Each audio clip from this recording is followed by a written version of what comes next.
Recording in progress.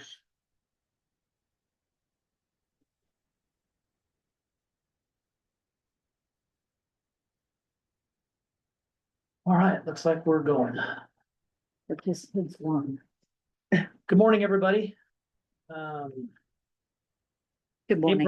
April 8th, 2025. We're here for the fiscal year 2025-2026 Harney County Budget Committee. And attendees, myself, how do we wanna, I have a sheet we can pass around, a sheet? a sign-in sheet. Oh. Well, I guess for the record though, present is myself, Commissioner Frank, Commissioner Doro, Budget Committee member Holly Smith, Harry Helbush, God, I know. and Deb Hartz. Executive Assistant York and HR Specialist, Atwell. And this says Doug Fur. And public Doug Fur. And I don't have anybody online yet, watching for them.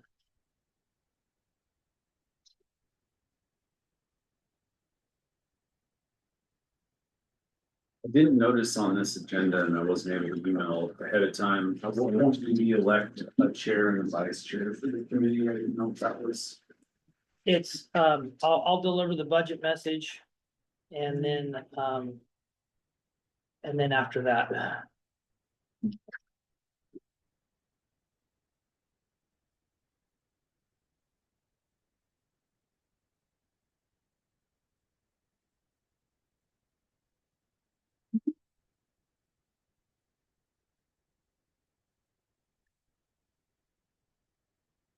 So the budget was made available to the budget committee last week on the April 2nd, and was also posted online on the county's website in digital format on that same day. I'll post there too whenever the webmaster got it posted up, so it's either the 2nd or 3rd, but it has been made public. And we shall get right into it. Again, good morning, everyone. Here to deliver as the budget officer, I'm here to deliver the 2025-2026 budget message. Today being April 8th, 2025. The following proposed budget is for the fiscal year, which will begin July 1st, 2025. It has been prepared with the needs of the county and its employees in mind. A balance between providing for our staff and fiscal responsibility to the county and its resources has been foremost in the decision-making process for the preparation of this budget. This budget is written with consideration in providing for the best services possible for those mandated services as required by Oregon law and those non-mandated services to enhance the quality of life for the citizens of Harney County. The county audit came back with one minimal administrative finding for an expenditure category not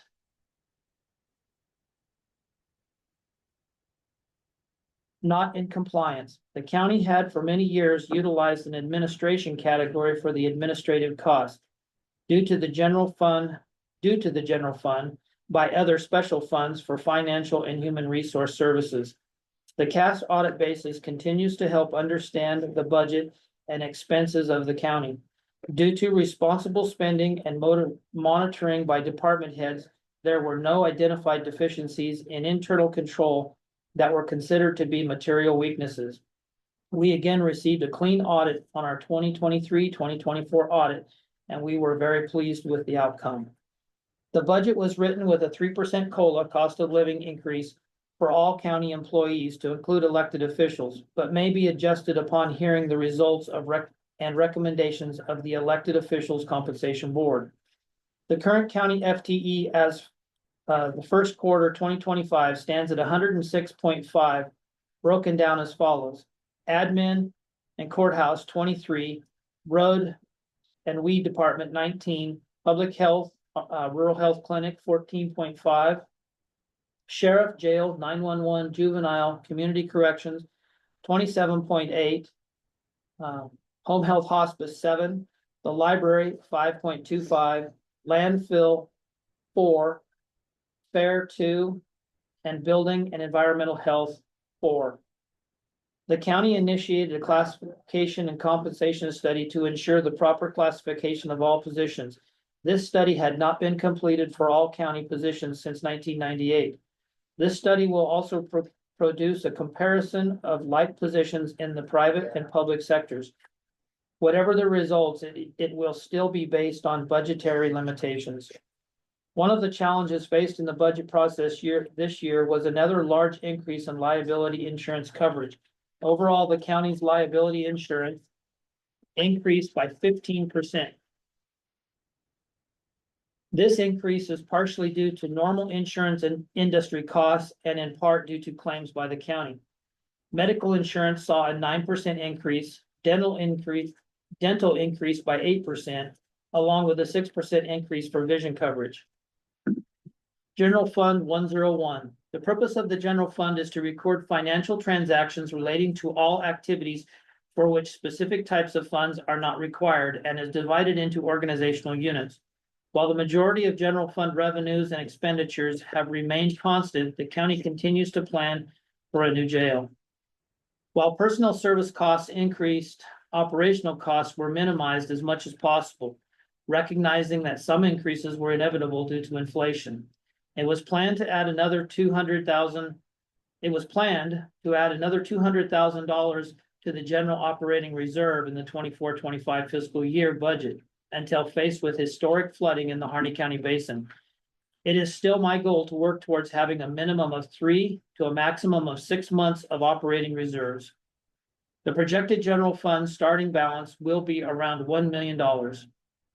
As a result of decreased property taxes due to unpaid delinquent tax accounts, newly designated exempt accounts, and a stagnant building economy, the beginning fund balance will decrease by approximately $75,000 for the ensuing budget.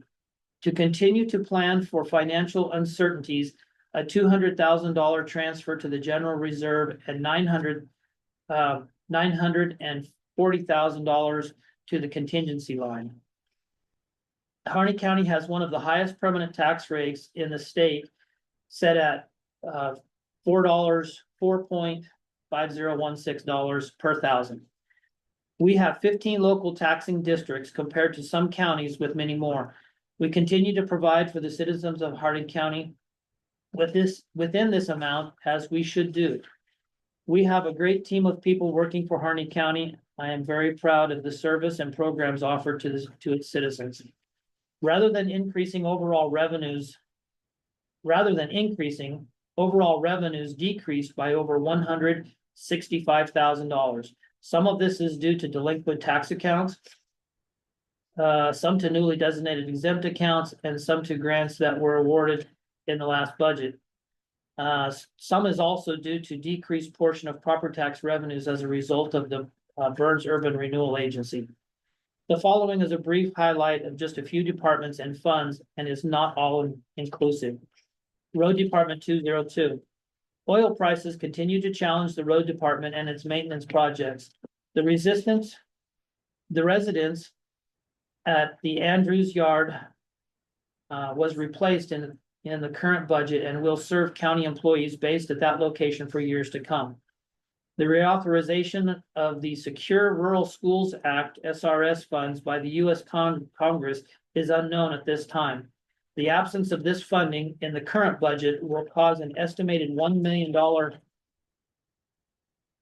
shortfall in road department revenue. This funding is paid in lieu of timber receipts and provides a stable funding source for road maintenance. With the reduction of revenue from other sources and trying to stay up to date with road maintenance, the road department is estimated to utilize over $1,200,000 from its operating, paving, and equipment reserve funds. Projects and maintenance schedules will need to be reviewed and adjusted to limit the use of reserve funds in subsequent years to come. Building Program Fund 213.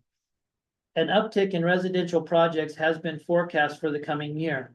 With the recruitment of an experienced building official, the building department has grown to serve our neighboring Grant County.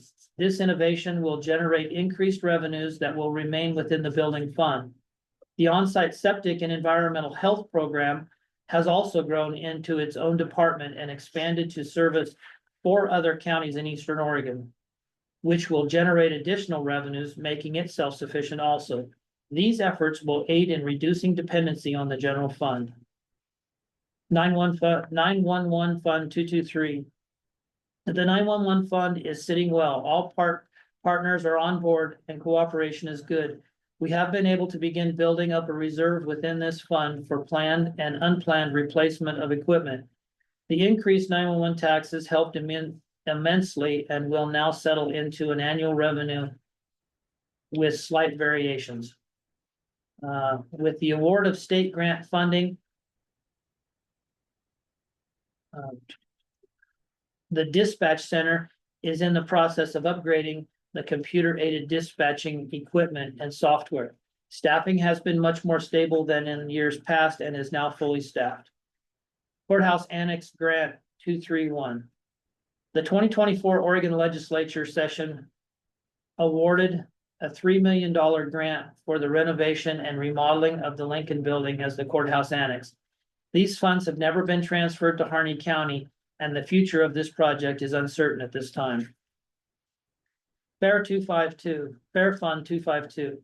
The Fair Board is well underway in the construction of the new event center facility. Contracts have been awarded and demolition work has been completed. Fairgrounds are vital to our community for economic development and growth, and in times of emergency serve as emergency shelter and emergency operations. The 100th Fair and Rodeo was a great success. The Fair Board hopes to capitalize on the momentum from this event. Public Health, Rural Health Fund 245. Public and rural health professionals continue to provide excellent healthcare services to the county. They have stood together through all of the mandates and frustrations we all shared. The public health director position was vacated in October 2022 and has been bulletined to fill the vacancy. The rural health clinic continues to strengthen its portfolio, providing a vital source of revenue for all county health care services. Public health modernization funds have substantially aided in the services provided. Home health.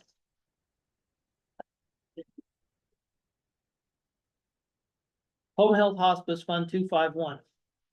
Home Health Hospice has had another stable year, and hospice has been right alongside of them. For the past year and in the coming year, stopgap funding has been provided from the revenues generated by the rural health clinic. They have held their own for the 5th year in a row with no reliance on the general fund. This change in backup funding will also aid in reducing dependency on the general fund. Home Health Hospice continues to reach out to all the corners of the county to assist our citizens. This service is always subject to cycles for care that go up and down. They continue to be highly regarded and very needed service in this community. In closing, I couldn't be prouder of the teamwork and service to our community that the county employees provide. Only by working together can we achieve the success of strengthening our financial position and providing for the community. Like a family, we have our moments, but final decisions are always made on what's best for the citizens of Harney County. Respectfully submitted, Bill Hart, Harney County Judge and Budget Officer.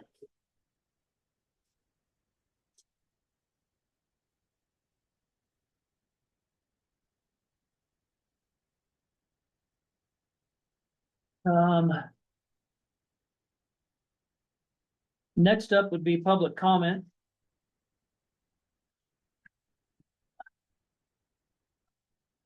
So at this time, any public comment? Sir, please identify yourself for the record.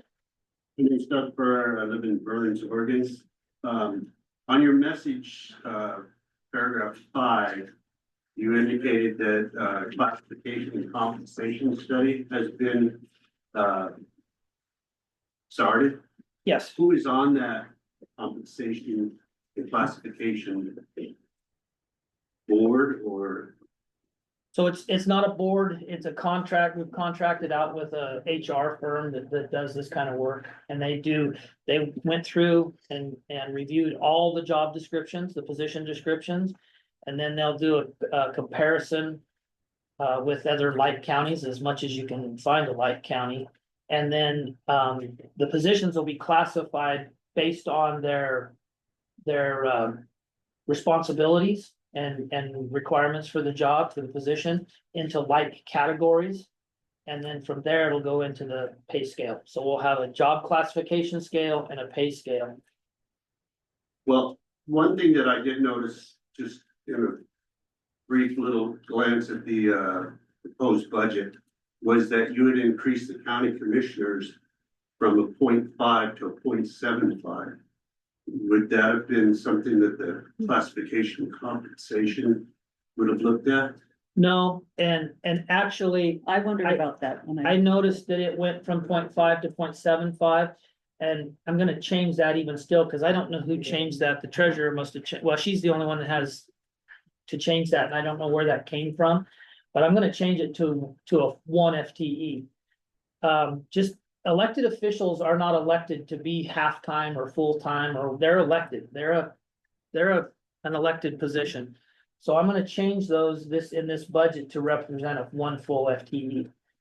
Just because their pay is less than the judge's pay, doesn't really designate them as a half-time or a 3/4 time. They're on the job all the time. So it's my intent, my proposal to increase in the budget to identify those as a 1 FTE. Is it not possible to not designate any FTE to those positions because? They haven't been in the past. Went back through several budgets and they've never been designated as a 0.5 or 0.75 or a 1 FTE. They've never been indicated for any FTE. But that would, to me, indicate that they've gone to 40-hour weeks. Yeah, I don't like that. Well, I'm not looking at it in that way, because in times of, how many hours have you put in this last week during the floods and other conferences and meetings and, right? So it's an elected official. You work when you have to work, is the point. And we have to identify FTE. Maybe in old budgets they weren't, but if a person's receiving compensation, you have to identify the FTE for that line or that department. I think we should have a discussion about that at some point. Okay, but that's. We can definitely discuss it, but I really don't see. I have to stick with my point on that, though, that I really don't see that elected officials are half-time or full-time or 3/4 time. You're elected, an individual is elected to do a job, and whatever that job takes. I believe that the FTE wasn't about how many hours you put in, but rather bodies. I'm really not sure. I think it was for pay purposes. You know, the pay is gonna be at less than yours, but we have more flexibility to be wherever we need to be and not be at the courthouse 5 days a week, which is actually a force multiplier, in my opinion, the way business is done now. But I don't know. What does it imply? What does it mean? Isn't elected officials non-employees? They're considered non-employees without mixing. So what is the purpose of designating the elected officials FTE? Does it help with pay scale or not? Does it help with, It doesn't help with anything, it's just a designation, but it, a conversation just briefly that the pros and cons are, I believe county commissioner work is full-time. It just doesn't look like your day. But if you're a very active commissioner, I mean, I guess some could just do the minimum, but nobody does the minimum anymore. And but when people run for office, when people think, I think I'll run for county commissioner, if it's known to be a full-time FTE and they also ranch or they also do, have a business or, whatever, then that may make them go, I guess I really can't, because I'm still doing this. If it's even though they will be putting in the hours, if they had that flexibility, they don't feel like it's a one FTE, they don't have to give up their other job, their side job, their, whatever. That was kind of the rationale, is by making it one FTE, a lot of people won't consider running because they feel having their other business, it's not gonna look good or work that way. If it looks like it's less than full-time, some people who do have the capacity to do both may choose to run. But Yeah. there is no statutory guidelines as to what an elected official, any elected official has to work. There's no statutory requirement that an elected official works full-time or half-time or whatever. They work whatever they have to do to get the job done.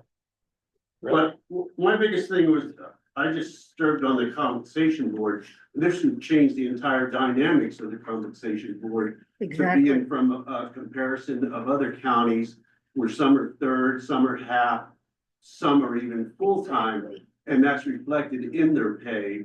And if you go and designate the job as a full-time job, then that's gonna change the compensation. I was for gonna it. say That's gonna that. reduce That's it quite a bit, exactly because right. I can't pay more. Not necessarily, That's how we run our compensation. but there are counties that have commissioners that don't even receive pay. So how is That's that? not, that's all taken into consideration. Yeah, but that's what I'm saying. So there's a myriad of formats and structure throughout this whole, if there's 36 counties, there's 36 different ways of doing it. Well, When I read the compensation board's write-up, I thought of that as well, because they probably looked at the FTE and used that as correct. comparison Yep, we criteria. did last And year. I'd be apprehensive about listing it as one FTE, because even if the job description says it's a part-time, the implication that it is now a full-time job, which most people associate with 40 hours a week. And I think that there is strength in our ability to have part-time commissioners so that they can do other jobs and stay in touch with the community. And I'd like to see that continue as long as we can, as long as we don't have a population boom and necessitate full-time commissioners. That's why I would like to not see that be listed as a one FTE. And it's unfortunate we have to have any FTE associated with it, because it takes the time that it takes. But if we have to list some, and I don't know if we have to hash it out right now, but I would prefer to not. Well, we're still in public comment technically, but Yeah. after we come out of public comment, we've elected a chair and everything, then I would say that we go to a motion and just decide how we want to list it.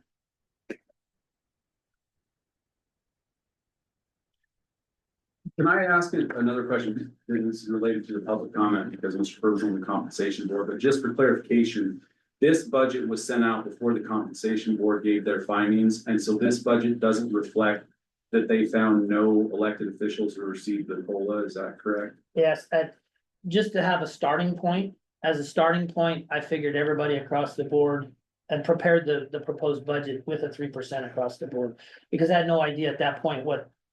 And I had to be able to balance it to zero at the bottom, so I had to start somewhere. If that's the decision and that's whatever comes out of that, then we can adjust it. But that'll affect, well, I mean, when I adjust it, it's gonna change things in the bottom line because of benefits and everything that are percentage based. And I can't remember, for the elected official compensation board, they make their recommendation to the budget board. And then the budget board decides to accept or not. It doesn't Yeah. have to go to county court additionally, right? Yeah. Okay. Good morning, Cory. Good morning. Any other public comment? And I don't see anybody online, so that will close public comment. Next topic then is the appointing of chair for the budget committee and vice chair. Any discussion on that? Well, it has occurred to me that in the years I've been on this budget board, that it's always been a citizen member who has been the chair.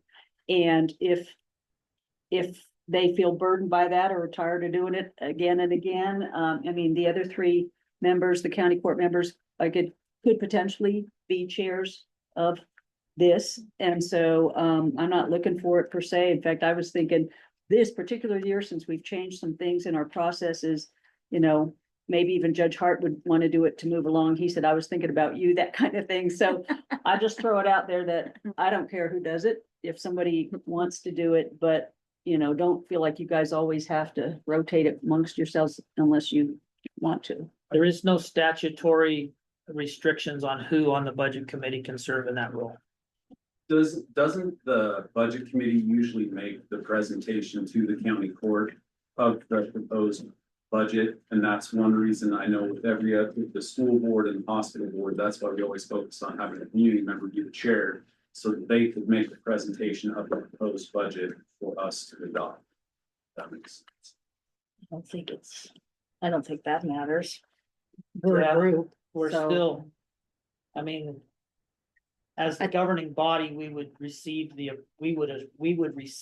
approved budget and then, you know, a motion or review it, discussion or whatever, and then adopt. So I don't know, In my mind, the chair just runs the meeting, yeah, just facilitate. so I think, yeah. So I think anybody could do it. Except me. I was gonna I'm nominate incapable. I'm incapable. I move to appoint Judge Hart this year as the chair of the budget board. He's looking. If that's, if, you know, if that is too hard to If- say. No, again, it's just a matter of facilitating here while we have the meetings, and that's the only way I view it. Everybody still has an equal vote and an equal say about amongst the committee, so. If there being no one else that wants it, I will accept the nomination. I'll second it. Way to take one for the team. Payback, uh-oh. Then, any other nominations? Hearing none, motion has been made and seconded to appoint Bill Hart, myself, as the 2025 Harney County Budget Committee Chair. We also need a vice chair. I'll volunteer. What's that? Is that something new? Have we done that in the past? I think we did, because you were the vice chair that year when I don't remember that. when Rick was gone and you had to set in. Oh, is that? Okay, I don't remember. I thought we just kind of Okay. winged it and But said. there is There supposed to be a vice chair. I would think there should be, yeah. I'll volunteer since So I'm in your sights now. So I will repay the favor and nominate Commissioner Doro.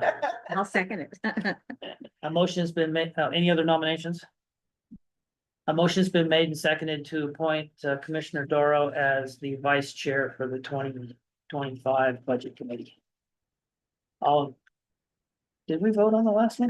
No. I did I? I'm getting ahead of myself. All right, let's back up then a second. As far as the nomination and appointment for the chair, all in favor is appointing myself as the chair, signify by saying aye. Hi. Aye. And opposed? Hearing none, motion carries. Now I'll move to the vice chair. It's been a long week, long 2 weeks. The motion has been made and seconded to appoint Commissioner Doro as the vice chair. Any further discussion? All in favor signify by saying aye. Aye. And opposed? And motion carries. All right, so that'll take us right into the first of my agenda today is to do our first 5 county departments for the CAFA grant that need to be done prior to the CAFA grant. Actually, I'm gonna back up just a second. We asked, and it's not on here, but we asked Assessor Hill to come in and maybe kind of give a little bit of tax and whatnot, history and where we're at and everything with tax revenues. Yes, thank you. Thank you. That was on my list. Sorry, I about stepped right up. I meant to bring my reports. I have a copy of it in there. I thought it was a good one to have when you brought that up about exempt you. properties. Yeah, You know, I mean, we don't get a say in it, which is unfortunate. well, I printed out all the years that you had on the website and I meant to bring all those. But that dang phone call I got. Rush out the door, not happening. Half my brain. Thanks. Thank you. Apologize if there's writing on some of the pages because I went through the printer went on the fritz and I had to improvise with what I had until they got it fixed, so. So basically, where we're at is we're at our, well, we're at 88.2% collected for the year. We expect to be about 92% collected. If Chuck Egger pays his taxes, we will be at 97%, which is our standard. Usually we're around 97, 98% collected. Is that In the our- house? Is that the? That's the In our meetings, budget committee meetings, we won't mention any names, please. So just, you can mention by account number or account or something, but. Okay. Please, thank you. So, that being said, Is it hurt? oh yeah, Isn't it public information though? it is. It's just our practice. You just say that an individual, an entity. So, there is an estimate in here, what I predict that the taxes will be for next year. It is conservative, so we tend to be, that 2 years ago was like 3.18% growth 2 years ago, and last year was like 3%. So it's just right in the 3% range.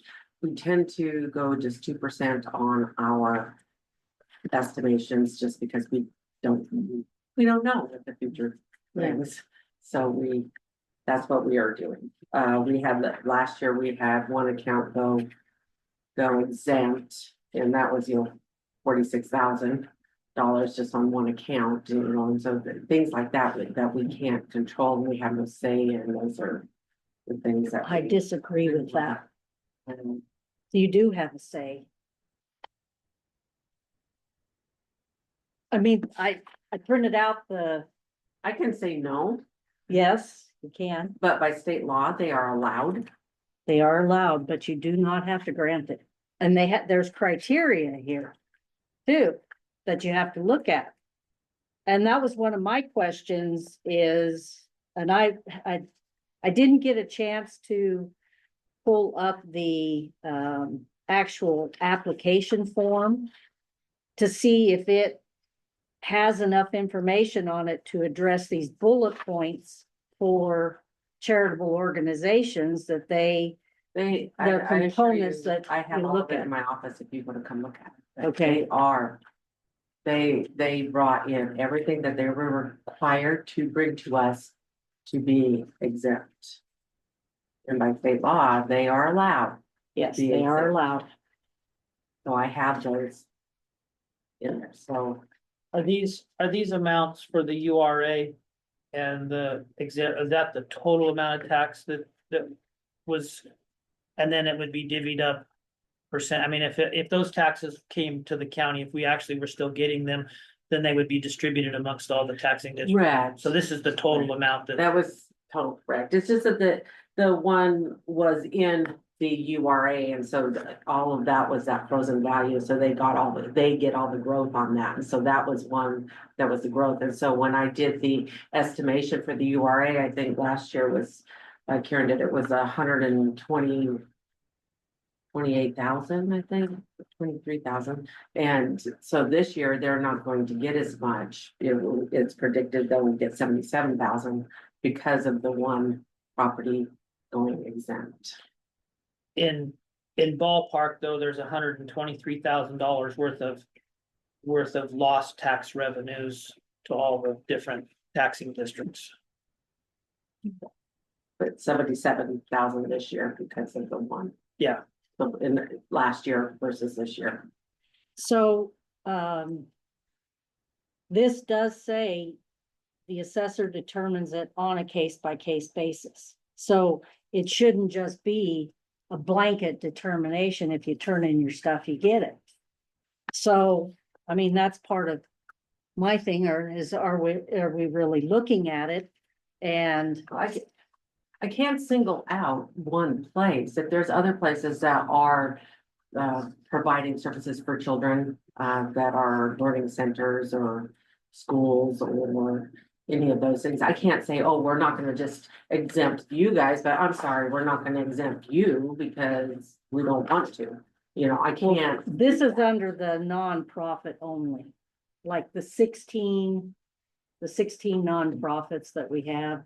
That was on the list that you provided me. This pertains to that. It doesn't pertain to religious organizations or schools or fraternal organizations.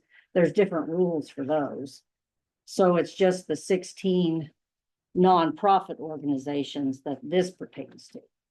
So anyway, Do you have a number of exempt accounts in the county? It's in there, it's in here. Is it? I asked for a report of those and it was 16 is what. That's not like the farm. That's, I didn't get a label because this is just one I ran for. So I just.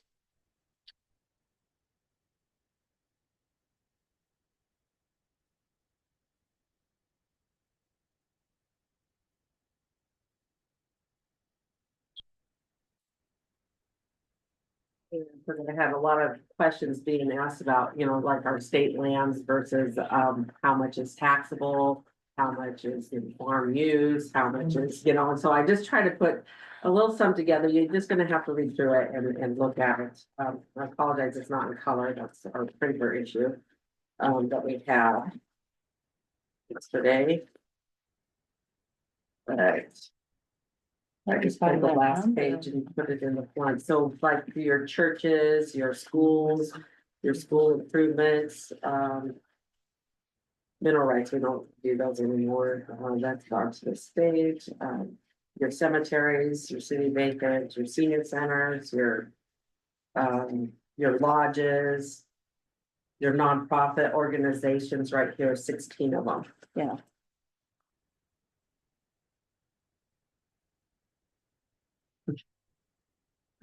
It's the very That's the last page with the highlighted on it. Yeah.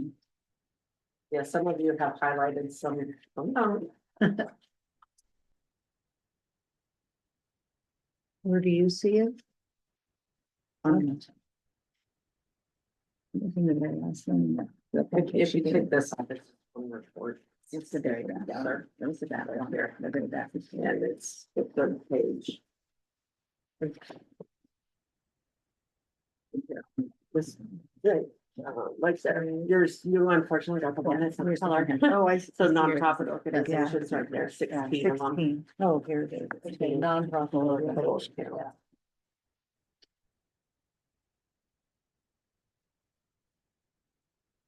I mean, it's a lot of.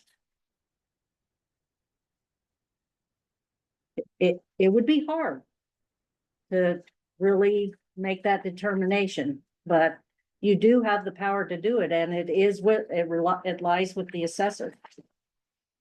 And I don't know if the county can provide input as to criteria, but one of the things that is the charitable activity relieving a government burden? That's one of the questions here. Is the charitable activity relieving a government burden by not paying taxes? I don't know. I'd have to see the list of the 16. Well, that's just it. It seems to me like they're creating a government burden if they're taking property off our tax rolls constantly. You know, I mean, that is creating a government burden. And so I can't say that they would be relieving it. I think the other side of that coin, though, is it providing a service to our community? That otherwise would be limited. If not granted the tax exemption. So yeah, I mean, there's a whole list here. Charity, the primary objective is the element of gift and giving present. If they're charging for what they're doing, don't know that that's the case. I mean, there's several things to look at. And you're absolutely right. I mean, Yeah. We do, so you do have to look at that. Are they making a profit? Yes, Are they in what they're offering? that's hard to So- determine unless you look at trends and their cash balance is continuing climbing. Then you would have to question whether or not they're truly not making a profit, in my opinion. Traditionally, Or if they're able to continue to buy more properties, I mean, what is that? has So- that exemption solely been at the discretion of the assessor? Because the ORS that I read says that an application goes before the governing body and they have to pass a resolution that accepts or denies and gives Yes, written reason, and that's what we've done is resolutions. they have to have their bylaws, they have to have the bylaws and their resolutions, and they have to give us copies of all of that. And then a letter from the IRS saying that where they are with the IRS and that they are truly a nonprofit, or, you know, if they are an exempt property, they'll get a letter. And then they have to show that letter that they are an exempt entity from. And once they do it, do they And- have to continue to comply? Is it ever reviewed again? Or once they get it, if they got it forever? Once they get it, then they have it. We can go back and I can look at them when I get a moment and just see who's in there, because I'm not really, you know, I didn't bring them up until you brought it to light on that. I Yeah. was kind of wondering, and so it made me more curious, so that's why. I mean, if somebody's I'm had an providing it, exempt because- status for 30 years, do they still have the same mission statement? Well, Or has that changed? the And ORS, it's for 20 years. Once 20 approved, years. It is for 20 years, but this says final action on the application is by the governing body in the form of an ordinance or a resolution. So I'm unsure if we have passed ordinances or resolutions for each of the exempt properties that you're. Mhm. That would be And then something to honestly, You know. know, my first year in there, so this is just something that I'm Yeah. gonna look at this year. So, and see where we're at with each, you know, who are these people? Well, I know the And I museum's been operating for 60 years. So it's probably had its exempt status for 60 years. So, And is there new? Like a so new it probably application? does need to be reviewed. Probably, I mean, a lot of them probably. I mean, do we're need poorer to- than dirt. I don't think that there's an issue, but. Yeah, they probably will still qualify. So So this is just based off of all of our state land, if the Can you state turn that land, so this one here is like, if all of the state land and our whole county was taxable, so just the state land alone. And all of those entities, and I kind of have it broken down over here to the different losses that we have. You know, there's like $27 million out there that if all of our land was taxable in Harney County. And then down here is, we lose approximately 1.8 million to farm deferral. So, and that's a fun one too, so. Because they can qualify and then, you know, you try to disqualify them and then the governor declares a drought late in the year, and then you have to go back and take it back off the tax roll because you've already set the goal, but you have to fix it for this year. So there was a couple thousand that we had to go back and put back on farm use. So hopefully, not, I don't want to say hopefully, but this year we can follow through with our stuff and we don't have to make these corrections. So Rob, are you looking at ORS 307.130? Is that what you're looking at? No, 307.527, which talks about ordinance or resolution approving or disapproving the application. Oh, And not just for nonprofits, but also for low income properties, if you're, which Urban renewal. Yeah. I think just want that's everybody to 60% know of that. the Yeah. property level, which Well, means the majority of our properties could apply to that. Yeah. A lot of them. yeah. What's the timeline on these projected?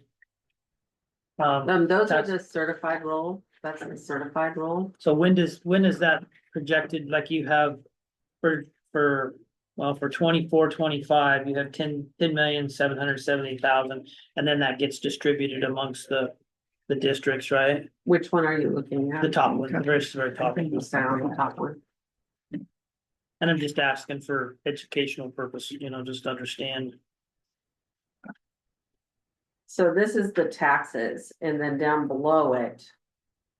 You're gonna have fees that we collect just for the state, so your fire patrol, all of those things, those are all just collected for the state, so then you have. Late filing fees and our pilot or PEL programs that we have is 280,000 that we collect. So what number is used for dispersal amongst the, The 10,770,000. okay, and then so up at the, so then of that, up at the top, the distribution for general fund is 3,381,000, some change. Yes, When is that projected to be received by? When is that due by? May 15th is the date of delinquency. okay. So that's what we strive for. Okay. But that doesn't mean, people are gonna pay their taxes. Right, and that's, So- that's one of the difference with your cash basis financial statements. It's hard to compare it to these reports. Because cash basis only looks at what you're bringing in. It doesn't look at your potential future of what you can bring in. Yeah. So I couldn't compare any of these reports to your financial statements for the past several years because there's no way to tie it out. Well, and they're both estimates though. Yeah, This This is the this number's certified- this number's not an estimate, but it's unpredictable as what you're gonna Yes, bring in. That's what I'm Right. saying. So- This is the certified amount. In a perfect world, if everybody paid 100% of their taxes, on this time. is, Yeah. and then less 3%, because if they paid them on time, they all get a 3% discount. So do you feel what has the trend been the last few years? Is less people paying in full?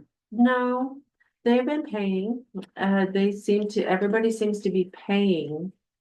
Except for one person, and that's 54 accounts in that person's. So. So then when it goes, I mean, I noticed you used to put them in the paper when they were foreclosures. Can you not do that anymore with the new We laws or? still do Okay. foreclosure, Oregon, you get 4 years. Okay, so it used to be And then 3, we now it's put them in the 4. paper, we do all of the processes that we have to do, and then they get another 2 years. To pay.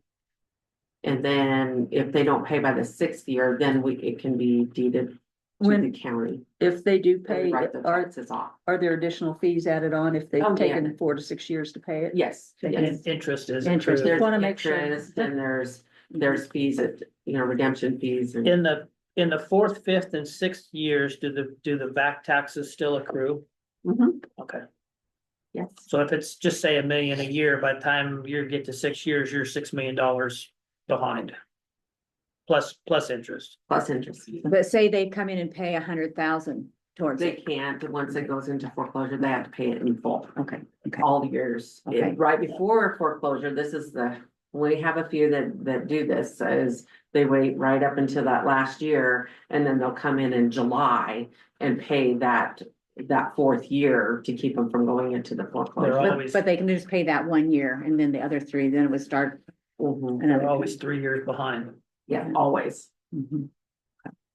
So to me, that almost seems like that would be an incentive to stick with the cash basis, because with an accrual, you would be accounting for that revenue that you're not receiving, right? Which would distort, I mean, We'd be budgeting for funds we wouldn't necessarily get. right. Our finances are so tight that cash basis is the best way to manage, even though it has its weaknesses. Yeah.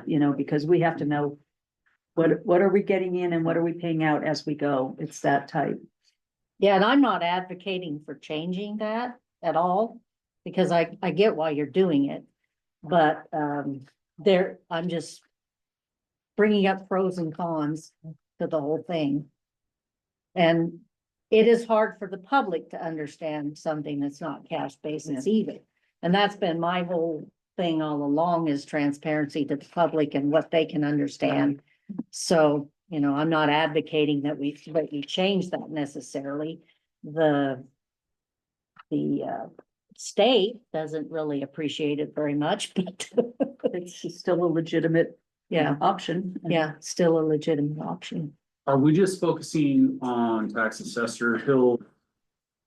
Bringing us up to speed on our proposed revenues that we'll receive, or are we gonna start talking about those, our priorities, which were the CAFR related departments, because I We're would. gonna get to We the. will. Oh, Yeah. sorry. This was just, it was mentioned that this information wasn't normally provided at the That's beginning of good. our budget Thank you. committee Good. Yeah, process it's in years on my past, list. so just to kind of give a standing of where we're at and how we got there, so to speak, for the last year or two, and Well, and the budget is more than expenses, called it's and- also your You revenue. asked me, I yeah, she And was revenue asking for gets things. neglected a Rob's lot asked me Yeah. in for the budget things, and I process. just thought, you know, so. these are good things for people to know, Absolutely. just common knowledge that, you know, 75% of our county is not taxable. Yeah. So, at the It's beginning really of this process, to understand, like you say, what our revenues are, Yeah, and where we're deficient in those revenues. yes, And I did reach out to Representative Fence after Corey crunched these numbers that shows if our federal public lands were taxed at the appropriate rate, what the loss in revenue would be, which is significant, because we received 1.3 million in PILT, but it would be 27 million yeah, tax dollars. And the 25% that pays property taxes is funding the infrastructure and emergency services and everything else for the rest of that 75%. And we can't we can do it. cover that cost for the American public. No, Thank you for those numbers. yeah, Yes, thank you. Appreciate it. Good That kinda- info. helps. If you have any questions, come see me.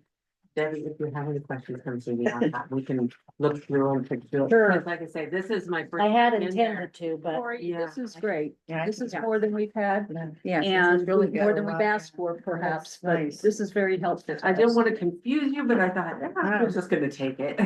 No, No, it was thank you. good, thank you. That was and all. I haven't gotten to dig into it I very think, much either, I I. think you No. can't Too much stuff to do. understand what, the income side, our income side, until we know this part too. Of what our How the collection revenue- rate is, what- exactly. What do we truly expect? I was Yeah. conservative with the two. Do I expect us to collect 3%? Yes, In charge, Uh, treasurer, but assessor. I just wanted to leave a little cushion in there. No, because I we've think had some assessor things tab. I think it, that people I all of a appreciate- sudden don't want to pay. yeah. And I don't appreciate it. expect, just so you know, on the flooding. I don't expect a whole lot of. Adjustments from that, because a lot of people go in and they'll fix their homes, and our assessment date is January 1st. So it was as of January 1st, and for this last year, it is as it stands now. They can request to have values removed before June 30th. But a lot of them, I mean, it just depends on what we're doing. We are reappraising burns right now. This is in our maintenance cycle, and so they are going to be going door to door on all of those properties and reappraising for this year, and we'll know more later this spring or early summer. Which could be another hit to the property It could taxes. be, it could be. Now, keep in mind, if somebody's house is a total loss and we have to take it off the tax roll for this year, and then they rebuild, the whole house goes on at 100% the following year. So then their taxes will go up because of how the Oregon tax base works, where Measure have the 5 two and measure different- 50. yeah. And we have those two different values, and those were set in 96, and that goes up 3%. Yeah. Unless it's reaches the real market value, and then it freezes, and the real market value can do this, and they're gonna pay on the lower of the two. So if some of those people were paying on the real market value, then they go in and they fix everything after the flood, and it brings their real market value up here. They're gonna, instead of paying down here, they're gonna pay on whatever this amount was. So it's really gonna be interesting to see how it all Mhm. comes out. Now, I don't really recall from the training. If somebody does an addition to a home, to a property, is just that addition taxed at 100%, or does that take the whole property? Just above- the addition, Just the- it's a percent, it's a calculation that we do, but the addition would be at 100% value. And then the home is still whatever value it is, but it changes that whole square footage. But it puts in it changes their depreciation, I guess. Is how it'll work, and then it'll raise the year built, to, or that. Oh, there's so many Yeah. numbers. If I'm looking at the screen, I can just walk you through it, but I'm not looking at the screen. So, you have the actual year build and then the effective year. So it changes that effective year, and then that's what the value is based off of for the real market value. And then you'll have your exception go on. And then if there's a change property ratio that goes into effect too, is how much of the property changed that year. And if those properties didn't change, it just is 100%, then the exception, the changes that they made, if it reaches that 18,200, then it will go on as an exception if it's above that. And then that's going to be times by that change property ratio. So let's say you did, $20,000, so it's gonna go on, but then it's gonna be times by whatever that change property ratio is, and then it'll lower what it goes on as, and that gets added to the maximum assessed value, so that other value over here. So, You lost me at numbers on the okay, I will screen. shut up. It's just a lot, and every department has their thing, right? Yeah. So I'm not gonna try to lose you, sorry, but it will. There's a lot of variables in that, so. anyways. Thank you, very good. We input. thank you Well- very much for your That for your was good. information. Okay.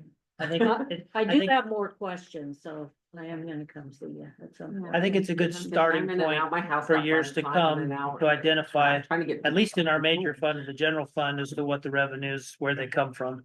Yeah, So. Thank you. But if I Especially have when we're to also come in, I tight. will do Yeah. that. okay, Because I do think, we do need to look at some of that stuff that hasn't been looked at for years. Yeah. And I'm worried about, well, that's just the way it is. Yeah. mentality. When we do our strategic planning, this will have, an Mhm. impact in I think we- laying the basis of Yeah. our planning, so thank you. You've learned a lot and you're teaching us a lot, so thank you. I Thank don't you. want to convolute it, so I will. In looking at the agenda. And Mr. Farrar, are you here to represent the elected officials compensation board? Or are you just as a member? No, I'm just here. Okay, I didn't know if you were on that board, but Yeah, Shane is the one, Mr. Alving's the one that did the, Okay. presentation. so I'm gonna propose though that we move the elected officials compensation board report up next. Because that will have an effect on the elected officials that are within the county clerk's office and the treasurer's office. And the assessor's office. So deciding now what to do with the COLA for those departments will affect their COLA application. So, yeah, you had you had the first budget discussions. When you did a different format. You had the first budget. The county court County budget court, yeah. meeting. I thought you said 4% in this total. I did Okay, initially, thank you, because I thought I'm losing my mind. and upon figuring the increase at 4%, we couldn't afford it. Okay. I just wanted to make sure I hadn't dreamt that. Yeah. Thank you. So we had to go through, it Okay. caused a lot of work, and next year we're gonna try and do things differently, but it caused a lot of work to do it 4% and then to turn around and do it at 3%. Oh, yeah. And re-enter numbers and everything. It was. There's gotta be a better way of doing. Of being able to run those numbers and figuring out what we can afford before it gets plugged Before into it the gets plugged budget. in. And I've asked this before, just in general, because common sense question is, does our software have a problem that it can't do that? Well, I believe it should, because the information's all there. And I believe that it should have a function where you could be able to go in and just put 3% or 4% and it would calculate everything. Right. Benefits and everything, and it would tell you what your bottom number is.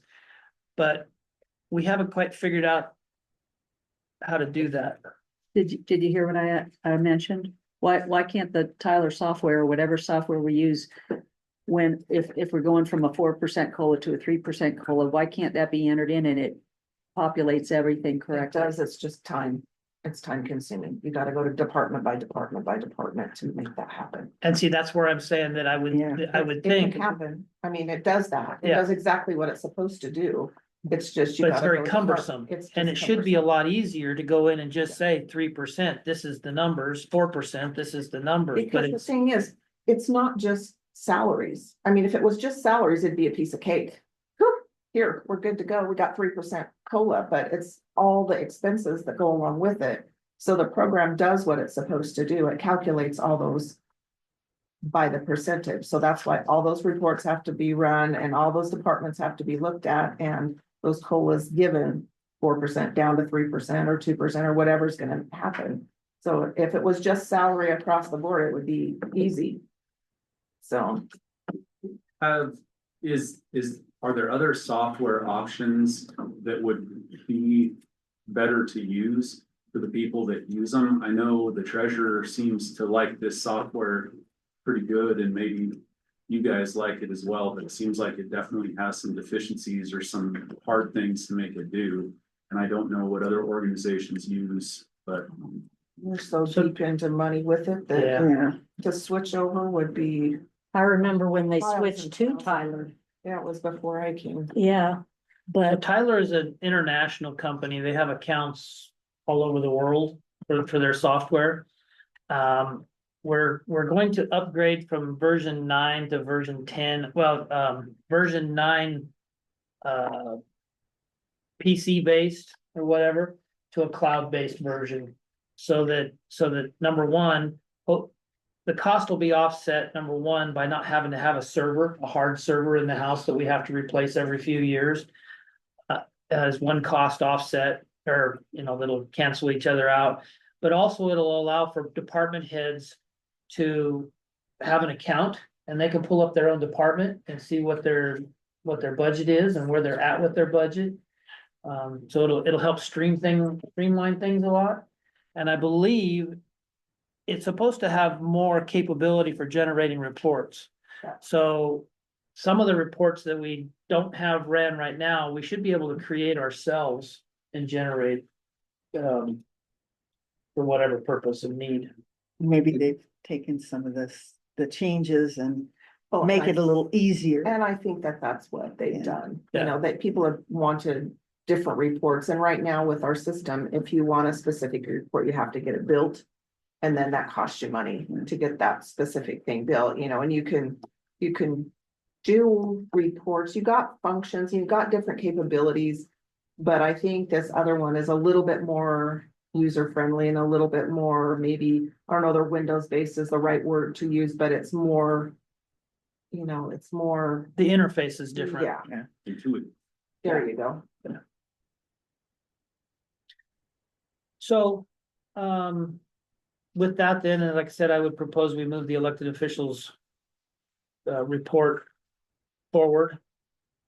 Do you want a break from reading? Do What's that? you want a break from reading? Why, are you gonna read it for me? No. Oh. In summary, it looks like they conducted a comparison between Harney Lake and Grant. And their recommendation is that, that all 7 county elected positions except the sheriff's position remain the same at the 2025-2026 budget year. And they recommend the sheriff take a 3% COLA to bring him up equal to his contemporaries. And also by statute, the sheriff has to remain higher than his highest paid By position $1, yeah. by $1. But that prevents, since his staff all of his staff. His bargaining unit staff got a 4% increase out of the bargaining unit agreement this year. And his non-bargaining unit staff will get a 3% as what has been proposed. So if we don't do something for him, that closes that gap. Yeah. Where you have to make sure that the sheriff is paid more than his highest paid. Because there's all that other pay. Remember, we've gone over that quite a few times, like the longevity. Certification pay. Certifications. Yeah. I remember last year when I was on the board and looking at it, our sheriff is underpaid pretty much. So is everybody. I mean, if you compare everybody to other counties. Most everybody is underpaid. But are other counties only working 37.5 hours a week, or are they working 40? That would make a difference. I think it makes a difference. So I wanna clarify one thing too, that Mr. Furr. In the elected officials compensation board, when you guys deliberated and conducted your analysis and comparison. That was totally on your own with no input from anybody on this panel or county court or anything? Well, I can't speak for the other two members, but it was, the only thing that I was given was from the county itself, was the entire pamphlet that was given to me by Paul York, so. Okay. But there were no There was recommend, no other influence, and we were totally just the three of us, there was no other, no one else present. You didn't get that gift basket I sent you? No, I didn't get it, I didn't get none. So then So the- the recommendation from the elected officials was that there was to be no COLA for them? Is that what that said? No COLA for the 7 elected officials besides the sheriff. now, the reason I asked that question is because initially I was going to propose that. And it was moderately accepted by some and not by others, and I'm not gonna single anybody out. But in the end, I ended up just going with the 3% and figured we would rely on what the elected officials board recommended. So I wanna make sure that there was no, I didn't suggest this to them, is what I'm saying. This was their own conclusion. The one, I have a little issue with doing it this way is that we've never picked and chose who received that. It's been a blanket. Cost of living has been a blanket all the way across. I guess I just don't want it to start a precedence where we can pick and choose Yeah. out of it. That's just my, And that's why this is a recommendation. yeah, I know. And we as a I know, it's body- just- There you go. You know, I've worked in a lot of different places and I spent a lot of money getting a master's degree and I didn't never made the kind of money that these county people make. They're paid very well, I think, so. I certainly didn't make it in the private sector.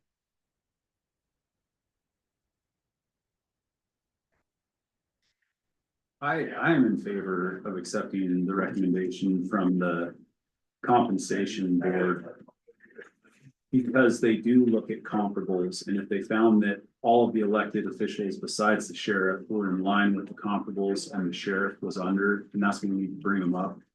It will definitely cause heartburn with some people, but if that's what we need to do to try and get back on track. I think that's the responsibility of the budget board to do that. And I wouldn't have a problem with that. I agree with Rob's comments, and I also agree with Holly's in that cost of living is cost of living. This, whatever action we take this time doesn't necessarily mean that is the precedent from now on. We're looking at this year's budget. This year's elected official compensation board made this recommendation, and it doesn't necessarily mean it's a precedent, you know, every year we consider their recommendation, and I agree that I'm okay with that. I know some elected officials will not be pleased, you know, obviously, but Well, and I thought the 4% COLA was generous because Social Security only got 2. And federal government only got 2.5. yeah. I So, thought it was generous. The yeah, the 3%. 3% is more than the majority of the people paying property taxes got. Right, and so, the elected officials waiving, getting 0 COLA for a year, you know, is a way to help and yet not to hold us way out of line with, the like county officials. It's not necessarily putting us way behind either, is what I'm hearing. And, I'm okay with it. I would have preferred, and I wish the compensation board would have worded it differently and said to bring the sheriff in line with comparables. We recommend a 3% increase and not refer to it as a COLA, because it's really not a cost of living. No, adjustment. no. It is No. 3% to try to get them in line. Yeah, And so for the other elected officials, it's not that they're not getting COLA. No one's getting COLA. We have to bring the sheriff up because we're so far behind in his compensation.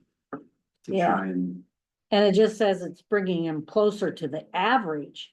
He's not even, you know, That word COLA in that one sentence, you know. If that were out of it, that would be saying what we're saying. yeah. Wonder if I Mr. do Kerr has any, recognize can shed that. any more light on that conversation you all had to come to that conclusion. The only reason that I can recall that we called it COLA is because it was just an average for the year, and that word, that acronym, whatever could be struck, it was just to bring the sheriff's salary an increase. It was not for a cost of living per se. for the year. So that word could be struck. But again, I would have to talk with Shane and Todd. But there, you know, but I would highly recommend to both of them that we reword this and strike the word COLA from it for the acronym for And again, we were looking at the overall these You have on the increases. table over there. Sheriff. do we need a motion? Sherry, you want a motion on this? Yes. I just wanna When ask, we're done with discussion, but I will be looking for. I mean, cost of living, and I'm sure Does that. everybody have one of these? I don't. They're printed in there on the table over there. No, there's nothing. Here, There's none left. I'm sorry. I didn't get one. Thank you. Again, Yeah, one. a COLA, in general, this is just the higher order of the way I'm looking at it, not for necessarily our decision today. But I know some elected officials will be disappointed that we're leaving them behind on a cost of living adjustment, because that's what a COLA is, right? Cost of living adjustment, and they experience cost of living impacts like anyone else. So let me just say that that's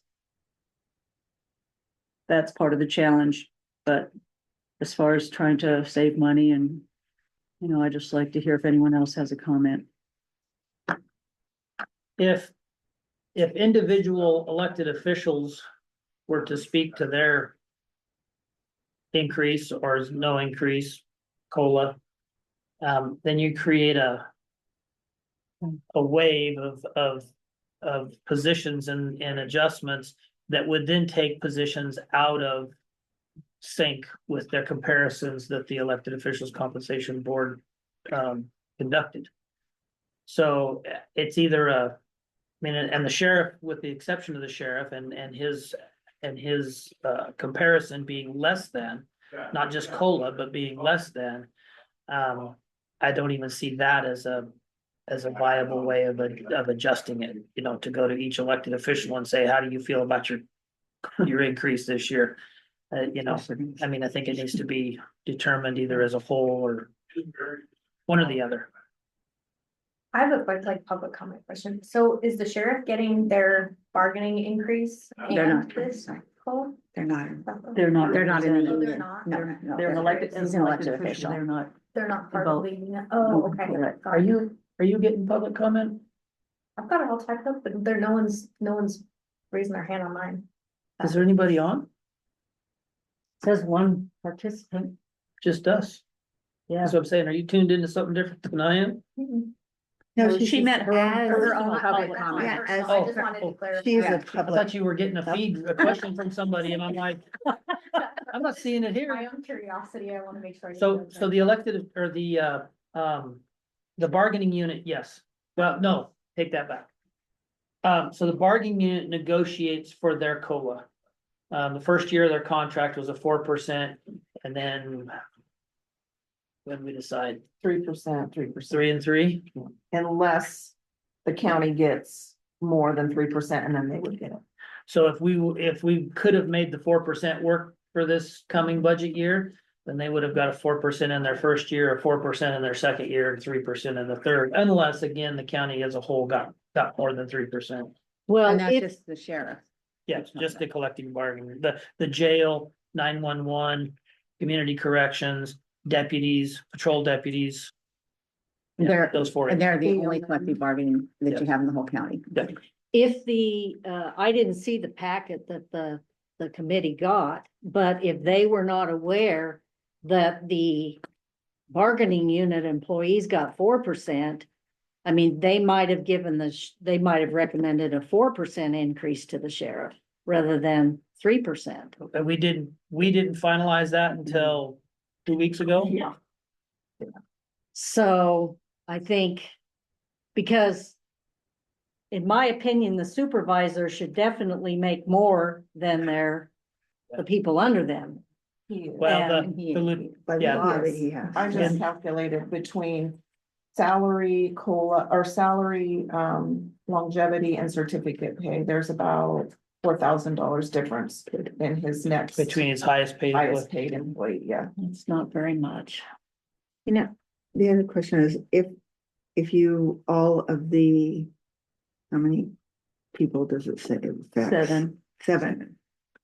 What is that in the real dollar? What is that 3% in that dollar? I mean, yeah. $14,000, 14,000 to $18,000. Okay. So then if we, I'm just playing devil's advocate, so then if we don't accept the compensation board's findings, then next year they'll say, well, we don't want to do that because Yeah. we did all that research and this is what we thought made it look equal and everything, and then you just went ahead and did whatever. I mean, that's just been. Yeah. There's been a past time when an elected official compensation board made recommendations that the budget board did not Yeah. accept. We did. They Last felt- year's recommendation wasn't accepted. I And a remember few the year years earlier before. too. Yeah.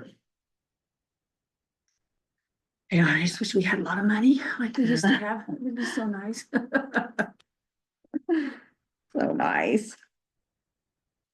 Any further discussion? Can I just add one thing? Yes, sir.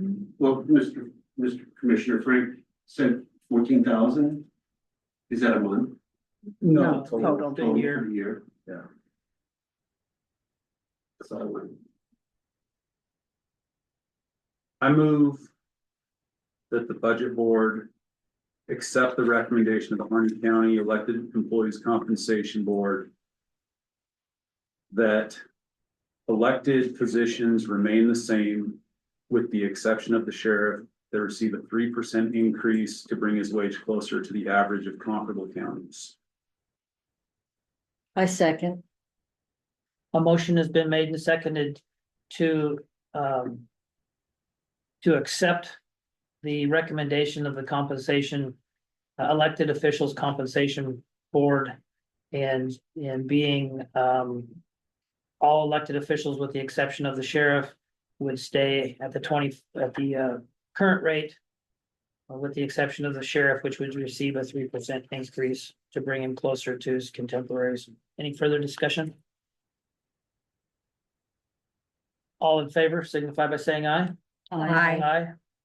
And opposed? nay. Motion carries.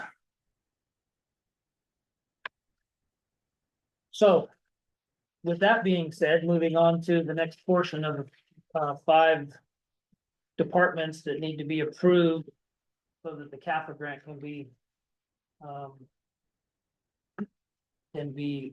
made, the application. We first need to look at the county clerk budget. Well, let's look at the assessors in order. It's Fund 002. And obviously, this is gonna be adjusted because I'll have to go in and take out the assessors increase. Will you give us just a quick summary of what that CAFA grant is and explain I would like how it that too. affects all 5 of those departments? Because I was under the impression it just affected the assessor, and so What one? I'd just be curious to know Assessor. how it ties in. Just page 3.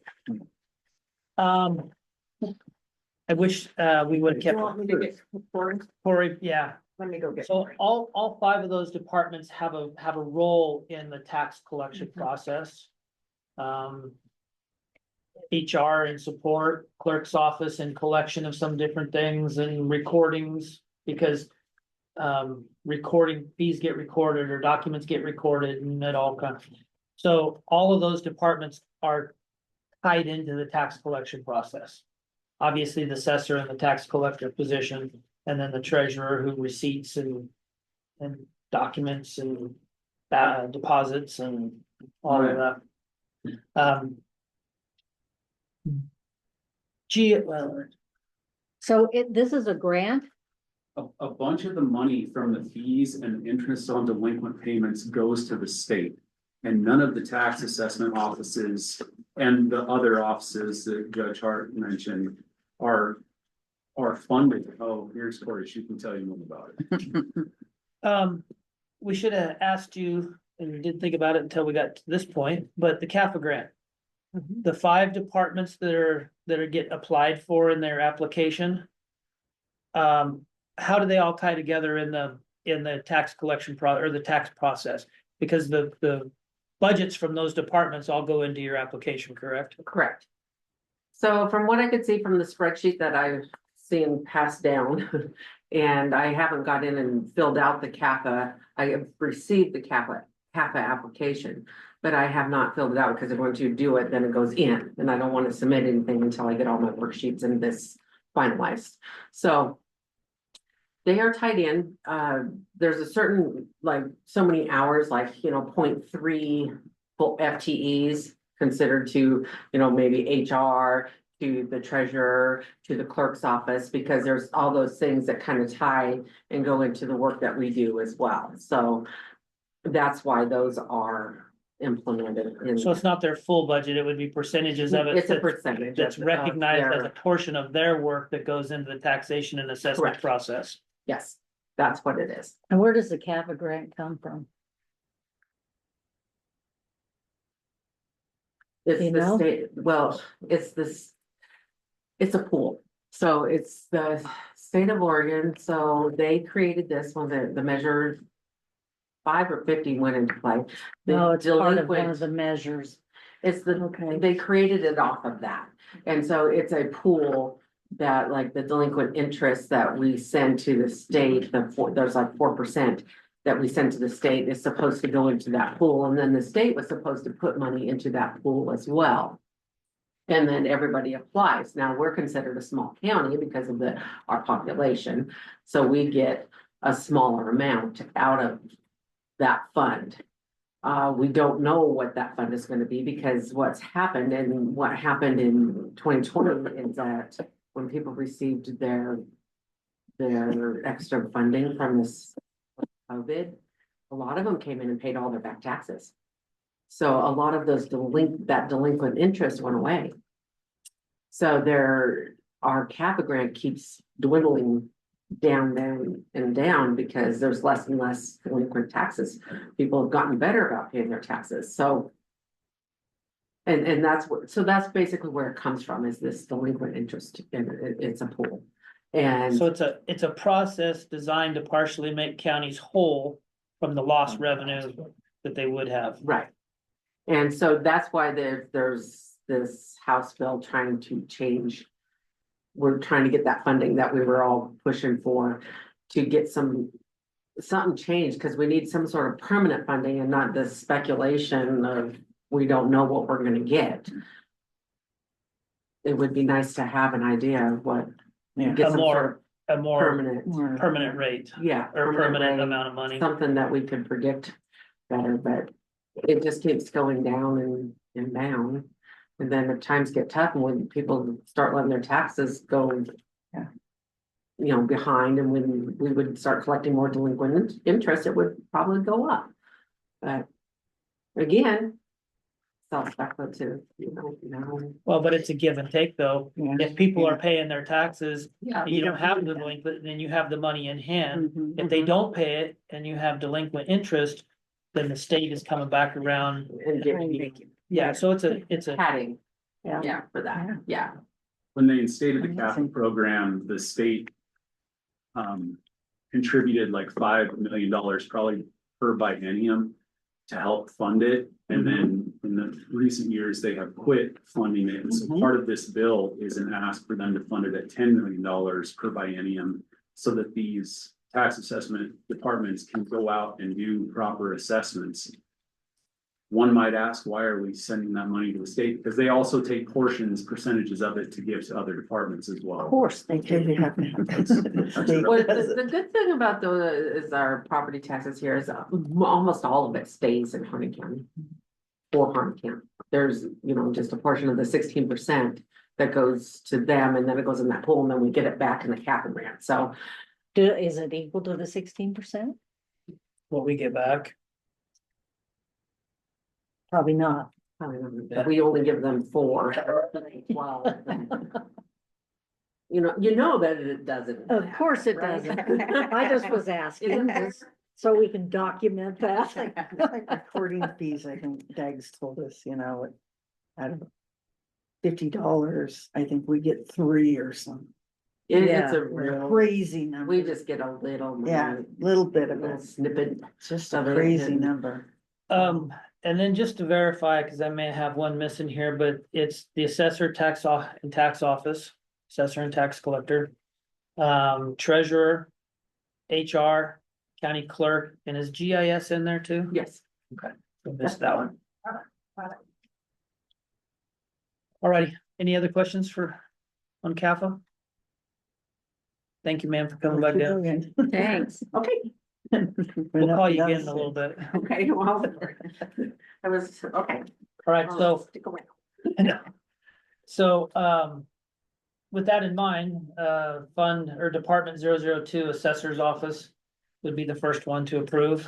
Okay, so I have a question. Hmm? This internal GIS staff vehicle expense building rent, that's new. What? If you look at the following section called administration, I just noticed that it used to be in there. Yes. And I was gonna ask, Oh. what's the reason to So- move it? So in my budget message, when I mentioned about the one. I can't remember.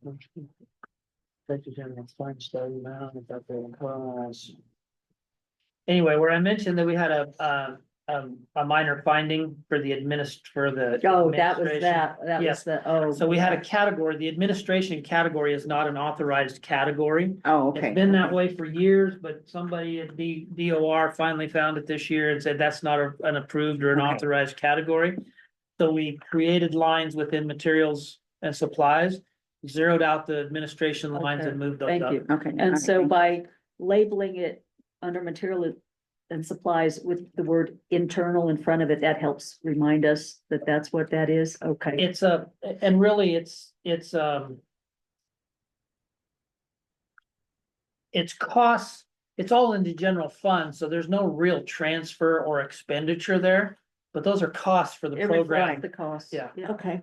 It reflects true costs of that program and what we can apply for in the CAFA grant. But 23, 24, and 24, 25 doesn't have any actual numbers in it. So yeah, if you go down and 23, 24. So have we not 23, been spending it? 23 didn't, but 22 did. 23 and. 22, 23 has actuals. The next 2 years do not. Mhm. So are we budgeting for something that we aren't paying for? So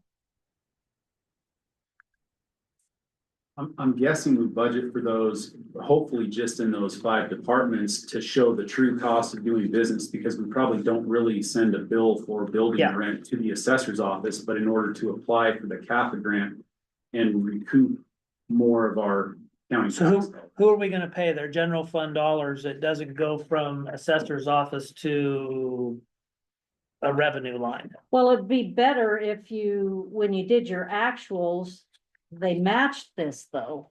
I But then it mean, would show revenue from a general fund department to the general fund would show revenue to the general fund. So it didn't actually get transferred. It didn't actually get expent because those expenses, those costs of running the courthouse and everything are in other areas. So, You're just suggesting that the actual should have those same numbers, because even though it's just one hand paying the other, it should show on there so that we can substantiate for that grant. Except that, you know, if there's not any cash actually changing hands and this is a cash basis budget, maybe it shouldn't be in the budget either. I mean, If it's not, in that's the- what I'm trying to figure out. if it's not in the budget though, then we can't capture those expenses and put it into the CAFA grant. so on the year 2022-23 on the final page, they're under administration, where we have actuals in there. Was that wrong? Okay, we just opened it for some air movement is the only reason, so I can shut my door, but go ahead. thanks, guys. When you look back to that, where it was reflected as actuals, was that, looking at it now, is that incorrect? I don't know, that's 22-23. That's the budget before or when Yeah, I I mean- started, so I don't know. I don't know why there's a number in that one, but there's not in the other two. That would be a question for the treasurer, but the treasurer is not in today. Well, I guess if there's no transfers or anything, I don't know why I just don't understand why it's in the budget. I'm trying to figure that out. I think I'm okay with it, but Because it goes, again, it goes towards total expenses of operating expenses for that program, i.e. the assessor's program. And if it's not captured in our budget, then they can't put it into the CAFA application. we're listing it as an expense to which there is no revenue, basically, right? Well, mean, there's, I mean, in order to balance it to zero, we do have to have revenue. But that's. So it really, what it kind of does is it does skew things because there's $22,000 there in expenditure that we have to have revenue to zero it out to, but it never gets spent. Like if you're applying. Well, it's not a cash basis budget then. I mean, I don't understand it. and we'll find this in a few other. Yes, Mhm. Funds, right? So, in other non-general fund departments, those funds are actually transferred to the general fund as revenue from those departments. So whereas it's inside the general fund, where do you transfer it to? From general fund to general fund? Well, it's sub-funds though. I mean, it seems like there should be some transfers in here between the sub-fund of the general fund or something to offset it. Yeah, all of our transfers are in 025, Department 025. That get transferred out and in from other funds and to other funds. We'll get to that. But that's where those are recorded at. harder to follow. Harder for us public to follow.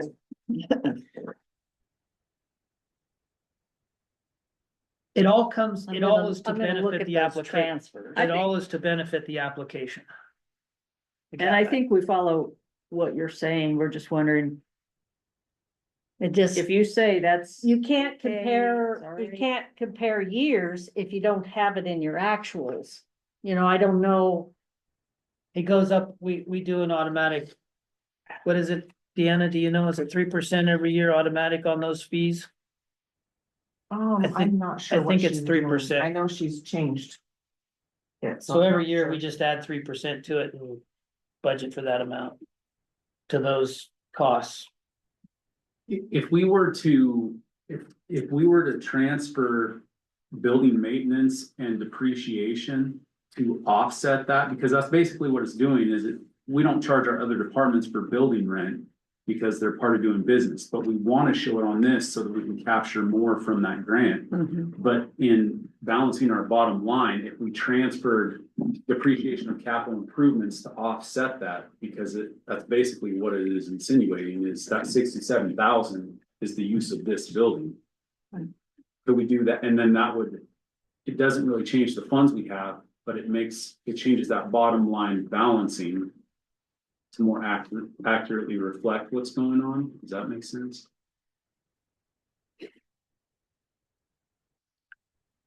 Well, I know like when I was looking at the audit report and I left it at home too.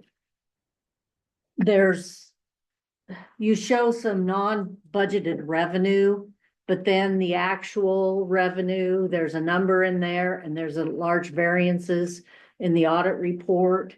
And it's all within the general fund, and it's because the sub-funds are not, they don't show the transfers, they don't show the movement in between each of the sub-funds to really, so.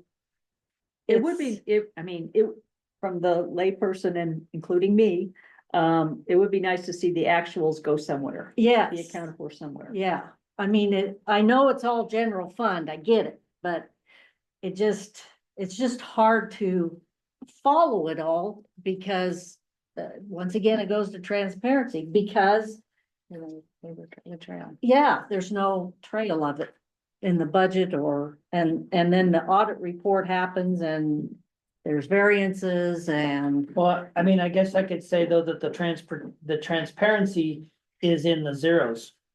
That it wasn't expended. yeah. It was budgeted, but not expended. Well, that's true. That's true. Maybe that'll suffice. But then it looks like we're building a budget on on fake stuff, you know? I mean, I so- guess the other way to do it then would be to split out these 5 departments into another fund.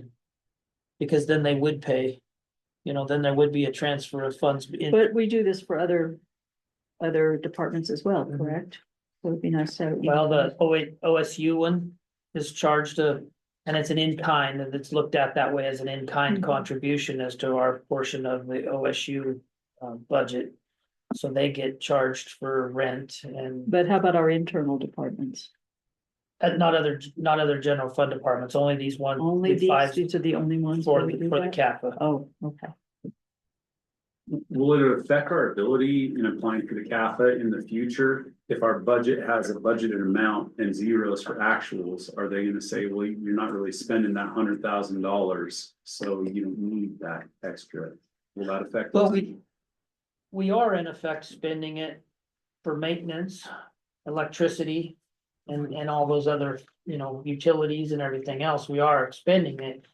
It's just, this is one way that it's broke down by square footage of their department or however that. And there's no way in the actual application to do that without messing with putting it in the budget?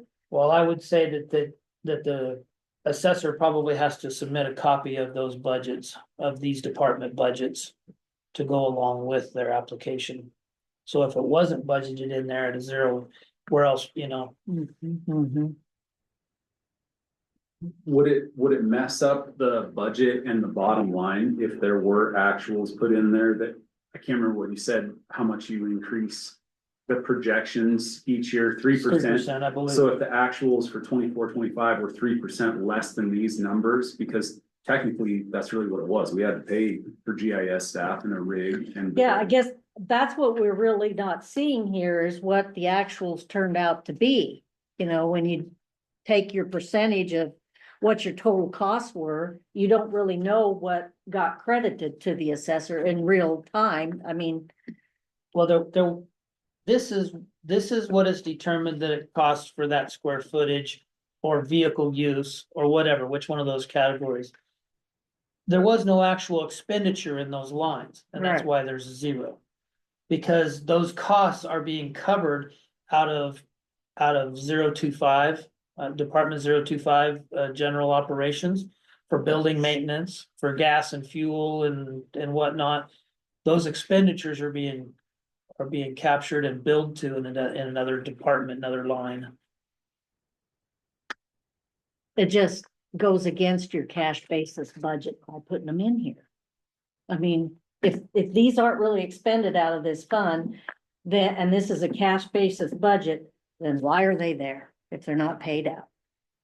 I mean, it goes to that. How else would we capture those costs, those business costs for that program? Well, I don't know what the CAFA application looks like, so I couldn't. But how about just begin for to general address- purposes? Yeah.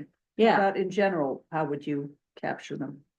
I haven't studied up on this enough to know how I would do it, but Because I know they have to send the budget with that Yeah. half of stuff, Yeah. because that's why we have to approve it Right, ahead of yeah. time. But I just didn't know if Debbie had, due to her, her career, if she had some thought on I We're not gonna do I it. haven't looked into the whole thing yet to know. I just noticed that and I'm like, well, there's no actual, so, you know, I just, mean, it's a good discussion. I just. It just makes me wonder how many other things are in here that aren't cash basis numbers. It seems like we should have actuals in there and it won't throw off any of the numbers. And if we budget at this amount and we receive, that's about $100,000 for those internals. If we receive $100,000 less revenue than that, it will still be a zero because we're not actually paying that money out. It's almost like an in-house transfer, just like if I charge myself for labor, I'm not really gonna write myself a check for labor, but I need to account for that so that I can show the true value of the product or service. I feel like if there was just actuals in there, that were just 3% less than the budgeted numbers, that would achieve that. I don't think there has to be another revenue line or anything. We're not gonna have to do a transfer to cover those expenses because we don't really pay a check to someone. That's just the value of that service. Does that make sense? Kind of, you know, I just have to study up on the whole thing. It just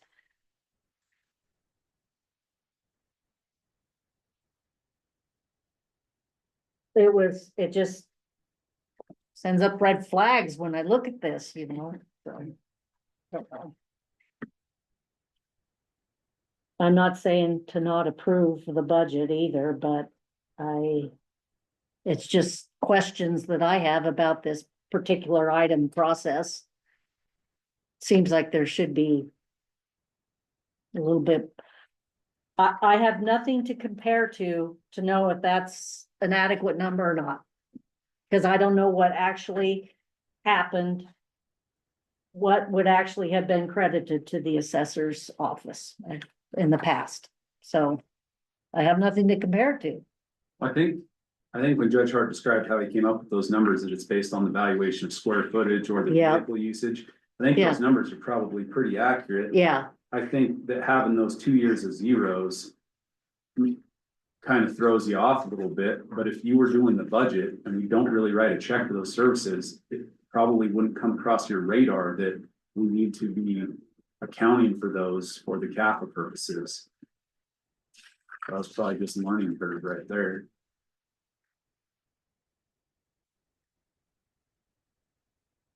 so the cash part of this, though, is not, where is it presented? The actual expenditures? Is this a double figure or is the place where you actually pay out those expenditures, is it accounted for someplace else? Yes, in 025.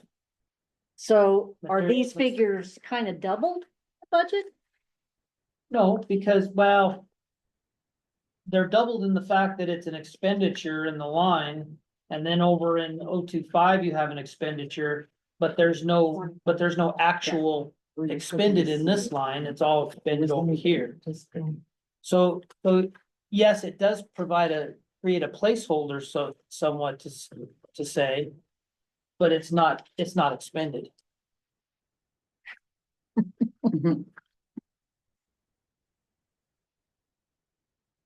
025, huh? In 025, there's motor pool gas and oil. There's a line in revenues from the vehicle rental assessment, which matches the amount in the materials and supplies. So those two zero each other out. Oh, what are we talking about?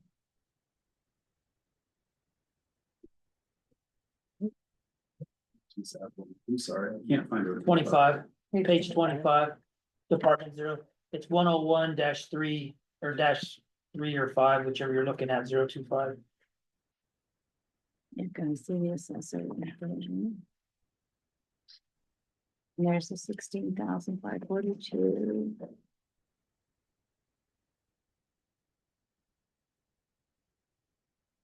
And we do the same thing for emergency management, because it goes into their emergency management grant.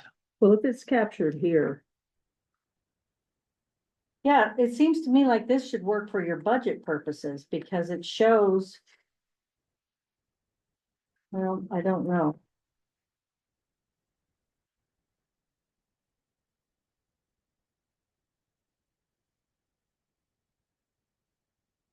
So is it just the assessor's fund that you do this for? Yeah, because the clerk doesn't have any vehicles. The clerk, there,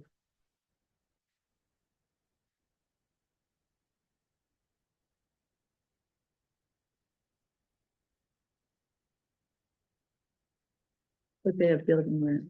yeah, so they don't have, GIS. the assessor doesn't have the administration line like we, because the primary operation for that is in the assessor's square footage. So I see the 16,542 and the 67,060, the 23,096 for the GIS staff. I don't see it on page 25. So the GIS is Department 40. Or no, 41, 41. Page 35.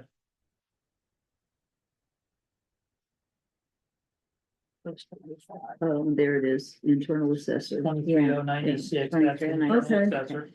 So there's an in and out there that zeroes each other out.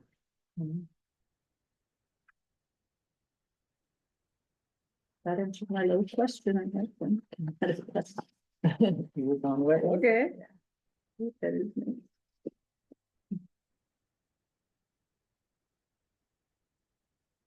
Well, I'm comfortable if it's captured like that, other places.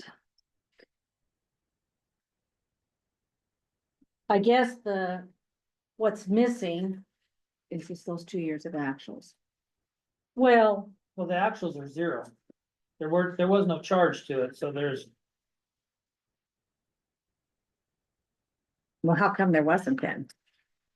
because it's a wash between what was. What was expenditure and the revenue. So what makes in it general different fund. than for the, And this year, the first year that there was an I- actual in this year? I don't know. Okay, That's like I said, that budget, the 22-23 was the budget that I inherited. And I don't know what they did that year, why there's a number there, not in the other two. Again, the treasurer would speak better to that than I can. it's too bad she wasn't here today.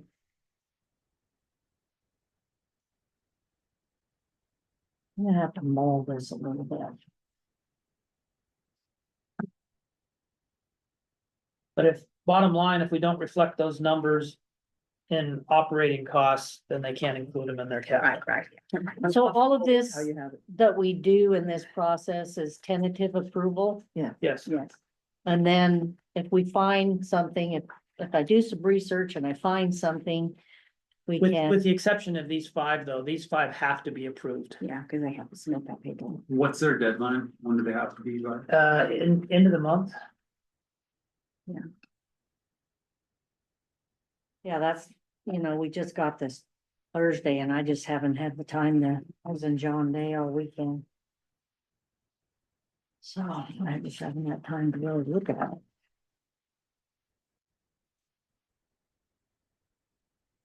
I could put it in, I mean, you can see the ins and outs, they zero each other out. We have to Well, have them, we have to have them for the application. And it's not, I mean. $23,000 and $16,000 that zero each other out are not. A major, Yeah, I agree. And the zeros, there's zeros in the actuals and the corresponding revenue items also. Yeah, So. because they zero each other out. Yeah. There was no actual expense, there was no actual revenue. But it It's helps, just hard to but it follow. helps balance at the very bottom of the fund to zero. Yeah, If I didn't, then I would have to dedicate general fund dollars against those expenditures. In order for it to zero. Which would never get spent. Other than in building maintenance and whatnot in other lines.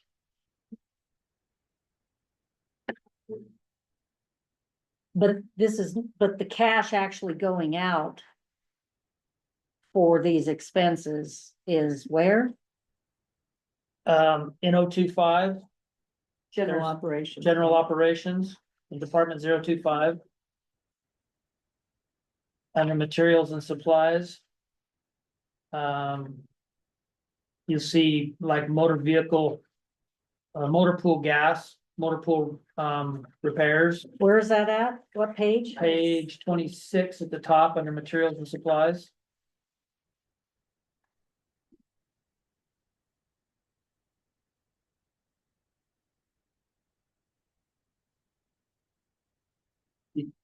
The, third and fourth line there from materials and supplies is motor pool gas and oil, motor pool repairs. That's where part of that is. So there are double expenditures then in the budget. Well, it's budgeted twice, but it's not expended twice. Not cash basis budget. I Well, mean, it isn't. I'll make a motion to approve the assessor's office budget. I second. A motion's been made and seconded to approve the assessor's office budget. All in favor signify by saying aye. Aye. Aye, and opposed? Hearing none, motion carries. Clerk's office, or clerk's department, page 5.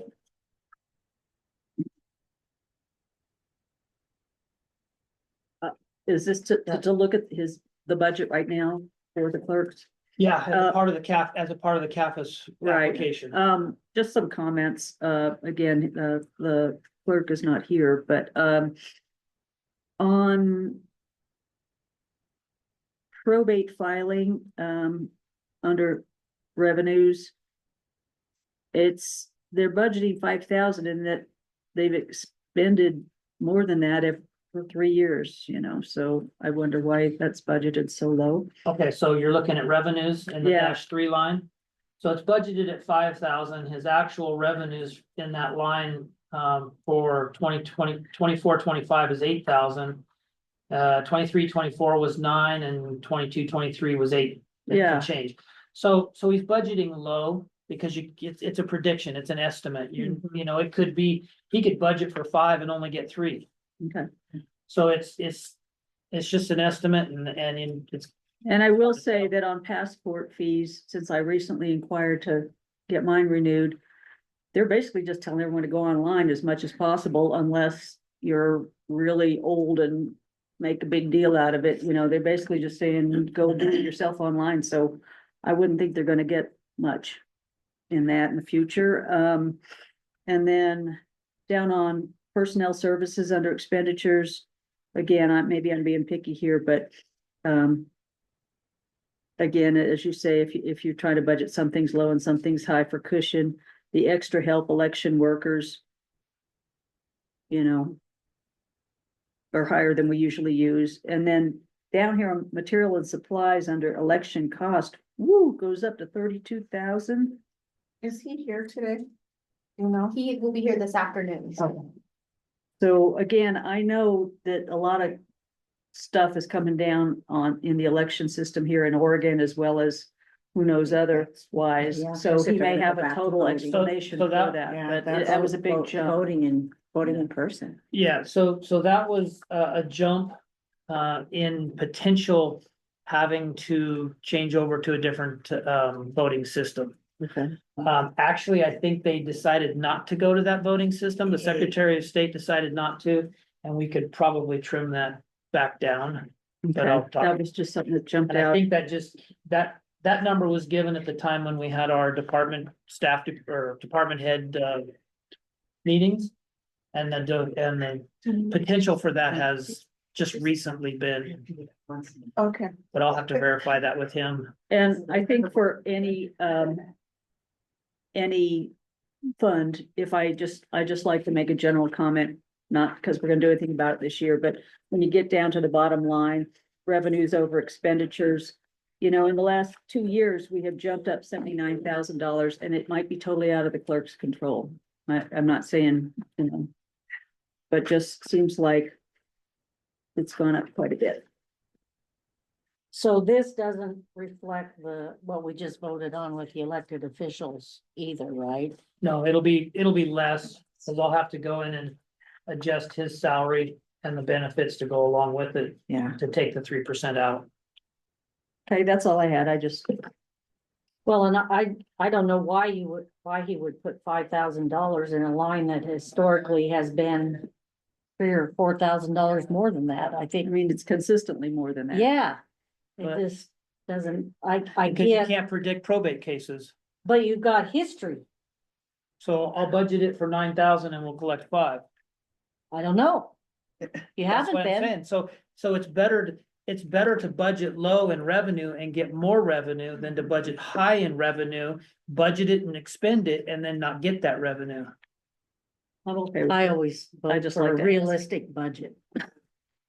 Well, I mean, I'd rather have a Christmas present and get more than what we budgeted. But if you expend to your budget, to your revenues, you're probably gonna come up short. We got to rely on the expertise of those department heads, and I appreciate conservative budgeting, but in terms of that 32,000 for the election costs. Is there a disadvantage? You mentioned maybe trimming that, but if we already have a budget that balances, is there a need to trim that? No, there's not. If that was an anticipation of don't know. possible costs, which even at a state level. That anticipated need may have gone away at a federal level, there may still be some state, yeah. costs, so. So another thing to keep in mind too, as a whole fund, all materials and supplies, the bottom line number for materials and supplies. As long as we don't exceed that throughout the whole general fund, we're good. Same with personal services, same with capital outlay. So another department's materials and supplies might go over, but his is obviously gonna be under, and it covers each other. And what's not spent just rolls over into next year's beginning fund balance. Well, I think it had a lot to do with that. But when I think it had to do with We're rank voting. choice ranked voting, and they weren't sure how that was gonna come out. Yeah, and if Yes. it did happen, we were gonna have a larger Yeah. cost Mhm. associated with it. I remember that. But yes, I'm balanced to 0, so Yeah, if it doesn't get spent, it just goes. it's just gonna go in next year's beginning fund balance.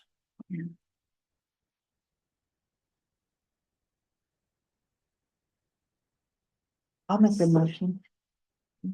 For. The clerk's budget, Yes. As amended.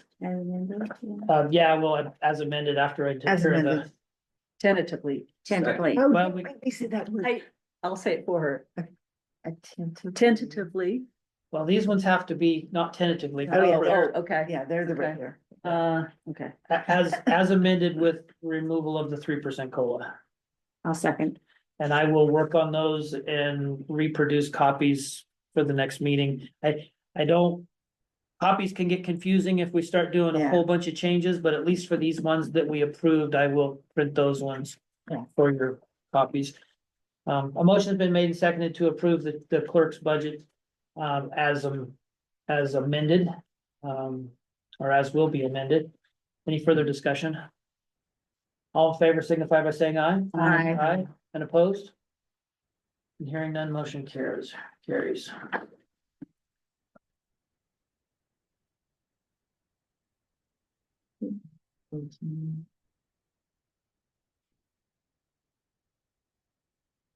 Next one will be. Assessor tax. On page 7.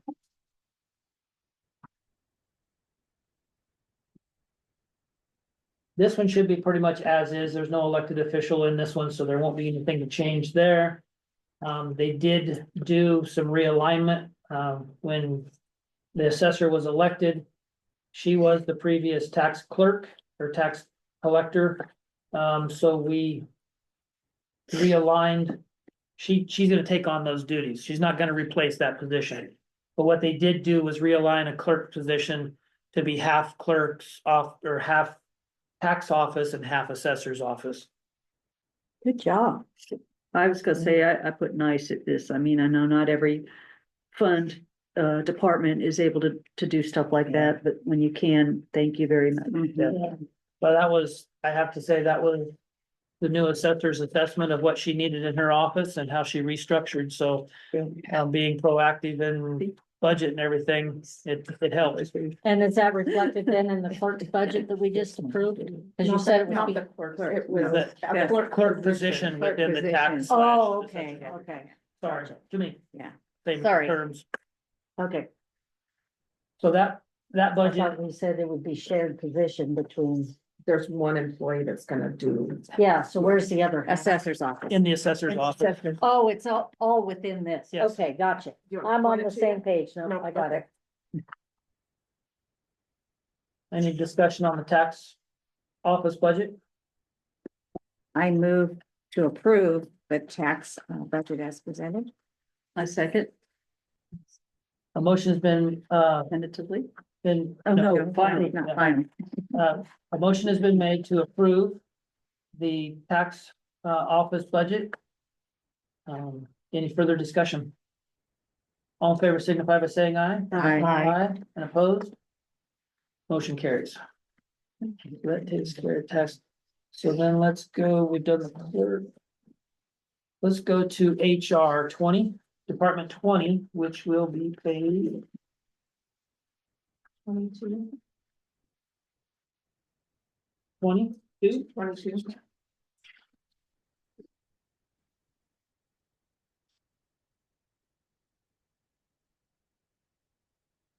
And this one doesn't. HR finance. Does that Yes. have to do with capital too? Yeah, Oh, just, I didn't have that. so it's gonna be a portion or a percentage of. Because it provides support to the assessor's office, so it'll be 0.3 or whatever percent. Of her expenditures would go towards the CAFA grant. I just never have written that down.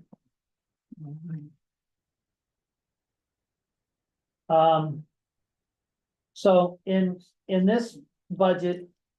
Last year, we had created the finance clerk position. And budgeted it for a few months, because we were only gonna fund it for half a year, was the original idea. This year, because of tight money, it was one of the things I had to cut. It's still on the books, it's still a position that I'd like to fill eventually. Because we have no backup for payroll or the clerk, or I mean, the treasurer and whatnot, and I think it's a vital position that we need. I just didn't have the funding for it this year, potentially when, maybe the delinquent tax account is paid up, if we ever get to that point, then we'll have monies and it'll continue to roll, and then we'll have those revenues to fund this position. Yeah. But for this year's budget, I had to zero it out. I had to make a lot of cuts and a lot of, 5,000, 10,000, 20,000, whatever here and there in order to get us to zero. Well, it didn't make sense to lay off somebody and then hire somebody over here on this other Yeah. side, so. Yeah.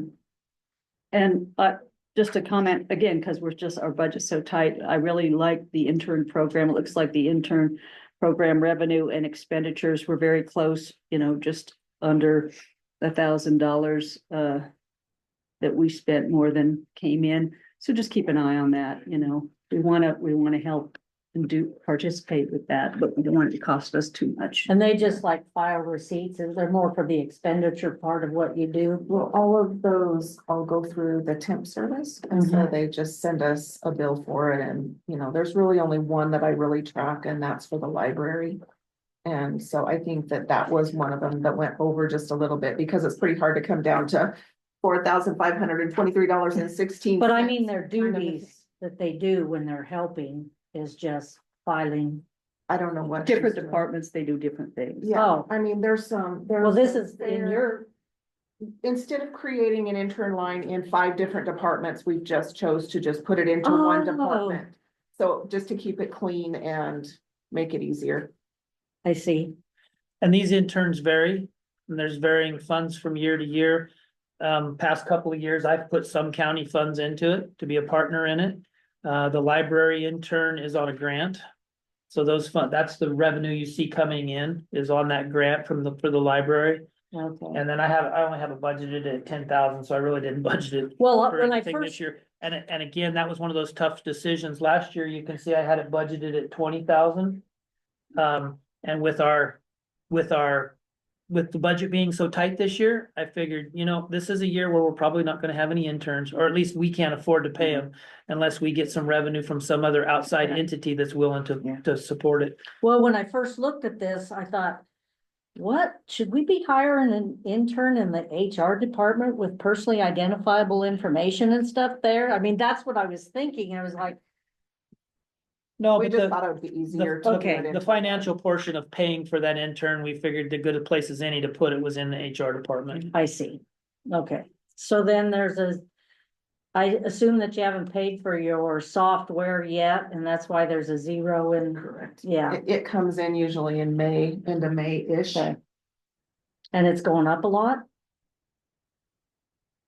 Part of that is the increase is that increase I told you, we're going from the older version of Tyler to the newer cloud-based version. Best version. Okay.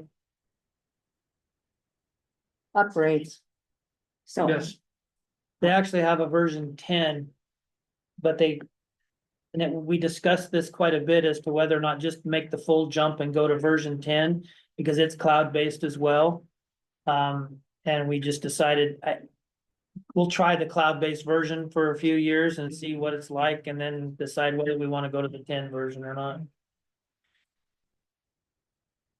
So I make a motion to approve, HR as presented. Second, Motion's been made and seconded to approve HR finance budget. All in favor signify by saying aye. Aye. Aye, and opposed? Motion carries.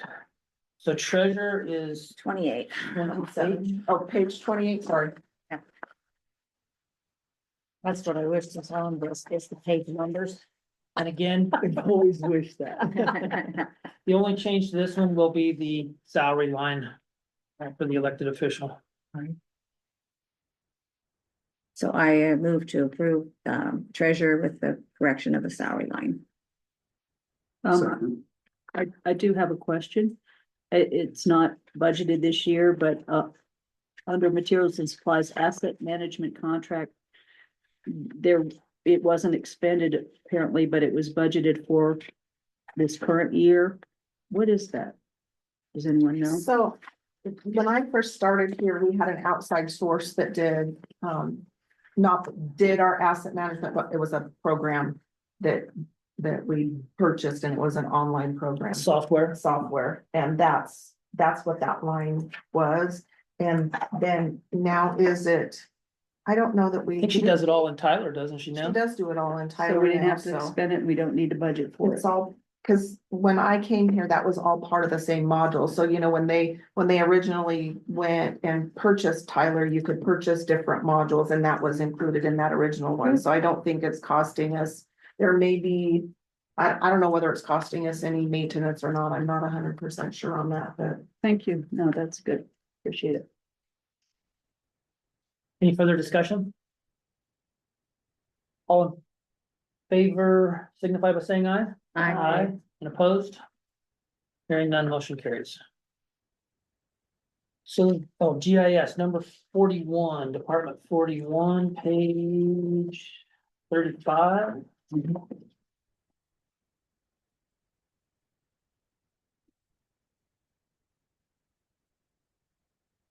And then kind of as we saw earlier from the assessor's budget, you see that top line internal assessor, those two numbers zero each other out. Question, so there's the GIS coordinator, and then there's a GIS/building tech. That's So that's- 25 FTE. So that position will be zeroed out, 0 FTE, and you can see it's not funded this year. Okay, So what traditionally how this was funded was the building department had a inspector / GIS tech. With the expansion of the building department, that position is now an inspector, period. okay. So it's not co-funded by GIS anymore, it's funded by the building department. Again, these are little savings that the general fund will experience by the building department expansion and taking on all of its own expenses. Thanks. Which is good. there's little bits here and there, probably by the building department doing that, will save the general fund. I mean, cause they're gonna take on all their vehicle expense, their own vehicle expense, gas and fuel and everything, which was previously paid for by the general fund. We're probably gonna see a savings of $75,000. All the different little things, nuances, because actually the other one, the clerk, the clerk tech. Technician, whatever, was also funded as a part of the planning department before. And now that position is moved over to, in its entirety, well, not its entirety, but moved over to the building department. And it's funded 25% building, 25% environmental health, 25% GIS, and 25% planning. So 50% of it is still general fund budget, and 50% of it is those other two departments. So again, there was a lot of little nuances that this will help save us some money in the general fund. On the final section on interfund transfers, so it has a 13,500 to environmental health. You could just comment on that. That is GIS's portion of that position, of that permit text. I see, thank you. Position. That's exactly what you just talked about. Yeah. Okay, thank you. Yeah, I move to approve GIS as presented. Now, second, A motion has been made and seconded to approve the GIS budget as presented. Any further discussion? All in favor, signify by saying aye. Aye. Opposed? Hearing none, motion carries. All right, that takes care of our CAFA departments that we needed to take care of. It's 11:15. Does anybody want to take a break? I need to, Yeah. Okay, let's take a 10-minute break, or short, almost 10. Let's be back at 28:05 after, if that's okay. Oh, we did. Good luck on your journey. You gotta go outside. So Yeah. the back door and out to the outlets. oh, Where's the back? she meant upstairs, the back door. Oh, I thought it was like a secret. You can go through the Well, boiler you room, could but go I through don't the boiler room recommend if it. you wanted. That's my fire escape proof. if needed. Are they servicing your outhouses every day? They are Yes. amazingly Good. clean. Yes, they Good. have been. That's I good. thought about that. I was when really bought this today. I was like, I was really surprised. What's Did that? anybody else need a copy of this elected officials compensation board thing? Did anybody else? I've got one. It is online. Oh, it's. Well, I'm gonna track out there. It'll check out. Are you going? Yes, I'll go out there. I need to go too. I'll escort the ladies out. To get it. Bugs. Nice, living in Hines is really nice. Yeah. Own bathroom and everything. Only 58 more funds to get through today, Holly. Is that all? If We can do it. Yeah, there's those others are pretty. Yeah, they're pretty cut and dry. We'll start getting less, questions. When the rolls happen.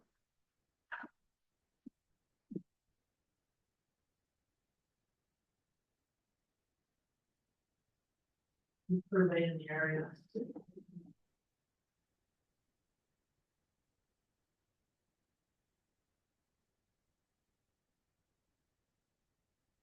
Hopefully you're the only person that shut up, Doug.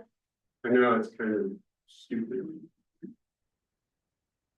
Not even online. Yeah, I mean, it's just like. I don't know, if you don't pay attention. You can not. That's my opinion, you know, and then, you know, you'll hear a lot of stuff, but, I definitely wish there was more involvement, just because sometimes I feel like. It's just, even, and I didn't mean to cut you off. The first hour. You know, when it gets into the grind, I can say, oh, okay, then all the people get up and leave. Right. You know, but last year there was so many more, and it's just, what happened, what's going on? It can't be because of the flood, it can't be because, you know, I mean, this is, I don't know, it's kind of sad, but it is. The worst part is there's nobody online, and that's a service that. It's weird, it's weird. I agree. And like I say, to hear the opening, you know, this is the budget message and all that stuff. We're the department, we're people. Hi, Yeah. are you here from Broadway Deli? Yes. Perfect. I'll just set it right on that countertop and get it all set up for everybody. Thank you very much.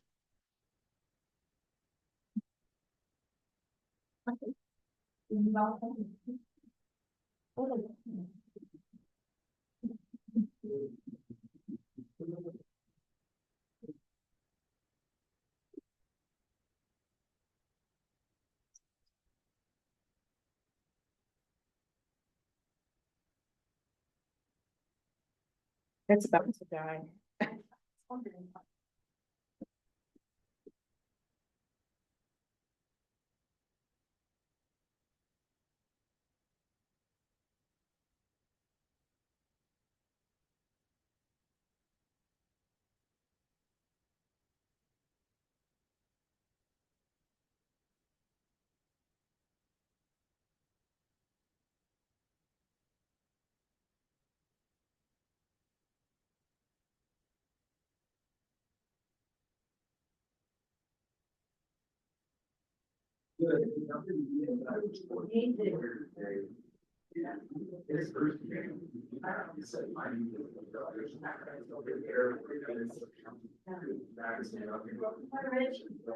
How are you? You're high and dry, like us. Just being right. What about the rental? Section 1, Are section you rental? IRS. It says charitable contributions to government. So, mine is a certain end of the based on the situation.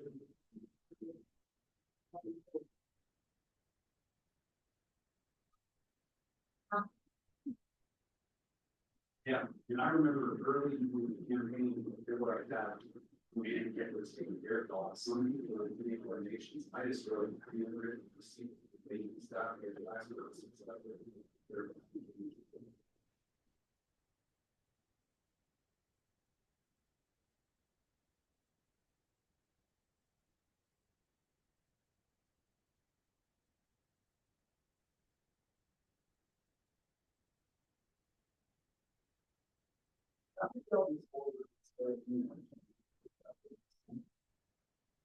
Okay, and I'll probably tell you if they do let them know that probably The sandwich is king.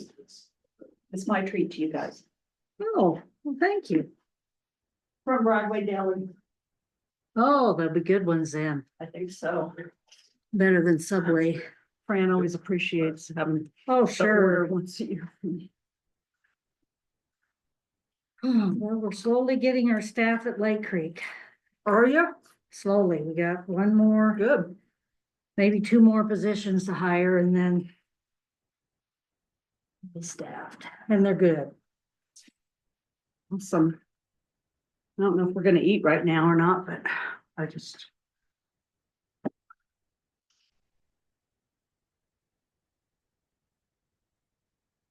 I really. Compared to 8 years ago, when I was first on court, I'm really pleased with where we've come. It's a slow go, but you can see total honesty, Improvements. totally trying to make things better, trying to get answers. There's always a good feeling to think about, you know, from the library perspective and stuff, but I would think you would have to understand we're not cutting them so we can do something else. I mean, Well, there's other positions that aren't funded in this. And Right. right, you know, the assessor recognizes it and did it all on her own. Absolutely.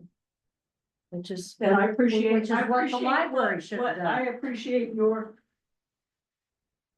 Comments, and we should work on all the stuff you're saying, but at least we get a thorough discussion today and see. Once we learn more. Well, ultimately, it doesn't really matter, but No, well, it's good to ask the question, because in a perfect world, And maybe even in an imperfect world, we can maybe move in that direction. Thanks. I gotta figure out some of this stuff because I just don't think it's right. If you guys want to eat early, they brought it. I saw that they brought it. It's cool. I have a little salad too. Awesome.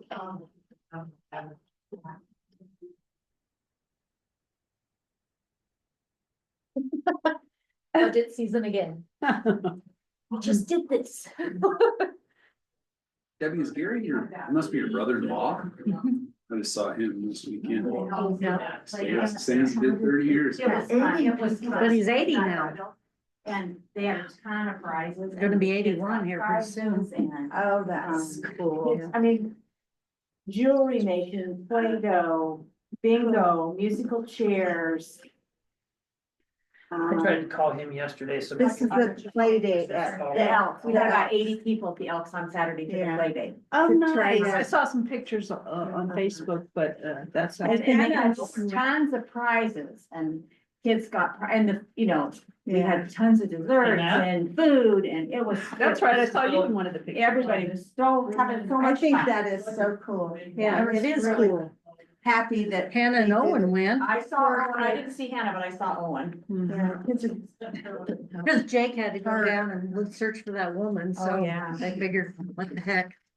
No, it was really good. And the Elks is talking about maybe doing it again I'm gonna go ahead and. at another time. Oh my God, is anybody heard any more about the girl? They haven't found her. So I wonder what. GPS, I'm sure, took her there and she probably maybe broke down, I would assume. and That's what walked. happened. But do you think, why would she take her phone? All right, So- That's just a bizarre thing. I'm gonna leave it up to the good of the order, so to speak, but my intent was to take a actual lunch break and not work through like we normally do. Okay. So that's up to you guys. Everybody else here does. I think don't- we should. I don't like to do it. I do not like working lunches, so that's why we scheduled it 9 to 4. If we want to take an actual half-hour break or whatever for lunch. Whatever. Whatever works. So I was just told that, we're not being treated as good as the inmates because they get to use the indoor bathroom. we were wondering about what happened to the inmates. And then I Yeah. was also told, why are we waiting? Because everything else is up and functioning. Well, the inmates, you don't want them to escape, No, you I know know. that. That one was a And things joke. aren't up and running. Okay, that's what, no. And they encouraged everybody not to get rid of any outhouses that they had. Okay. I just went in. I'm just trying to lead Stay by compliant, example yes. and. You're staying compliant. And I'm so happy that they're cleaning up. They are clean out. They're very nice. Shout Really out good. to them for keeping them clean. I was visiting with some school district people last night because we had a Harney County Supporting Our Students meeting and they were talking about that some of these people are moving back into their houses and there's still water in it. And it is not safe, Oh, it's but terrible. they can't afford to do anything else and they're going The ahead and the moving hospital's in. very concerned about the infectious disease spread that they're gonna have to deal with. Well, they already And- had, the first day, they had 9 cases. I think. Mhm. And that's the first question they ask you. Have you been in the floodwaters? Well, Hannah said that she tried to predict what kind of drugs they might need to combat all Yeah. of this. She didn't even think about pink eye, and somebody got didn't. pink eye from it. I didn't And think so- about pink eye either. No, she didn't either, and so, but, you know, I'm sure she's ordered some now, but There's lots of people dumpster diving too. She brought up, because people are throwing stuff away, and people are looking to see if they can find any treasures, that they're all contaminated. Oh. bad situation. It's really bad. Are we ready to reconvene? You guys aware there's a town hall, Senator Merkley will be in town Sunday night. Oh, no, what time? At Sunday night 7:30? starts at 7:30 at the community center. So if you can go, we all need to make sure he understands not party politics, but we are in dire need of all your help, Yeah. all your help. So somebody probably will have all figures like how many houses we've lost, pretty much. That's what I was looking for, Bill, do you have thinking that we Bill, would you see have some that? stats. They have received as of last night, at the meeting I was in last night, 40 five-ish damage assessments, because they're Right. you go online and do it yourself. Mhm. So that was the last number I heard, but they did have some Red Cross and OEM, Oregon Emergency Management staff, that was walking around the area and helping people, so that number may have jumped, I don't know, but. And that's just affected houses, that's not. But I would think by Sunday night, if, whether it's any of us, should be able to say there've been, our best estimate is this many people were displaced from their homes, this many homes were affected, this, people, homes, and Yeah. anything else we can quantify. That's in the recovery phase right now, they're really struggling for all that data. So that we can potentially get that president or the governor can ask for the presidential declaration. Another big hurdle is. There's a lot of nuances to these FEMA programs and how you get there and how you get the assistance. But the main hurdle is an $8 million hurdle. And on our own, don't know if we'll get there or not, or if we could get there. I mean, if they totally condemn the burn sewer system, maybe that might do it. But to get to the $8 million hurdle, it's, and there's also two different categories. There's like homes, private property, and private and commercial, and then there's infrastructure. So what they're trying to do is create a link between or find a link between the weather event that hit Douglas County. Because our flooding started about the same time. So if they can find a weather. There was an atmospheric river is what they call it. And if that affected any of our snow melt and stuff, which I believe they can make the case and they I should think make the so. case. Then we're included with them, the 8 million will likely Yeah. be reach for all of us, but if we have to be by ourselves and are not, deemed as part of that event, then we gotta have 8 million just here. And then the tribe is probably totally separate because. They're it's- totally it- separate because could. they're a sovereign nation. They could join in our declaration, but if they go it on their own, they're pretty much assured they will get their declaration. But if they go in with us, they can't do they can't do either, they can't do both. Okay. So if they came in with Burns, Harney County, and tried to bring their dollar amounts to us to help us get to that, but we still didn't get there, then they would be out. So they're not gonna join us. No. When they have a sure thing, they're gonna. Yeah. Don't blame them, No. why would you? So. I thought it was important to note that when we had that conversation on Saturday, we talked about the FEMA designation. Even if we get that FEMA designation, the maximum amount that a person can get is $50,000. If they qualify for every assistance, the maximum they can get is $50,000, which obviously is not enough. to Enough. And they replace said otherwise a it's loss. between 5 and 10,000. Yeah, the average. And Well- that's not right. Lahaina, $750. Same way with South North Carolina, whatever it was, $750 they got, so. Yeah. You know, All right, so budget committee's back in session. Next fund will be the American Rescue Plan Fund. And it's Fund 105 and the pages aren't numbered sequentially, so it's just right after the general fund.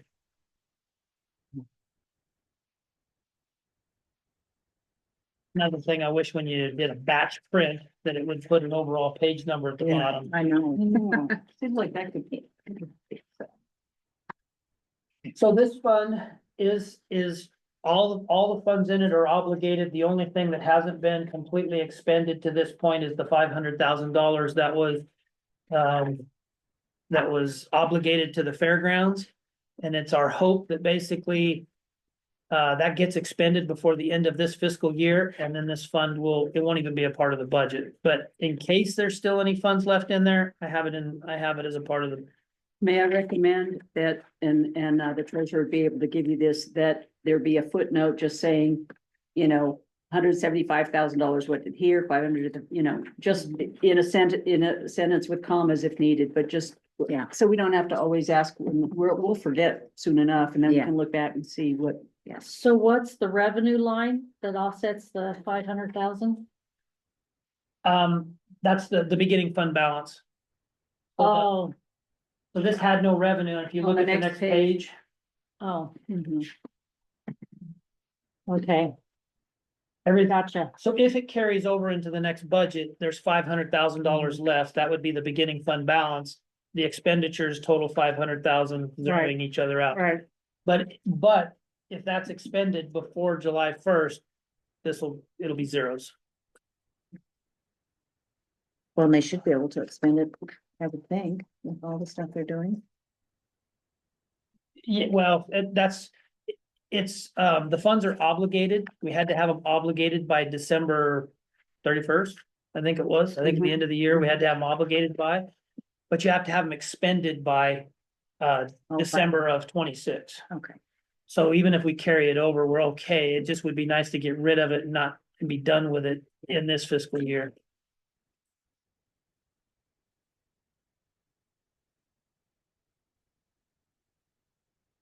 Okay, so do we want to do a motion on each individual one or do them all of these at once or? I make a motion to approve this budget, tentatively approve this budget. Okay, I second it. A motion's been made and seconded to tentatively approve the American Rescue Plan Fund 105. Any further discussion? All in favor signify by saying aye. Aye. Opposed? Hearing none, motion carries. The law library. Fund 203.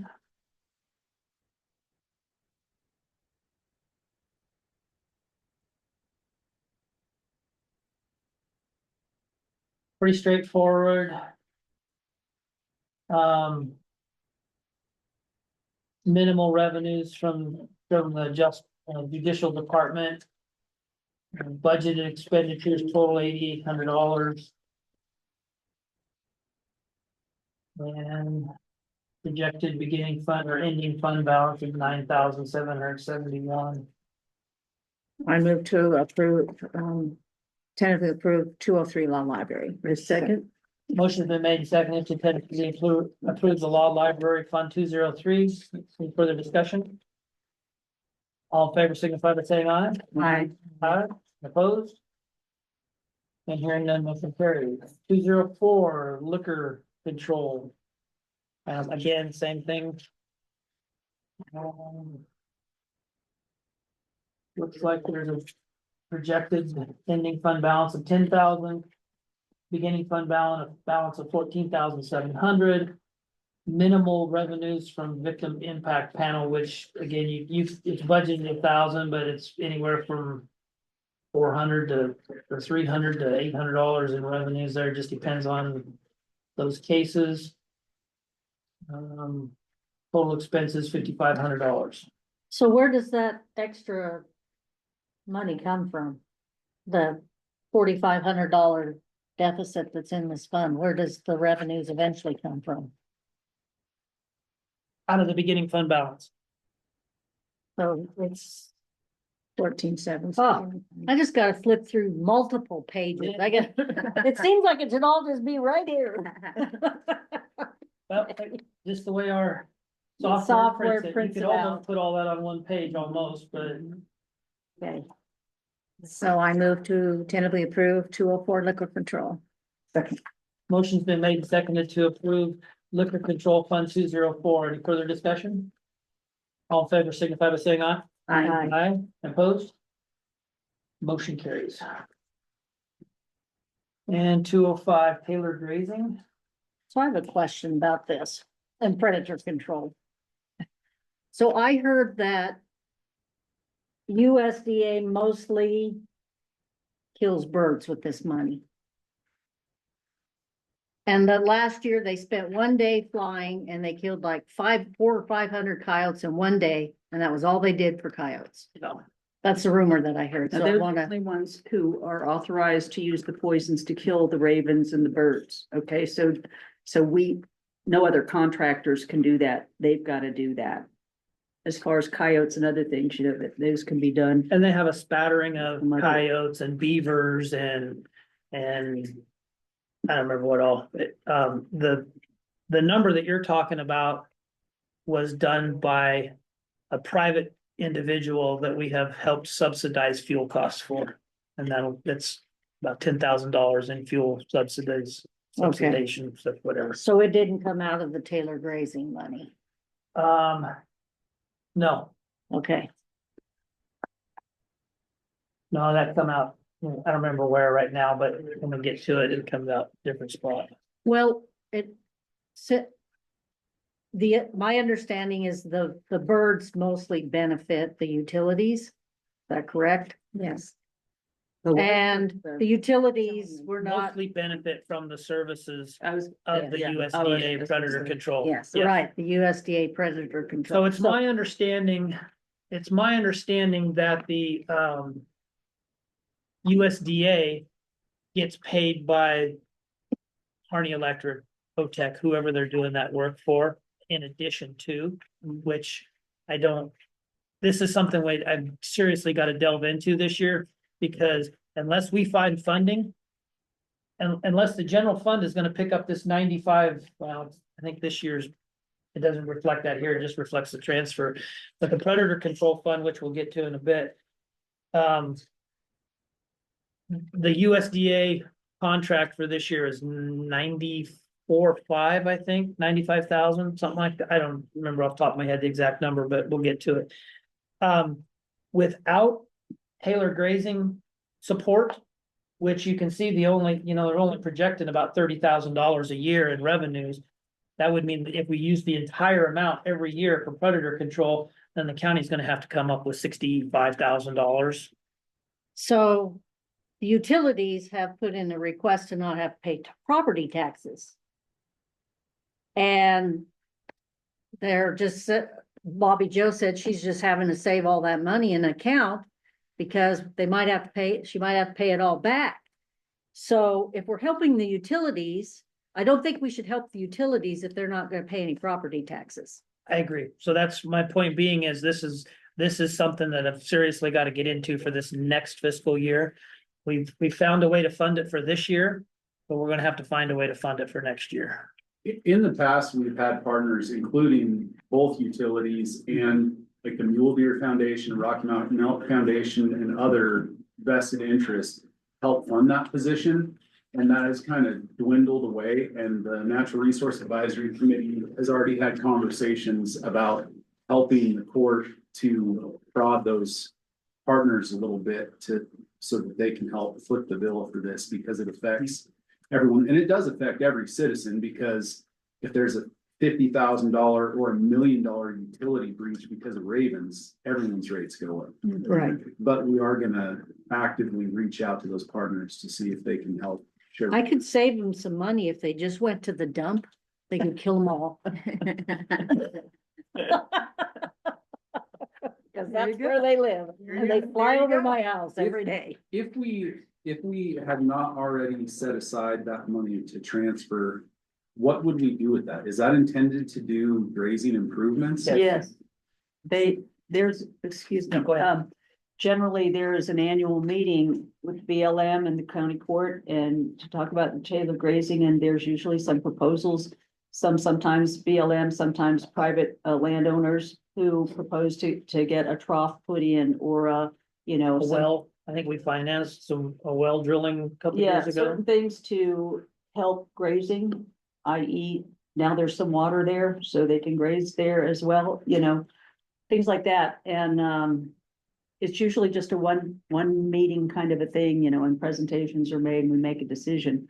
I don't know if we're not having a meeting this year, but we usually have it every year, and it's different every year, or it used to be. But now with very little money left. Predator control doesn't really help grazing unless you're killing grazing animals. So it seems like weed control would be better use of Taylor grazing money than predator control. The 2,000 coyotes that were removed and the help that they have been doing with the wolves, I would say impacts grazing. Okay, Is that the number you got from USDA? On coyotes? Not from USDA. But it's close to 2,000 that were removed this winter. And with the wolf stuff in the northwestern portion of the county, ODF and W was understaffed, and without the help of our wildlife, whatever this person is called, control person, they wouldn't have been able to do their preventative measures against those wolves.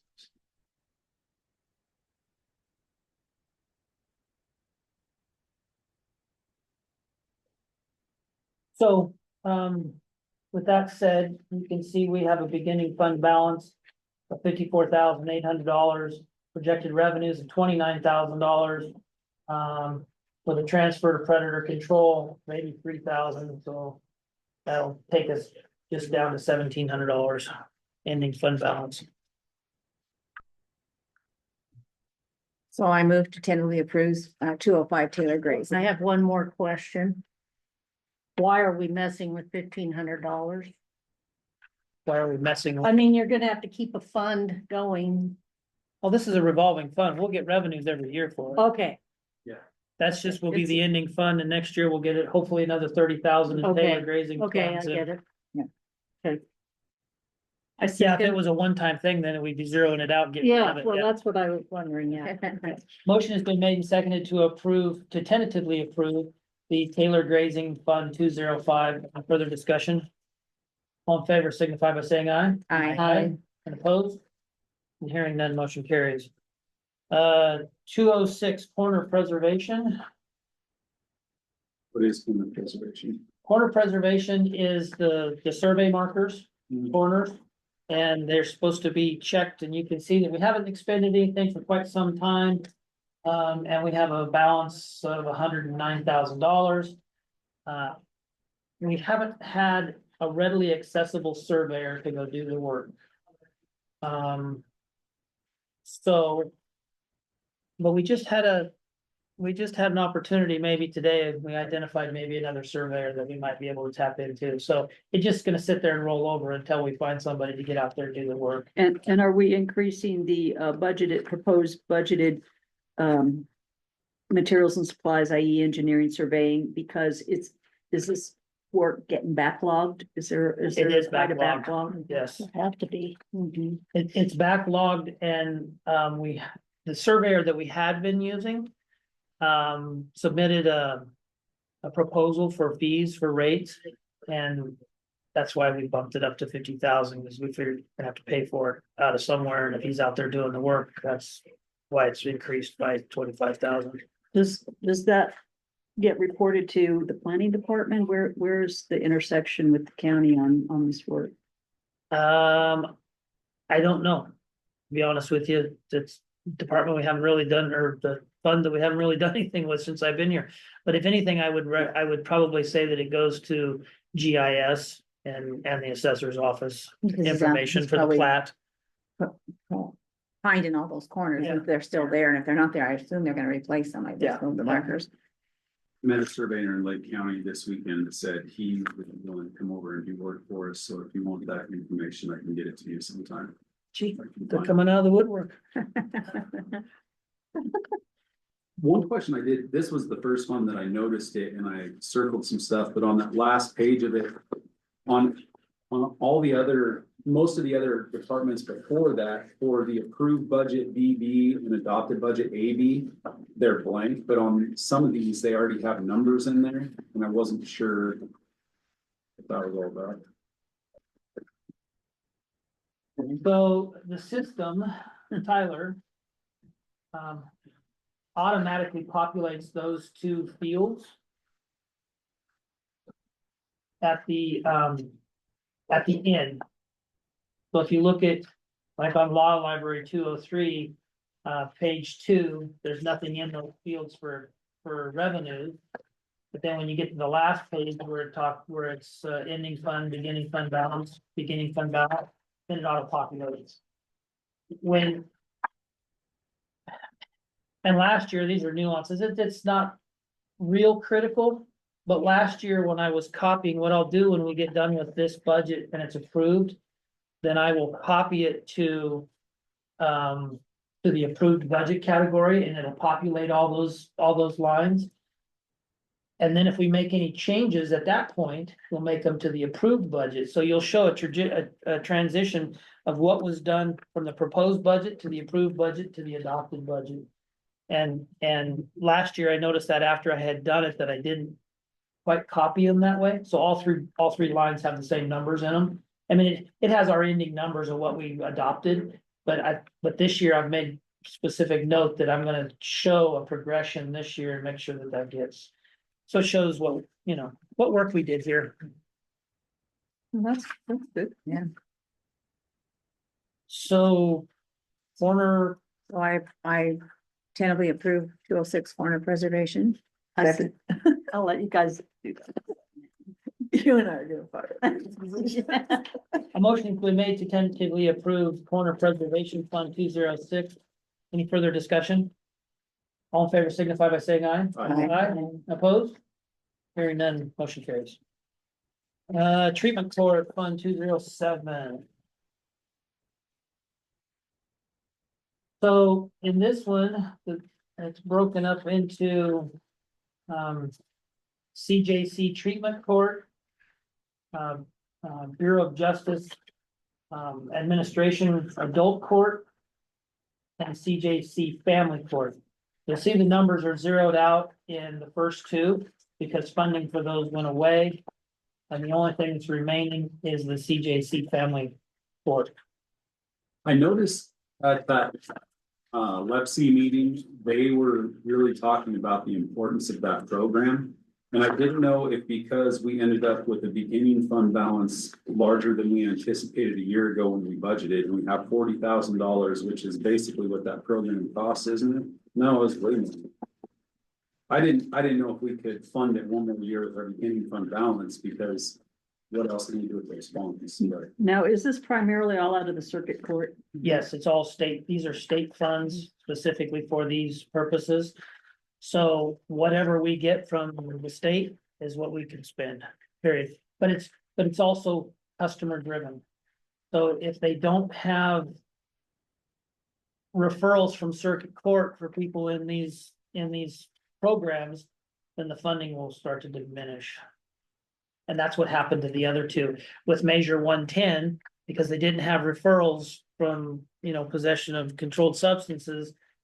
There was no referrals to those programs, so the funding dried up. what will we do with those funds? If we never budget for it and don't plan on doing it, and you have $40,000 sitting there, we probably can't use it for anything other than that, can we? Yeah, they would probably utilize it to zero, or we would have to return to the state. So we're really thinking the grant's gonna be that much more? That's their estimate. We just take That's what from- they yeah. bring us That's from from upstairs. upstairs, yeah. Wow, it's really not our program to. In much an with it. essence, it's pass through funds. They Right, come to the county and it passes through us to the program. right. So I make a motion to tentatively approve 207 treatment court. Second. Don't like this. The motion's been made and seconded to approve CJC Family Court Fund 207, Department 009 only.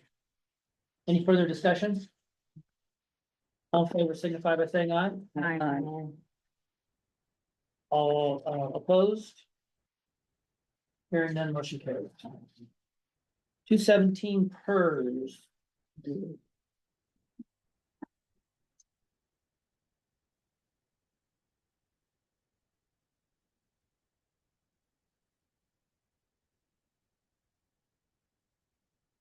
Our PERS reserve. Beginning fund balance of $50,000. And this is a reserve so that when somebody retires and they do a survey on all their years of service and whether or not all the appropriate PERS contribution payments by the employer were made. And in some cases, we've had some pretty good payments out of this. Or they felt it's an error. Yeah, where they, They recalculate, or they calculate. They do, way back in the 90s, they didn't require us to submit hours and things like that. Or if they work for two different PERS employees, they didn't, you didn't know it. back then, and they've gone back and said, okay, show me what happened with this employee in 1992. Show me the hours, show me what they made, and, so there could be contributions that were never contributed out of the employee because they were non-qualifying for us, but maybe they weren't with them, so, and there's ins and outs. I mean, there's always ins and outs with it. So. So, Post things, don't post. um. This year, again, this is one of the cuts that I made, because we have a $50,000. Balance. And, I mean, you never know, but we felt that that was sufficient to cover any of these circumstances, so I zeroed out the transfer. As a revenue transfer from general fund to this account this year, because just where I had to go to find money to get us to zero. If we were not in the declining revenue situation that we're in and having to make these type of deliberations, I remember years earlier attending budget committee meetings, under different county judge, et cetera, where they said it's very important to have sufficient in here because of what can and will happen, what could happen, and it could really hurt your county if you don't have it to. And to Ladine's credit, before she left, one of her projects was to go back and verify hours and clean up whatever she could clean up. And so, because I didn't want her work to go to the wayside as somebody leaves employment with us. And after about 30 days, when I know everything's posted, then I am looking at those terminated employees and verifying what Tyler says to what her says and making any adjustments at that time.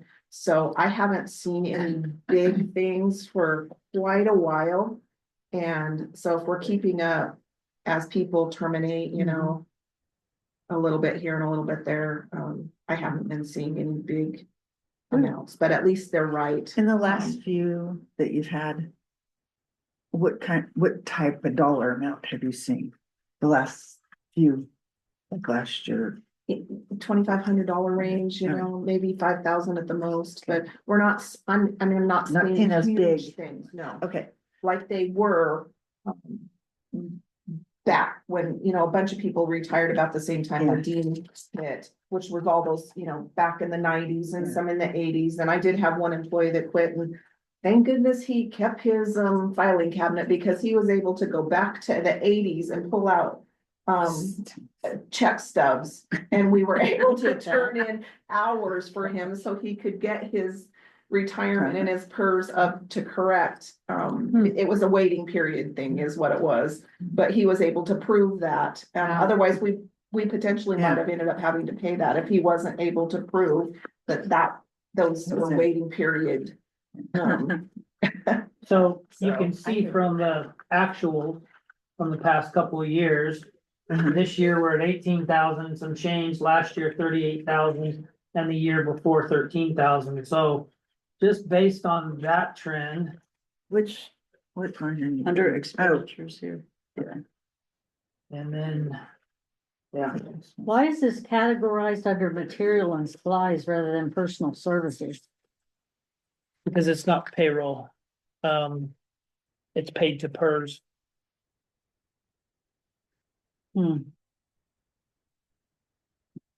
If it was payroll deduction, then it's. I would make a motion to Kennedy. approve. TA.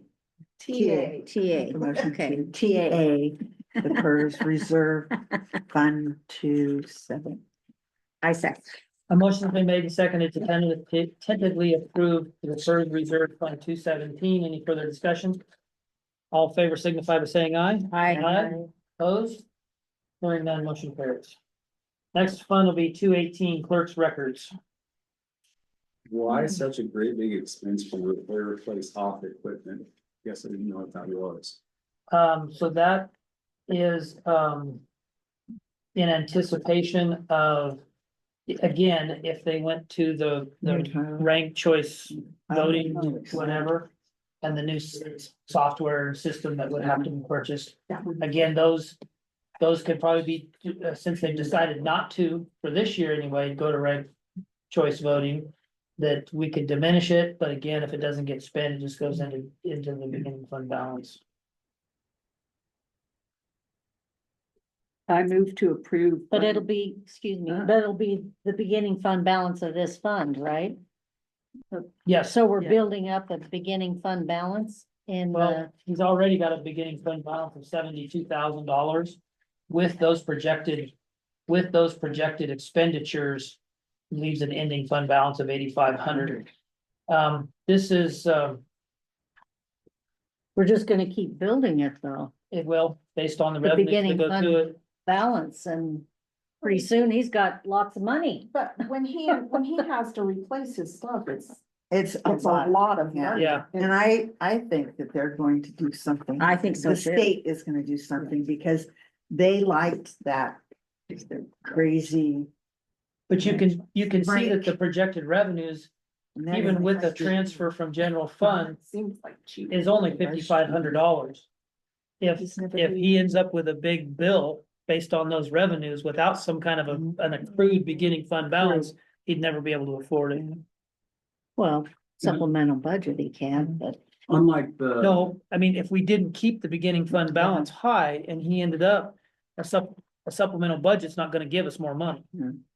If we, if we don't appropriate it, then we have to have a supplemental Right. budget.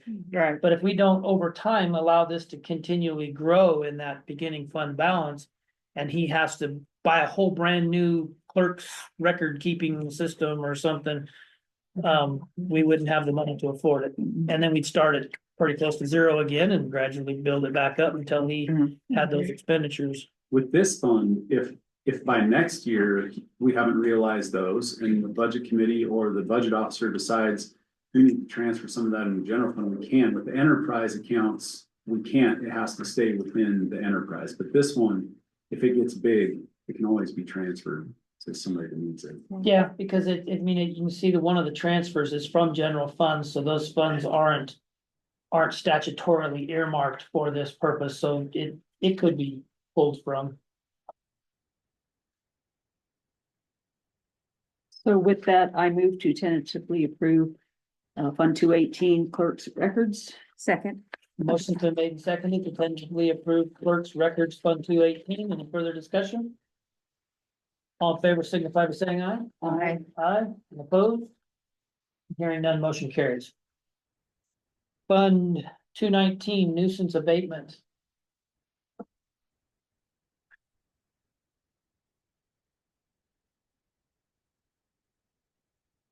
With a beginning fund balance of $19,000, and the full amount is appropriated. You see, there's not a whole lot of revenue source there. In fact, can you explain?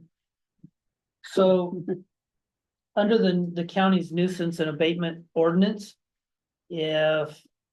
which the sheriff and I are working on a couple of cases right now, the ordinance may need to be redone because it doesn't give a logical path as to how you get an individual from being cited, court.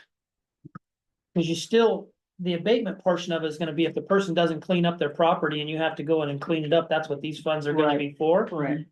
But how you get there, because you have to have a court order, well, much like a search warrant, to go onto the property and abate it. So that's where the nuances in that ordinance are that we're not quite sure how to navigate And yet. I remember there was a lot of entities, i.e. including county court, justice court, circuit court, it wasn't a clean agreement on how it should flow. Yeah. We need to do what's appropriate. When a situation is in the town of Burns or in the town of Hines, who has the lead on it? Well, they have, City. if it's county property, we're It's talking the- about, right? Yeah, if it's outside the city, And unincorporated. And I don't know if the city has even found out a good way to deal with it either, other than citations, and you can write Citations. somebody a citation all day long, but. What if they, we're gonna clean it up? Yeah. So these funds are basically held for that purpose. And how we figure out how to get there and navigate the process is another story. You may have a lot of abatement issues when this flood's over. Well, Especially if people start. yeah, dumping on other properties. City of Burnsville have. Which is there's some county people out there too, though. No, not, I don't think too bad. I drove Some around of the county before this all properties get. the Yeah, Thursday before that kind of it stuff. happened. And there was, a lot of garbage on porches. And, throughout their walkways and stuff, and I won't say where I saw them. But that all ended up in the water, and that is really scary. Yeah. And Seen a lot of that. a lot of, they said oil Spill. slick sheen on the water. being on the water because they're, can you imagine what is all in there? Which is a lot. Yeah. Ugh. So while we have ordinances and building code for not being able to live in a camp trailer on a piece of property, the teeth is how do you, if you catch somebody that's doing that, or you identify somebody who's doing that, it's having the teeth to then force them out of it. But then you run into the social side of things, the societal side of things, wherein we have limited housing and is somebody's house, so. Yeah. It's just premature, so. Yeah. It's pretty It's gonna be sad. disturbing. I just don't know where all those people are gonna go. I don't either. Where they're going. People are living in houses with water in them now. I just couldn't believe that they were saying that last night. I know. I'll make a And then- motion to tentatively approve the nuisance abatement ordinance or fund 219. Second, The motion's been made and seconded to approve nuisance abatement fund 219. Any further discussion? All favor, all favor signify by saying aye. Aye. Opposed? Hearing none, motion carries. 221 senior center transportation. This is a pass-through. Grants that are applied for the transportation program at the senior center. They come to us and get transferred right straight through to the senior center, the hub, under a contract with the county that they provide those services. Because the county is the recipient of those funds and then they provide the service. I move to tentatively approve Fund 221 Senior Community Transportation. Second. A motion's been made and seconded to tentatively approve senior transportation fund 221. Any further discussion? All in favor signify by saying aye. Aye, opposed? Motion carried. 224 Fair Event Center.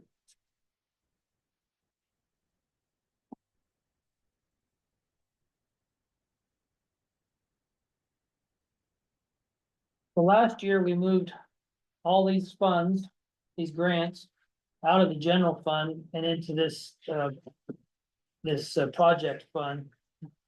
And talking with the treasurer, it's our intent that any future big sums of money like this, we're gonna create a special fund for them. That's a good idea. It skews the general fund Yes, and its yes. true appearance. Yeah. So these are the remaining funds. Obviously, there's the projected revenue for livestock, Business Oregon Livestock Shelter. Funds. And federal grants of an additional $4.5 million. I don't know exactly what that is. I think they have an ask into the legislature. And I know they're in the process of just grant submission using portion of those ARPA funds as matching funds. And it's appropriate, or it's budgeted, because if we get it and we don't have it budgeted, you can't spend it without a supplemental budget. So they may or may not get those, but it's in there if they do. And then the same with the capital outlay. Appropriation.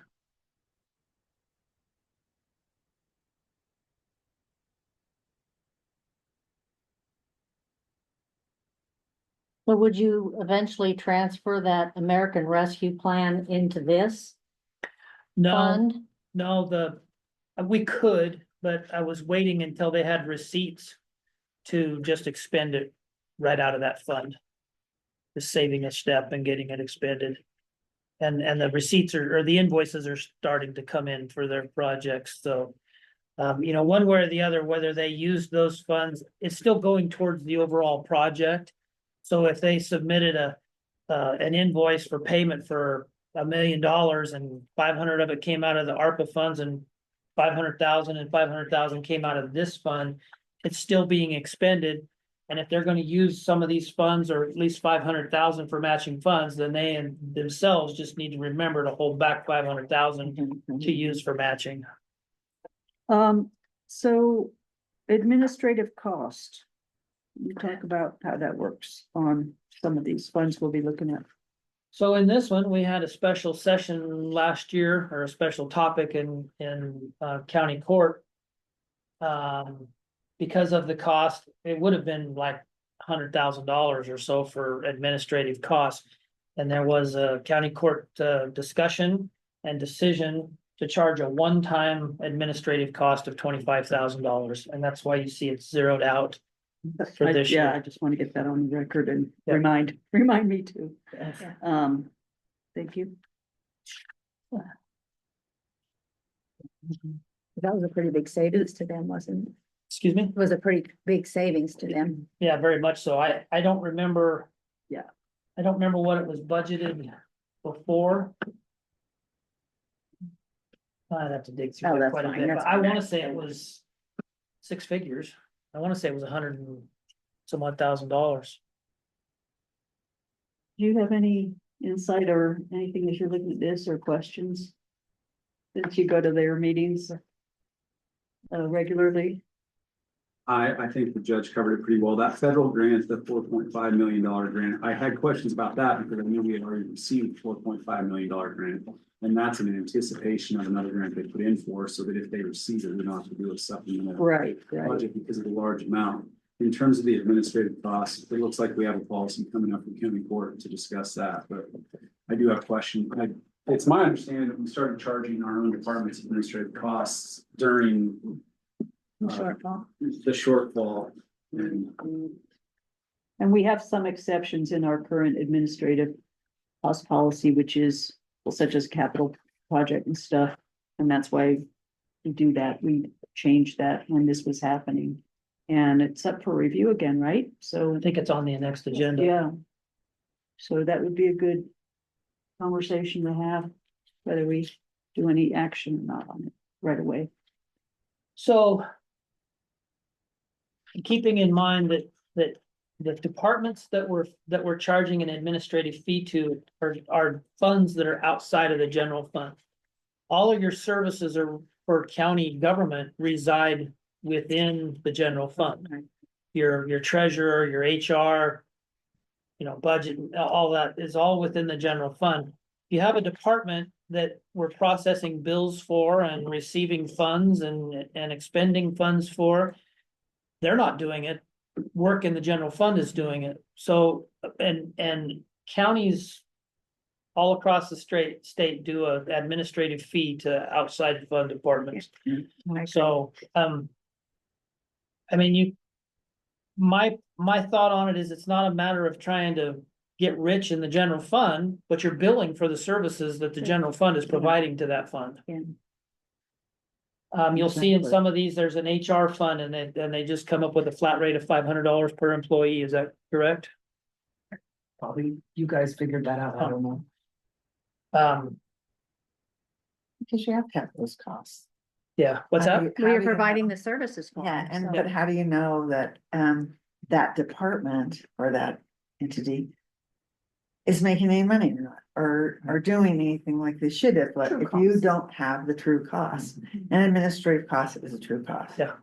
You're using this employee and this employee and this employee to do to run your operation. So just like the building fund department, as it has grown and as it expanded into other counties, Mhm. all those dollars are gonna be receipted to the treasurer Correct. and then, She's gotta take and then expended through the Extended treasurer. through the treasurer. On their behalf. Yeah. so we're doing their accounting for them. Exactly. We hired a private house. We're doing their payroll for them and Payroll. paying their bills for them Yeah. and. It was, while it was instituted when we had our budget crisis, because we hadn't been doing that, it has been continued, I think, primarily because it's reasonably good business to I do think, so, yeah. and it's not like just to get out of a hole, it's just one more example of where Harney County didn't used to do certain things, but we, But it also Yeah. gives you the true cost of the program. it really does. Exactly. It really does. You know, I believe that those departments that do the administration, the HR and the treasurer are departments that we have anyway to do business. And that's what they do is service our other departments. And by charging those extra funds, if, for example, $25,000 worth of work is being done, then wouldn't we need additional FTE to cover that? And so I just would personally like to see the tax dollars go towards it. If there's a grant opportunity where you have to write in administrative costs, like we'll get to one with the wolf compensation, well, we did write that into the grant because we could, then I think that's definitely appropriate. But I think I don't agree with it. so none of these grants have an indirect cost component. Part of them? The other thing, there's the administrative work of paying those bills, receiving them for a project like this. But for a lot of these grants, I think the question has to be asked, who is doing the actual monitoring and administration of the grant? Because there's always all these loopholes you have to step through. And if that were the case, we would probably have to take on additional FTE to meet those needs. But if they're just cutting the checks, like we cut the checks for the whole county. None of these grants that the event center received had administrative costs taken out of them. No, that's where we negotiated that one lump sum of 25, because most grants, the de minimis, de minimis fee is traditionally 10%. This $25,000 is like a per point percentage. So none of these grants paid any administrative fee to the county. We took one lump sum of 25,000. Even in the federal government now, the recognized or authorized de minimis is 15%. So, I mean, we're not even charging that amongst our own county departments. I think it's 6% for smaller, it decreases actually the larger 5 amount and of your. 6, yeah. Depending on the amount of expenditures, so the greater expenditures or amount of expenditures actually has a lower percentage rate that we're taking as administrative cost. So like say $10,000 of expenditures would be 6%. And 15,000 would be 5% and 20,000 would be 4%. And that's the way it was set up. I don't know what the logic was behind that. That's the way it was when I took office. As to why it decreased based on more expenditure, you'd think it would be the other way around, but Yeah, Well, it's irrelevant for this budget question. I move to approve this Fair Event Center project 224. I second. Tentatively, a motion has been made and seconded to tentatively approve the Fair Event Center Project Fund 224. Any further discussion? All in favor signify by saying aye. Aye. And opposed? The motion carries. Next fund to be 1228 Park Fund. this is the RV park, correct? Yes, Would this also be for other parks if we had them, or is this just for the RV park? it would be, if we Okay. had any, because we receive funding from RV license fees. And, we could use it, we could use funding out of this for Thymer Park. Yeah, that's what I was gonna say, Fire Park. And the piece of property that the county owns up in the far northeast corner of the county is considered a county park. And the State Marine Board, can you refresh memory on that, So the state, that revenue source? State Marine Board was,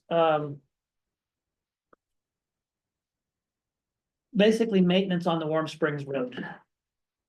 For plowing that road, they give us, Oh, that's I what, didn't. yeah. Oh, that. Glad you mentioned it. Because there are recreation access points on Warm Springs Reservoir. And while it's all public lands and whatnot, but we maintain the road, so we get some revenues from the State Marine Board for it. And we have zero actuals because it comes in toward the end of the fiscal year, is that correct? Or Yeah, probably, I we're would still imagine. expecting it? Okay, oh yeah, but treasurer's not here, so. And you see 10,000 in 23-24, and that was the 22-23 and 23-24. Because we, when I took office, we missed the submission for it, to request for it, and they were kind enough to allow us to take both years in one. Okay. Why is the water and sewer so much higher? Cause that's the fairgrounds. Because it isn't it? broke, Oh, That's right? No, it's because they put those. The meters, cause Yeah. it's the meters at Yes. at the thing, they're all metered, and so they're getting a separate charge, isn't that what it is on the meter? Connection points, they're Right, all right. considered individual connection points. Yes, and they're And they getting charged, couldn't, and they couldn't charge it as one Yeah. fee, and we've had this yes, discussion. You're talking about the city burns? Yeah. yes, yes. And the city of Burns will not budge. Yep. What? Yeah. It's and it's yearly, it's All not, come out of the same junction box? Yeah, there's one line that goes in, but then they split off into the 30 different RV spaces, and they consider each one of those a. and even when it's not open, it's a monthly fee. What you said out loud is what we've all thought in our heads. You're going. Yes, And it's expensive. and it's, Mm-hmm. I'm not gonna say. Well, we're not done with this conversation. No. He's gonna be moving on. Having a discussion So with somebody. You will notice that in, I think the city is gonna be, have a lot of discussions soon. in the Pay for all that intra-fund gravel. transfer, Mhm. That died, so, yeah. we determined that, Have they paid anything for that? so, let's see, where is it? Well, and I called and said, who owns the property? It's in the city limits and it's private property, right? So So Brandon gave me a big, I mean, he explained it very. do we not charge when people stay at the RV? park? Yes, so that's where I was going, Oh. that's where I was going next. So we did have a line in here for RV, It's a good question. for RV funds. And, it was pointed out by the fair board that any fees and whatnot that are generated on the fairgrounds goes to the fair board. So we zeroed it out, actually, we ended up doing By some ordinance or agreement or? by ORS 565 or whatever that is. Oh, the a fair- state, Yes, state, You know those ORSs, how much. we- yes. So why would the expenses not also be under the fair? That's right. department? That's what I'm Yeah. wondering. expenses for the Yeah. water and sewer. For the RV, yes. give them Yes. a lot- Yeah. No, for the RV park. But this is. Yeah, they're our- getting the they- revenue. They receive the revenues keep the by revenue. ORS. Yes, they And should have to pay it's the bill. on the fairgrounds. I feel like that would be more appropriate to have those expenses on them as well. And we could realign that and treat this solely as a county Yes. park. Pastor. I would. Yeah, but, In the future. but you'll notice, basically, I mean, there's an expenditure there, but we transferred 65,000, or there will be a transfer for 65,000 to the fair fund. Or the fairgrounds operation to, partially to offset general fund. Because in the past couple of years, the general fund transfer to the fair operations was $120,000. This year, I had reduced it to 100,000. And this transfer would have been 45,000. And then as I continued on in the budget and had to find those places to cut, I increased this by another 20,000 and decreased the fair transfer to 80,000 or 85, whatever it was, we'll get to it. That was just a way of keeping the fair whole for their funds. Again, as they get the event center done and move on, hopefully they'll start generating revenues and we can back off on that transfer from general fund but that's probably a couple, few years down the road. So let me get this straight. Yeah. The RV park, which is on the fairgrounds property, which is, the fair board is viewing it per ORS as, you know, part of the fairgrounds to which they can operate it and receive the income, et cetera. This park fund, was there something in the beginning of this initiative to do the RV park, which happened not on your watch, where it's categorized as a state park in some way that would enable it to get this? Is there something unique about it that most of us here are not aware of, or, you know, So why do we have this park fund if it's basically gonna be part of the fairgrounds, I guess? Other than the Marine Board thing. Yeah, which could so just that would be- stay in, Well, well, that's that could kind of just a fund. So we get these revenues, the RV license fees are revenues to this fund.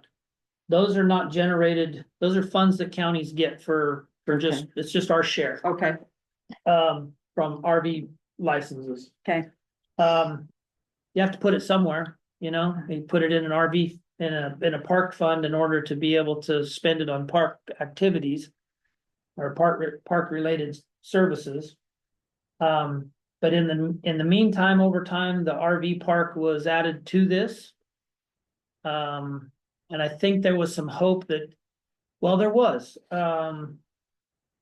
one of the criteria for these RV license fees is if you have RV spaces, you have to have certain things in order to, and I have to certify that every year through a form to the state parks.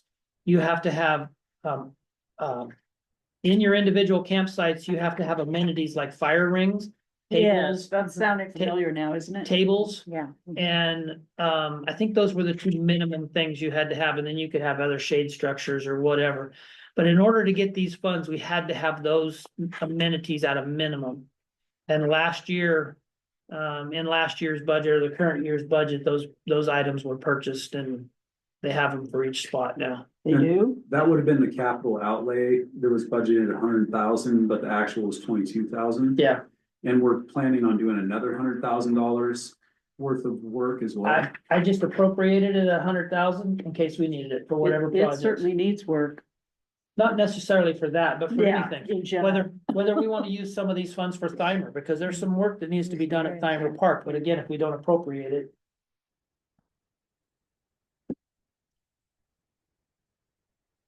It seems like you gotta have a plan before you appropriate it.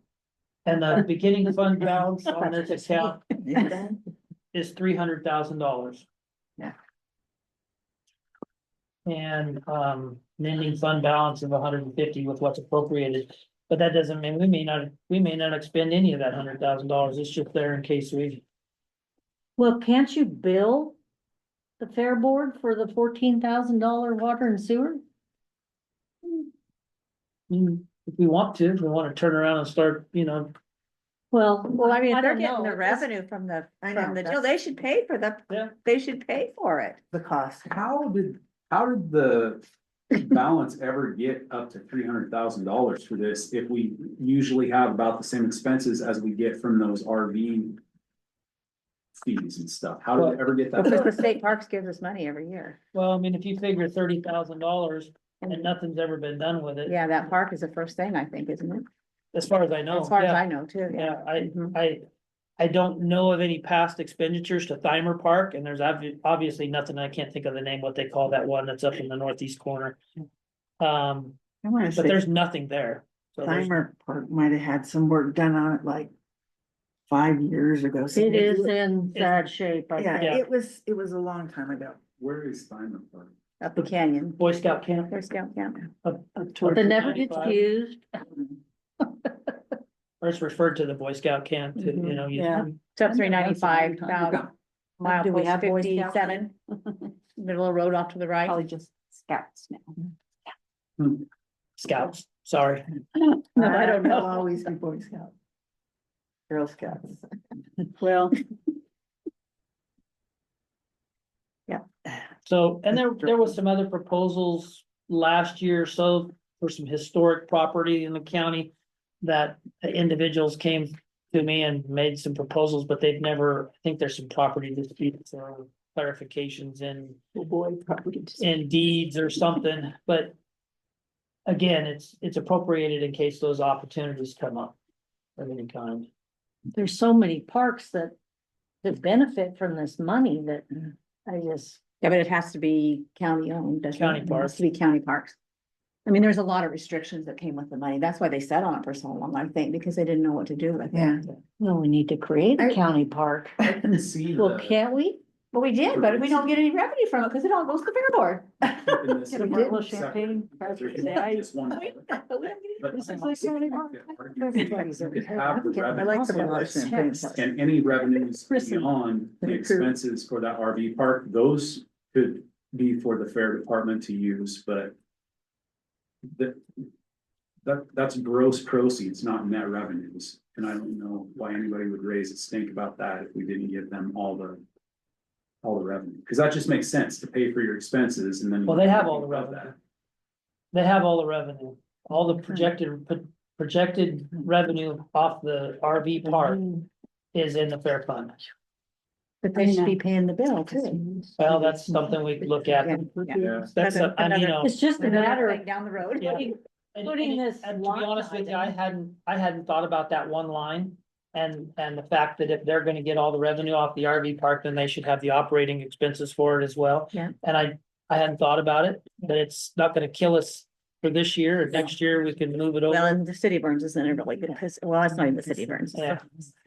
But the city burns, sound like they're not gonna budge on that water thing. No, we've tried. I know. We even talked to them about shutting it off Yeah, during the winter. and they during wouldn't the do that. winter time, and we couldn't because it was all tied to the same main or something. I don't know. Well, you know how squared away they are on their water and sewer, Oh. right? Yeah. Yeah. So, cause we were gonna do that, it would have been cheaper instead of paying it through the winter months when it's not being used. Pay up a new re-hookup fee Yeah. or whatever, yeah. To reinstate it again in the spring. Yeah, that line just needs to be moved to the fair board. I've moved revenues to this one. And then any net revenues could be transferred to the fair board, because statute. But there's Oregon statute that says that you can't. It says that they get the. The revenues. proceed. Does it say revenues or proceeds? This is something, I mean, it doesn't affect this budget here, but it is a conversation to have. Yeah. We're gonna have to read what that, because the state park money is for county park and the fair board's not I mean, They're- some, they can't, well, but they are, but they aren't. I mean, they're county, but they're all their own entity. Unless they become a fair association in a special district, they're appointed by the court and act on the court's behalf. They're all county. They're just real particular about. I getting the money. know. Huh. Boy, that's wild about that water and sewer. Yeah, that's been a really sore subject. So shouldn't every exactly what it homeowner have a separate meter put on each frost free device they have, Think so? each point of use? I'm curious if there's a statute or a policy they can point to defend that. I move to approve. Fund 228. I second. A motion has been made to tentatively approve Park Fund 228. Any further discussion? All in favor, signify by saying aye. Aye. Any opposed? I think it's Hearing none, time motion for carries. lunch. I was gonna say, I moved to break for Yeah, lunch. It's 12:35. I make a motion that we create a park, a county park and spend that money. That's just crazy. Some crazy things happen in life and they The get longer you crazier. stay on the budget. How long do we want to break for lunch Or for? you're good. Half hour, hour? Half hour. Half hour? Okay, I'm going to pause. Harney County Budget Committee reconvenes for budget review. Next fund will be 231 Courthouse Annex Grant. No, 229. Okay, skip one, sorry. Okay. Did I look at I had that? circled it. I guess we didn't. do it. That's voting. Voting equipment. Again, pretty straightforward. This is the clerk's, one of the clerk's funds, that he, maintains for voting equipment to conduct elections. But if the other two clerk-related funds were so high that one had an extra $60,000 in anticipation, wouldn't this be the more appropriate place to? It is, and I misspoke on that one. That was just the clerk's records. That's just the archive records. And I think part of those funds that he had in that $60,000 line was for purchasing a new, like what we use right now is called Laserfish. And we're switching in this upgrade with Tyler. We're gonna switch to their records management piece. And it's all expensive. So that's why that one is built up higher. The other one was in anticipation of just holding elections. And having funds to do it. You have special elections and your regular elections and everything. So that's why those were built up. And this one would deal specifically with equipment, computers and scanners and whatever all would be needed to hold an election.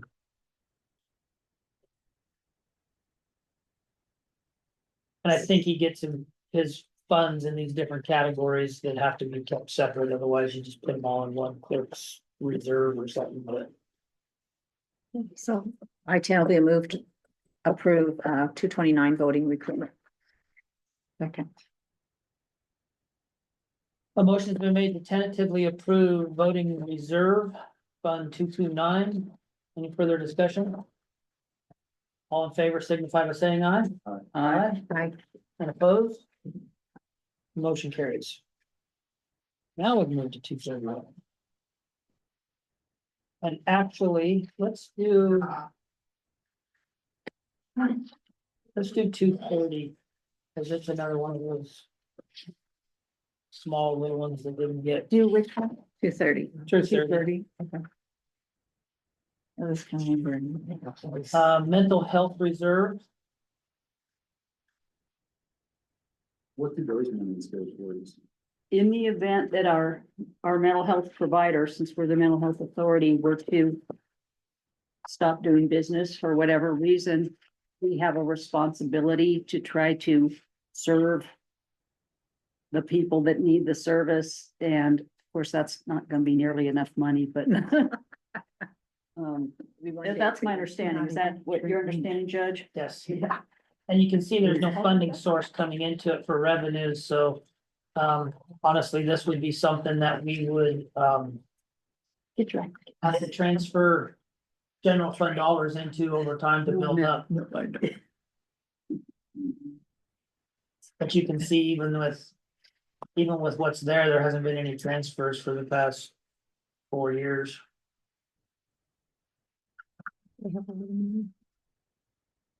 So I tentatively approve 230 mental health reserve.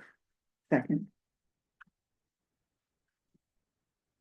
A motion has been made to tentatively approve the mental health reserve fund 230. Any further discussion? All in favor signify by saying aye. Aye. Aye. And opposed? And motion carries. Now let's move to 231 courthouse annex.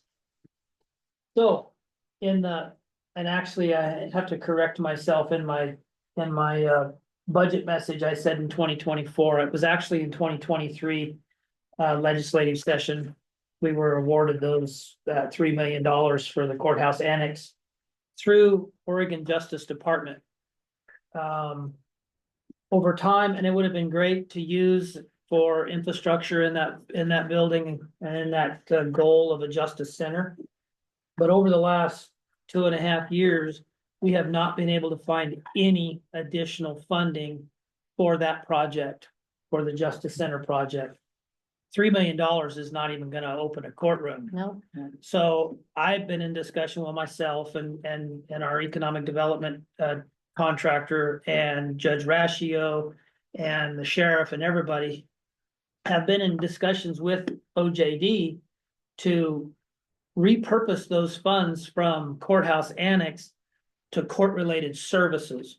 Because then we could use those funds in the construction of a new jail for portions of it that deal with court-related services such as interview rooms, attorney-client rooms, remote appearance rooms, and those kind of things that are directly related to the courts. It looked like we were gonna get that. Like it was gonna be no problem, and then all of a sudden we got a notice saying they couldn't do it. So those funds are extremely up in the air right now, and we may not get them. Yeah. But it was moved to this fund last year, again, like all those other grants, because it was skewing the general fund. And we've never received any.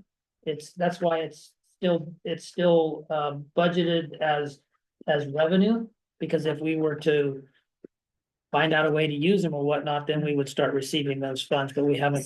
So the purpose was to, what was use? What could you use it for? Like you had it over there. So we could have used it on the Lincoln building for infrastructure.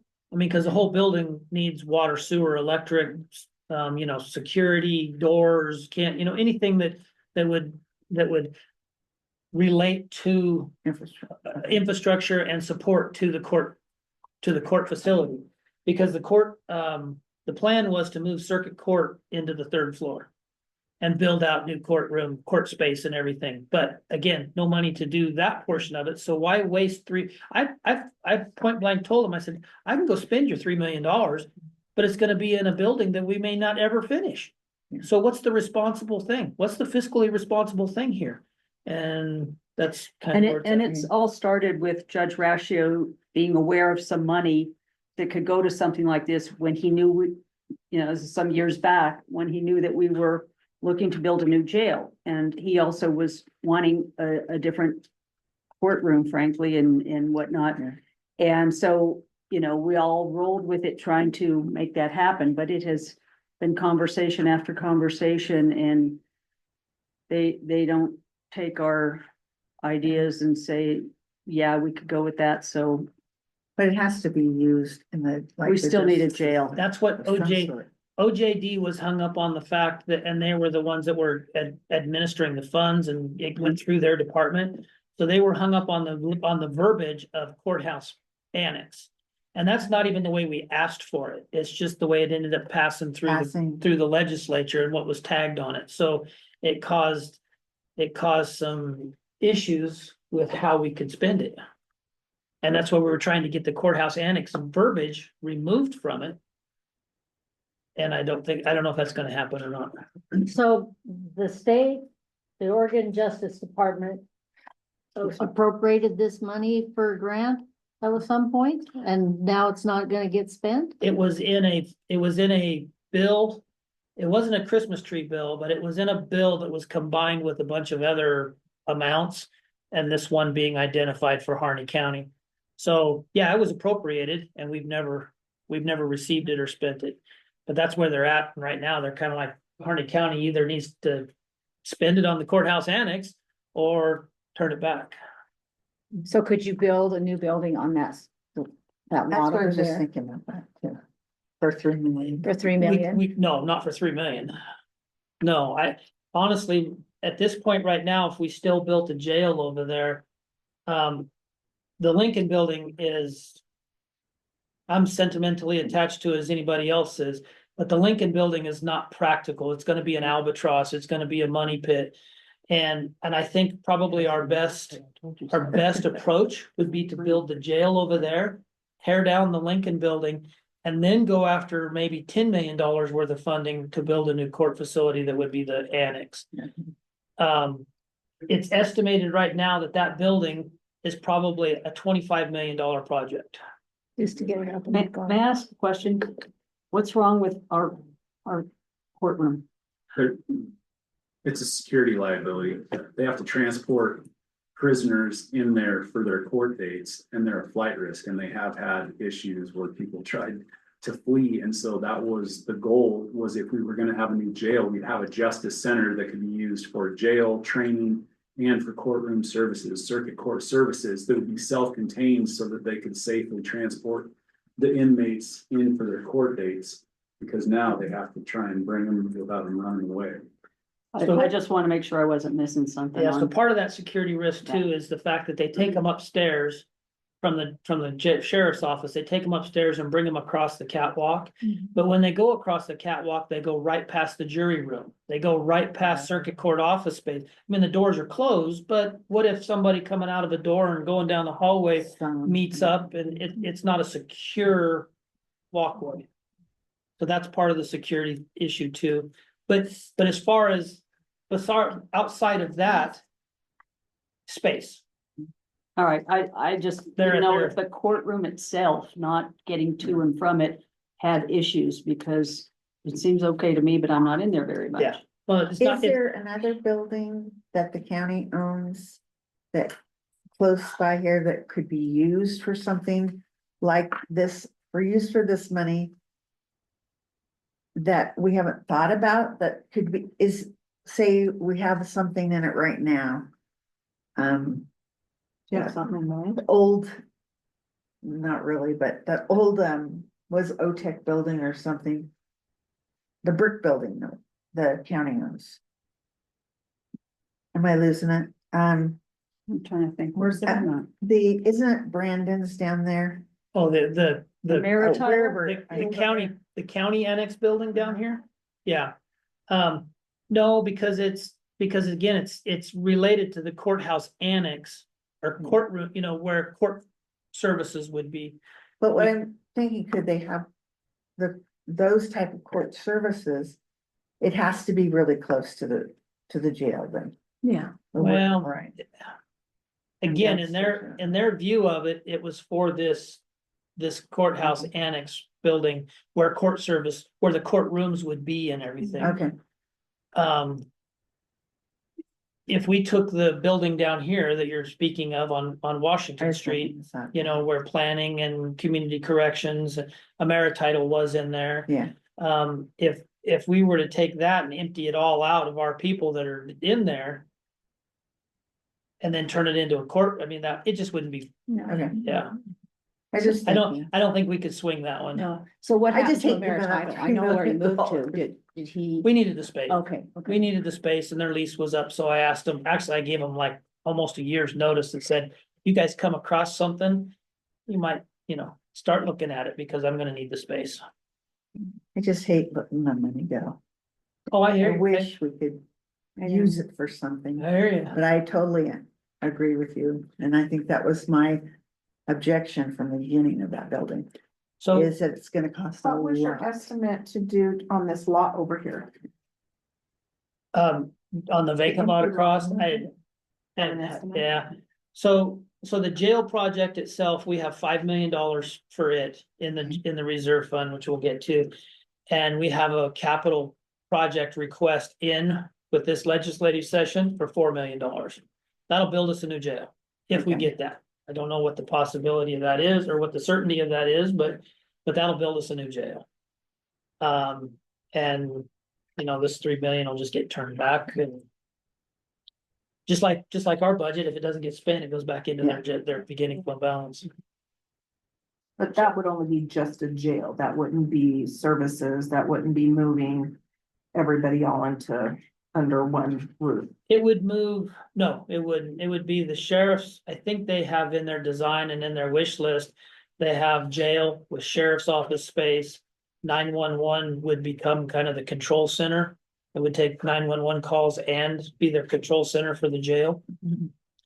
But not the DA, not, well, they'd have some attorney-client rooms in there and that kind of stuff still, but. Move PA, for probation over there or No, no? they wouldn't have enough room for all that. And that was part of this whole grand scheme, was to move everything criminal justice related over there. But Is there So- any additional rumors about the youth facility? Cause there for a while, they were gonna close that down, long time ago. OYA? It's one of the strongest in the state. Okay, yeah, so there's no rumbles about that. they do have an empty wing that's never been filled. It was supposed to be originally, I think they said it was supposed to be used for Harney County youth that might need, but they don't have staff for it. Yeah. You know, if you put one individual in there, then you have to have full staff for that wing. So it's never been staffed and it's never been used. Just think. So this fund, just like the American Rescue Plan Fund, could end up coming out if we find out that its funds we aren't gonna get them, it could be returned, but again, for the time being, we have to approve it in case we have potential for it. Well, I make a motion to approve, tentatively approve, Second, 231 budget. Motion has been made and seconded to tentatively approve the courthouse annex fund 231. Any further discussion? All in favor, signify by saying aye. Aye. Aye, opposed? Hearing none, motion carries. Landfill assurance fund 232.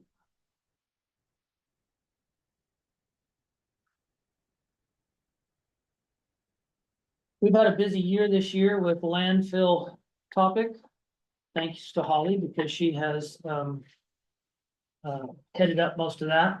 But so as you might be aware, remember from last year, because we have county-owned landfills, we have to have funds to if we had to close those landfills, either one or all or whatever. Actually, we have to prove money to be able to close them all at once. If the state just decided we're gonna close them all down, we'd have to have enough money to close all of them down at once. And that's what this fund, worst case scenario, is for. We don't have that much money in there.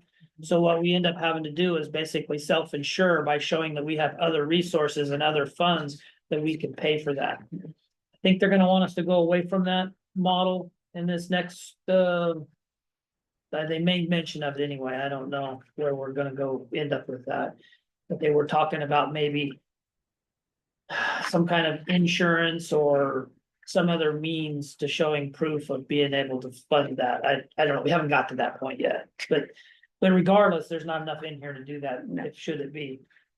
So that's what this fund is for, and we transfer in from the landfills, $2,500 a year. And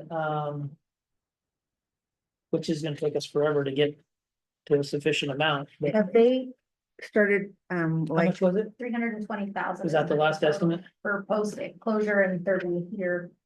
wow, Yeah. So I guess you got your report done that you didn't get done Yesterday, before, the engineer finished with it yesterday, so I got a copy. because there was an audit finding about that or something that I thought, So every year we have to do a financial assurance report yes. to send it in. Mhm. Last year, we were late getting it done. That's what our audit finding was, that we were late getting it done. Yeah. We've got it done on time this year. We're good to go this year. Good job. has the state required us to do, well monitoring For, for those sites for contamination? No, but the only site that we do monitor is for methane gas, and Judge Hart wrote a letter to the DEQ to ask them to terminate that because it's costing us money and they've never had a finding, so. and they only initially did that because of its semi-close proximity to school and everything there. So, Was it in field? must be Yes. field. Yeah. Must be field. Because they did have across the, from the school, they did have that issue that Tim worked on. so I just didn't know if they started requiring us to monitor. every year we've had to have sample testing done, and it's never revealed anything, so we're asking to be relieved of that, because it costs money, Yes. So that's this fund, that's what it is. Obviously, we have the full amount appropriated, should it be needed, to take us to a zero balance. I tentatively approve, 232 landfill financial assurance. Second, A motion's been made and seconded to approve the landfill assurance fund 232. Any further discussion? All in favor signify by saying aye. Aye, and opposed? Motion carries. Landfill B Street Extension Fund 234. In the same legislative session in 2023, we were awarded $2.25 million for an economic development project. And what we decided to, what we put in for with it was to take infrastructure out to the county-owned property at the west end of B Street. I mean, there's really no street there, no road or whatever, and we have, those 40 acres have, they're zoned industrial, but we had no infrastructure to them. So this was the project that we submitted, and they gave us $2.25 million. We partnered with the city of Burns because that infrastructure is ultimately gonna become theirs. Streets and sewer and water and everything will become theirs. Plus they kind of bundled it with other projects for the Miller Springs housing development in hopes of having more work, more dollars altogether, and getting a cheaper cost for it, which they did. So they put it out to bid and they ended up getting a pretty decent bid on it to do both projects at the same time. And that work has begun, and we've actually dispersed some funds from it already. So this probably will be zeroed out by next fiscal year. But it should be all expended in the next fiscal, in this budget. Okay, so I have a question. So going from B Street here, so the city and the county have put in money to do that infrastructure for the whole development? No, so our portion of it is just from where B Street ends behind the school there, Right, okay, out to the western edge of our property. So it'll take pavement and street and water and sewer, and they even talked about putting in digital for internet, you know, whatever, putting the lines in the road, so it's all done at the same time. Out to the west edge of our property. okay, That's where our part of the project ends. Miller Springs is gonna do a portion of it that comes off of yeah. what is that, Monroe? Yep. Monroe that goes to the dome. So it'll come in off of Monroe and then up and connect. Okay, well, I thought I was right, but then after I've read their minutes and I've looked at things, I read this in their minutes that the fencing is gonna be 65,000. So is that included in that bid of the company that's doing that, the fencing around the prison? I can't say for sure. I mean, I haven't broke down the, Okay, well, I just want us to be on top of that. I have made it more than abundantly clear that the county has $2,225,000 or $2,250,000 to spend, and that's it. Okay, And- because then I asked, because I went on, I read their deals and stuff and all this money, and you know, that bid was considerably lower than the next bid. So I hope he can do it for that amount. Yeah.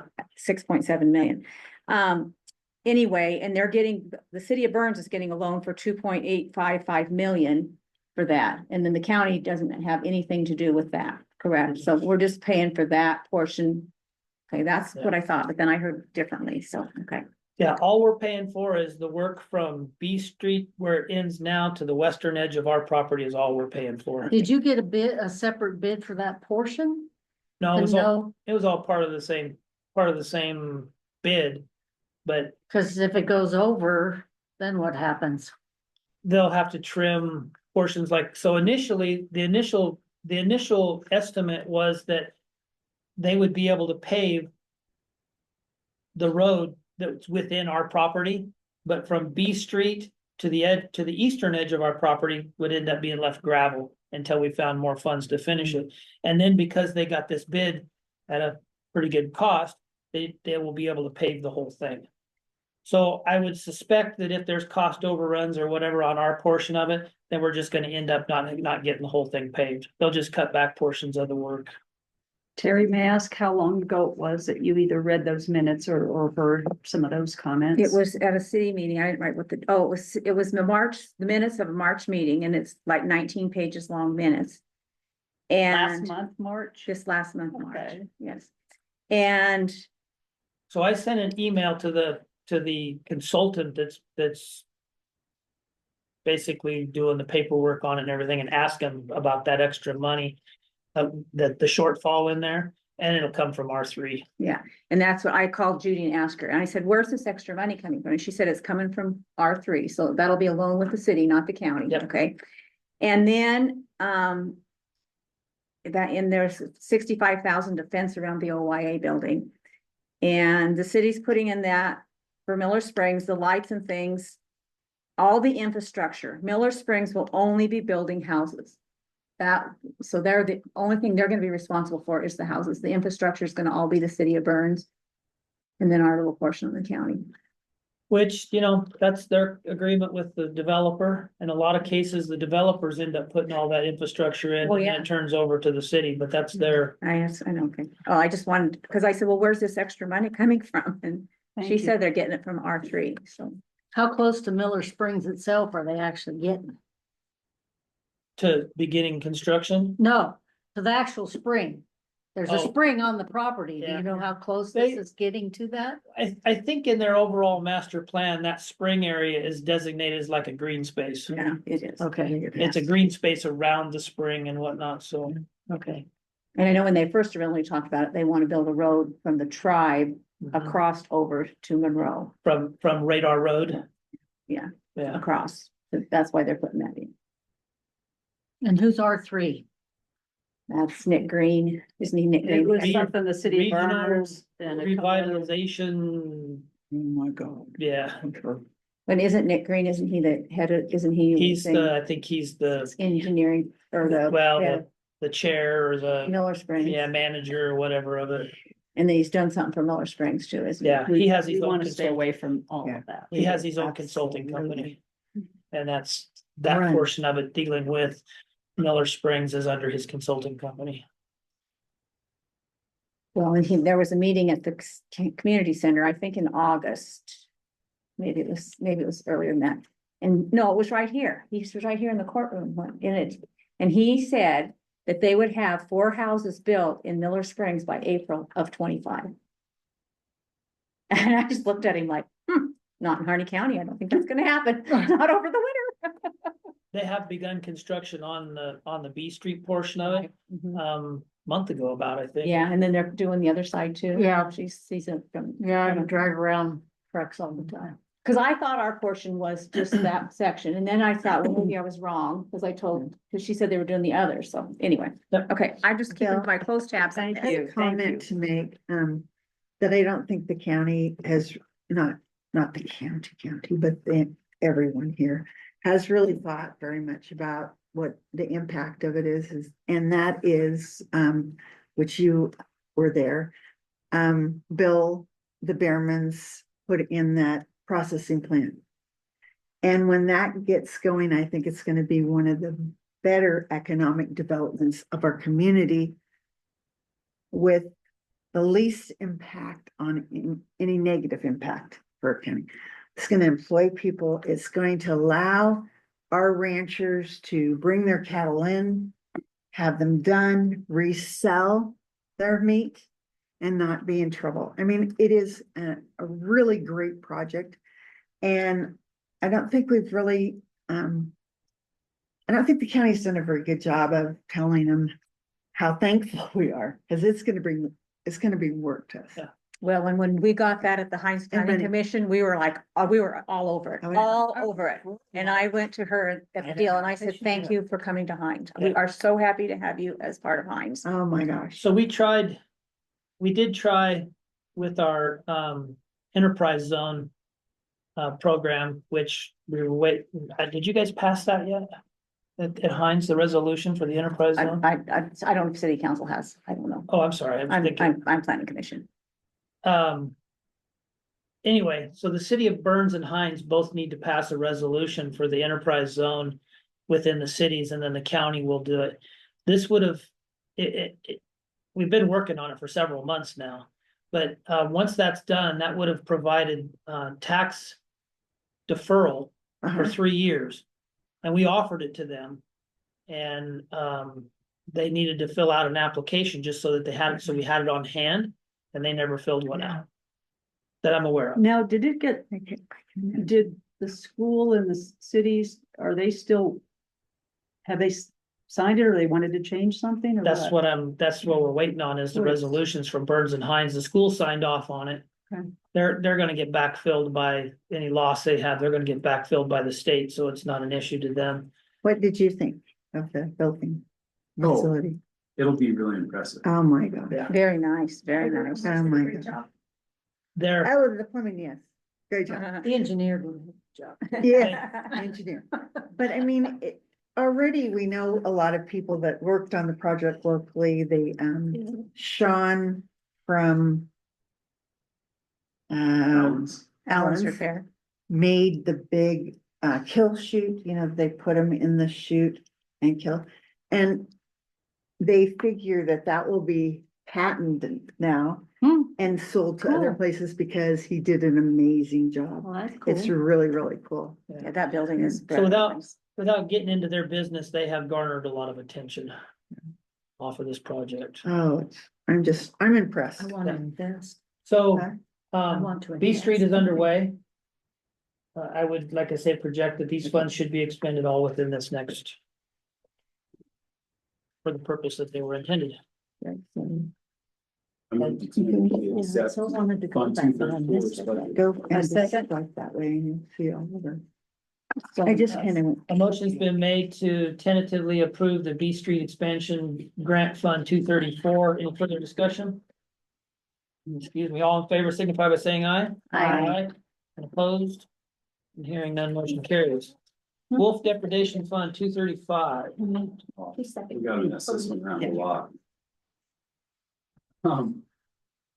Because I didn't know what our funding would be, I can tell you now, if you want to put the real numbers in, I just signed the contract for that.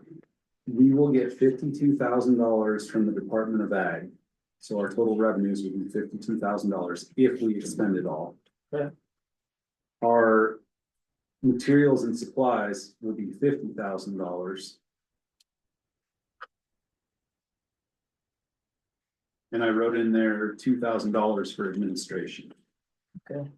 And another issue that Treasurer Heaney and I talked about was there is that Fund 240, this wolf compensation. That was prior to this legislation that allowed for the wolf advisory committees and compensation from the Department of Agriculture, and it was probably private donations, but there's not much left in that, and it would simplify things if we just transferred that into this fund, because it's used for the same purposes, and it would get rid of an extra fund, and then in 4 years or whatever, that would fall off our budget. Does that make sense? You're furrowing your brow, Mrs. Debbie Martz. Well, I was just thinking, well, if you're gonna move that fund, you ought to do it before it needs to be part of this budget, so you can eliminate this wolf compensation fund from our budget process altogether. Well. Transfer it'll it still this be- fiscal year. It'll have to be on there until it falls off with zeros, right? That's how it works. It has to stay on there. Yeah, to pay. But it would Yeah. be, if we did that, if we made that change this year, that would be one less year it would have to stay on our books. What's the source of the funding for the wolf compensation? Oregon Department of Agriculture. Oh, So I am making those edits right now. So this, Revenues of 52,000. Wolf comp, or materials and supplies 50,000 and 2,000 to inter-fund transfer. For admin. so that propose that you have 100,000 in here. I just threw out a number. Oh, okay, Bobby that's what- asked, and I didn't know what That's fine. that is what I asked for, but what the state bases it on is which counties had the most depredations. Yes. And that is the priority, and then after that, they go to mitigation, which we will have depredations next year to. I just didn't know where. Thanks. I just made it up. Good. Good guess. Yeah, when the lady told me, well, the most anybody ever asked for is 100,000, I said, that's much. Yeah, I'm gonna ask. Might as well ask, you might get it. I never know. I'm, might have to do a little bit of tweaking on that just to get it to zero, to go to zero because of the interest and whatnot, but I've made those edits and I'll finish that up. Sorry, I didn't get that information to you earlier. So like, we did the design. what's I that? wanted to do the design work one. Yeah, he did, they, It's amazing. Next for the grandson. Do you think that'll Maybe work for to the get that grandson. fund 240 just transferred I mean, in? That's what she it was is. thinking. And little- Bobby Joe? Yeah, Yeah. And I was kind of wondering, they both have Because semi he's the the same You know, purpose, that and Bill's a min- I think we master depleted the butcher. funds He to has 240 the enough that Credentials of being a master butcher. He's There's taught only- his grandson everything, so he is now considered. there's only $400. Age. Yeah. I mean, Total and available the resources, $400. Stamp and Mhm. everything. This- So, yeah, if we just do a transfer in, She's- transfer from this- 240. $400. And that'll zero that one out. Wow. Yeah. So, Transfer to 235. Oh, I don't there have a is, problem with that. I see. It's, and the amount remaining in 240 is so minimal that to have to be held accountable for some separate purpose is minimal. Do you want two separate motions for those? Let's do them at the same time since we're, oh, well. Yeah, let's just do one motion. I move to tentatively approve Fund 235 with depredation. As amended. Second. A motion's been made and seconded to tentatively approve Wolf Depredation Fund 235 as amended. All in favor signify by saying aye. Aye. Opposed? Hearing none, motion carries.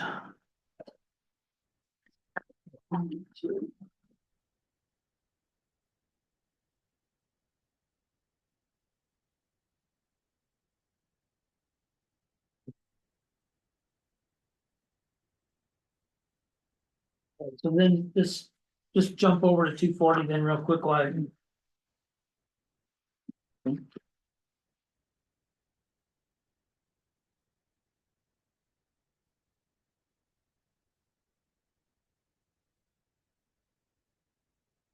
To approve Fund 240 wolf compensation as amended. So it looks like. Looks like we had already planned on doing that. yeah, that's what I was gonna say. It looks The like it's 400 here. Yeah, the Yeah. $400, Present. Okay. the $400 transfer from 240 is Yeah. listed in revenues in 235 and it's listed as a transfer in 240, so we've already done that. Yeah. Okay. Or so- we will be doing it. when we Yeah, get to so let's that just date. go ahead and know, if there's no discussion, I'll make a motion to approve, tentatively approve Wolf Compensation Fund 240. Second. A motion's been made and seconded to tentatively approve Wolf Compensation Fund 240 as discussed and as indicated to transfer those funds to 235. Any further We just got a discussion? twofer. No, all in favor signify by saying aye. Aye. Aye, and opposed? Motion carries. All right, so we got rid of 235 and 240.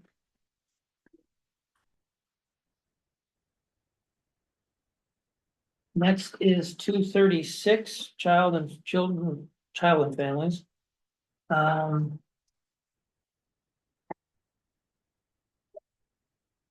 That was a fund from many, many years ago when we had a local commission on children and families, and I was the director at the time, and we were able to justify using money for prevention work in a way that carried forward because it was in the comprehensive plan and we were able to justify. So it will have been 15 years. We're still getting money from Gosh, that. that's I'm good. very pleased about Yeah. that.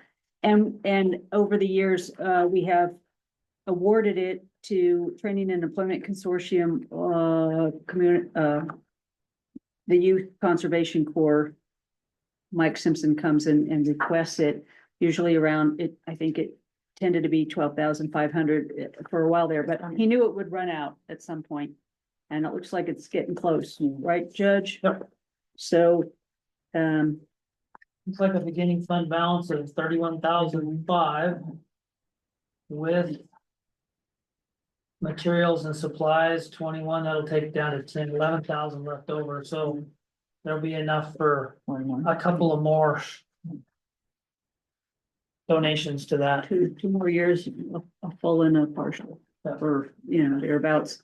That's all I know about it, and, I'm glad it went to good use. I'm sorry.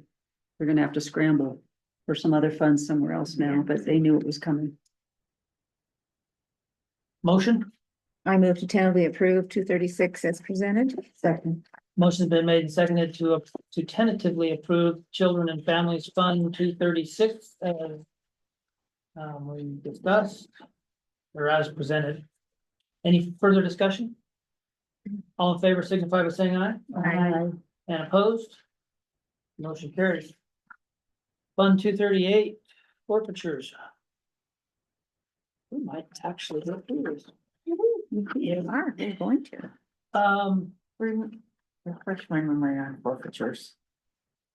It's the monies that when we go in and foreclose on something. Right? No, I think it's to clean it up, isn't it? oh, okay, yeah, Isn't it to clean it up with those supplies and material? And that's where a note would be nice. yeah, I can't, sometimes I just can't remember what the fund was. I just can't remember on this one. I didn't know if it was like, like season forfeiture, I didn't know if it was that. Revenue, To be honest, I don't know. okay. I was thinking it was if we had to go clean up something. Well, that's the abatement. Oh, the That was abatement. the nuisance abatement fund. Remember when they got a whole bunch of cash one time and an airplane or something? It was, we took all those things in. Do you remember that? Back in 1920, There. they used unused drug task force Yeah. money. Oh, so it's law enforcement forfeiture of stuff they confiscate? I think it's stuff they maybe. confiscate. I Oh, mean, that would be my, Long time ago, they got a part of an an airplane or something, they got drugs out of it and they got cash out of it. And so it in my, had to sit in. yeah, in my law enforcement years here, whenever you do a search warrant and seize a vehicle or cash or property of whatever kind, then it would go to, it's called a civil forfeiture. They stopped doing that because they found it to be unconstitutional that you were taking somebody's property without due process.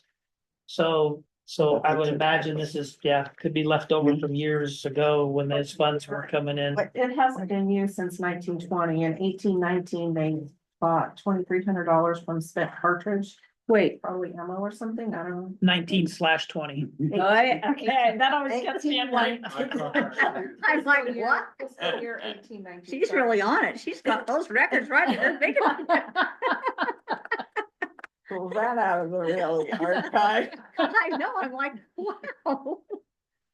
I thought the same thing and I was like, oh no, I know what she meant.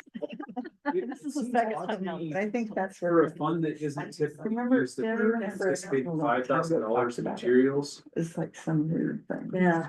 But- Is that, well, Again, it's just, I don't even know what the parameters for the use of it is.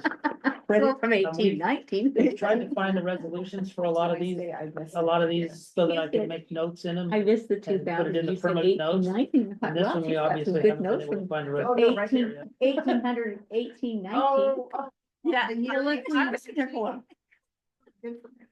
if we don't have any rules about what we can spend it on, why don't we spend it? Forfeiture? And zero it out. We're I still on the will forfeiture. do some research on it for our next. I'm sure the sheriff's department could use it for something. Yeah. Cause I really truly believe that's where it came from, or the DA's office. Yeah. That was some Yeah. type of confiscation they had, and I think we just. 2020 was the last time it was used. So they could maybe use it for kids project or something, Anything. anything to help. Or whatever. Take Patch a leaky roof. Yeah. Right, expensive. Oh, they bought some money. They must have did a, like a sting or something. They Sting. bought money two different times. Oh, yeah, So, to do this. yeah. Well, that's a good use for. To do what? Do a sting operation. Oh, Sting sting, operation. okay. Yeah, they bought money and set up Oh, a okay. drug buy, yeah. And then,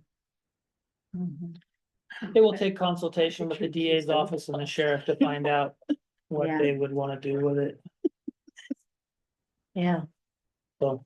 Okay, so. I'll make a motion. so are we gonna be another year, or can you find out I'll do some, soon? yeah, I'll Okay. do some research and find out if we can possibly transfer it somewhere else and zero it out and do away with it, then I'll bring that up at the next meeting. So we're just gonna skip it? No, Kind I'm gonna tentatively. Let's approve it. tentatively approve it But I for don't now, see but it. pending what I can find out about it. We may have to take different action in the next one, but for. If that's okay with everybody, Yeah, that's fine. we're just tentatively approving it anyway. pending. Anyways, yeah, Make a motion to tentatively Oh, approve. we already did. Oh, did somebody already do? Yeah, it? I did. Oh, okay, didn't hear it, sorry. That's okay. Okay, so then a motion's been made and seconded to tentatively approve the forfeitures fund 238. Any further discussion? All in favor signify by saying aye. Aye. Aye, opposed? Hearing none. Motion carries. Library Reserve Fund. So it is anticipated that this year, because the library needs some maintenance work, paint, HVAC, some roof work, that's where that's probably gonna go to this year, get spent this year. And we may zero it out in this year and not come back with it, because it was created 98, resolution 1998-0. See, so the ones that we have been able to find resolutions for, I've made notes. That's good, awesome. yeah. I saw that on another thing. Was that prior to the establishment of the foundation? When was the foundation? That's what I'm trying to think. Library foundation. I thought it was like, it seems to me like it They was had- 10 years ago the foundation was. started. Yeah. So I wanna 9 or say 10 no, I years want to out say on it that. before, yeah. Resolution too. But this obviously would have been Judge Grasty, and I think they just decided to start putting some money aside for Building. library maintenance fund needs, and It needs it. I don't think it doesn't look like it continued over the years, it continued to put money in it. But it gets funded out of general fund. The library is a general fund department, so, material or, facility maintenance line would take care of the library as well, so it's kind of a redundant fund. And we could do one of two things. We could either just transfer that money into the general fund maintenance line, or leave it where it's at and then spend it from this line. I think that's a good idea to earmark it for doing that work. Yeah, I think we should leave it here. Yeah. Yeah, leave it here, just spend it at the library. I'm, For transparency purposes, so people know that it went to the library. yes. Yeah. And that was, earmarked for repairs. Move to tentatively approve Fund 239, HC Library Reserve. Second, it. A motion has been made and seconded to tentatively approve the library reserve fund 239. Any further discussion? All in favor signify by saying aye. Aye. Opposed? Hearing none, motion carried. All right, 241, general fund operating reserve.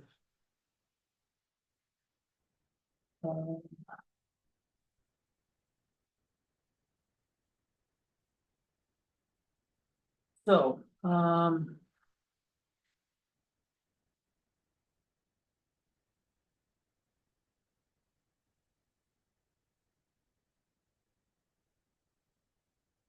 So this doesn't reflect the money that you just voted on to transfer in to help with flood stuff? Didn't you? no, that's in the current budget.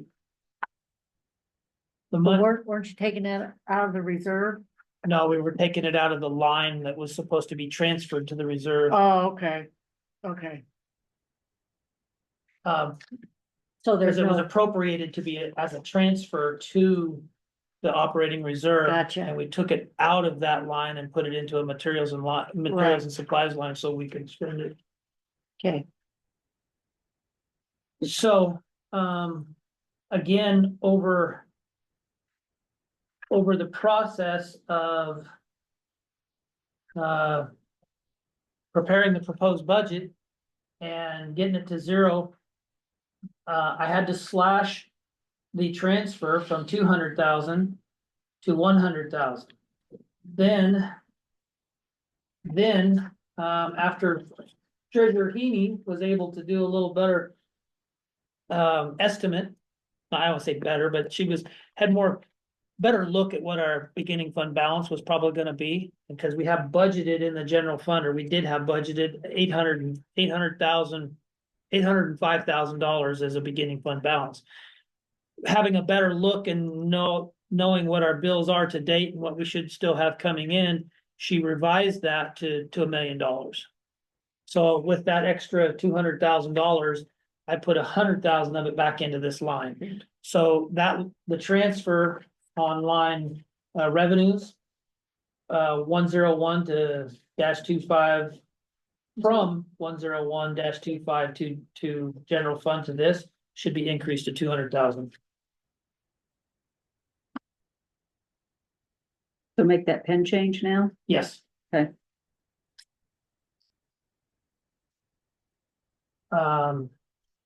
And actually, since we've spent $200,000 that would have come to this reserve, beginning fund balance is probably gonna be around 800,000. I will finalize these numbers once the treasurer's back in. 241. 200.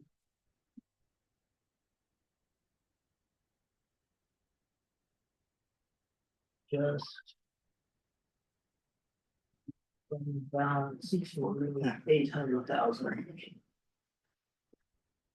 What did we use? so the budgeted beginning fund balance, you mean? Yes, I don't know, I wasn't here before. because it was projected at $1 million, because that's what we would have. Right. But unless I get a pot of money between now and July 1st to replenish what we've spent, it's probably gonna look like 800,000 as a beginning fund balance on that one. Broke. What year, was it 2000? I think, What year Think did we it- have our problem? think it 2019 is when it, was when 19, it 20. became public, but I think in 2018, a couple of people realized it and Yeah. slowly, little by little, let the word out. I know the commissioners were not told for 4 months. I'm still, So, But I think about that. most of the budgetary cuts and everything happened in the 1920 Yeah. budget, Mhm. so 19 slash. it'd be kind of interesting to see, because I don't remember. But what the last proposed budget said that we would have in the projected ending fund balance. That wasn't there. It was, I would it like, was several I'd like million. to, no, I could probably find it in some of my paperwork, but the 2018, 2019. What that showed for ending fund balance. I believe.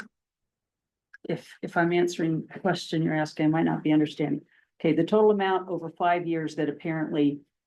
The 2.3 million over 5 years that was suddenly realized. Was Wasn't there. gone. And when we got through that very difficult budgeting season after this came to light. I think we crossed the finish line with $50,000. Yes. That, I remember that, That's all we had, basically. but the year prior, before we really knew it happened. What I'd like to go back and figure out what was that. What was the projected beginning fund balance? Project- Yeah, that would be fund ending interesting. balance, to- because we had based all of our, Aha. and on the Yay. information. Yeah. She's got certain She key has documents. kept. That's awesome. I just think it'd be interesting to see how far we've come. And, I mean, well, you know how. It seems like we're not, but we have. Yeah, It was so scary that. I don't have that. So kind of going back to our financial position and where we're at and what the treasurer started off with in the beginning. So.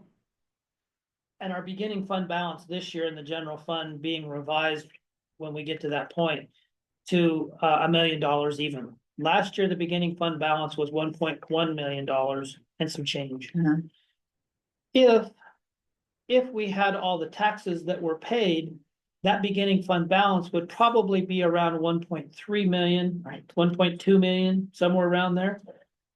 So it highlights the fact that we're sitting at 1 million and we're about $200,000 behind where we should be based on those lost revenues in past taxes, back taxes. That takes. Yeah, Okay, so I found it. hey, Okay, so. In 2014, the projecting ended, the Tyler software ending fund balance was $2 million. The audited ending fund balance in Tyler was 1.9 million. Then in 15, it was 2 million again, and the audited ending fund balance in Tyler was 1.4 million. In 6 of 16, it was 1.9 million on Tyler, and the audited was 1 million. 6 of 17, it was 1.8 million, and the audited was $806,000. And then in 6 of 2018, the Tyler said 2 million, and the audited ending fund balance was $62,065. Yeah, that sounds correct. That sounds. Yep. So the auditor was finding it yes, and reporting it, yes. and it was ignored for multiple years. Well, and how many hundreds of hours did we spend digging all this information up? Pauline, I went through That everything. year, the citizen budget members and the next year, whatever, they spent hours doing research and bringing it to the budget committee and helping with the process. I mean, they weren't just, Well, and everybody kept saying if somebody stole Making the a money. motion I said, and seconding. nobody stole the money. It It's was all- spent. It was all spent. Nobody stole it. They just spent it and didn't have it recorded right. they started with the wrong beginning fund balance and budgeted Entered the to same that. beginning fund balance Balance year every after single year time, after right. year, yes. And I remember there being talk that the budget officer at that time had to have his own special sheet, created that wasn't in whatever Tyler or whatever was there at the time and was working off of that. It was just stuff was off, and I'm not trying to put blame. I mean, we're human beings, but that was rough. Because the trust was broken more or less. And of course, the work was heavy to try to recover. I wanted to bring that dollar amount to everyone's attention because Bill, you've done a really great job. You've really done a good job. Making sure we're holding back Thank you. on this. So It's not easy. I think a goal, as you can see in way years past, the beginning fund balance was $2 million, or at least they thought that's what it was. Exactly. And it should be a goal of the county and of this body to continue to watch and build the beginning fund balance. That beginning fund balance is what funds us until tax dollars start to come in. Exactly. So to continue that beginning fund Thank balance you. so that we can operate on our own, but also to continue to build the general fund operating reserve.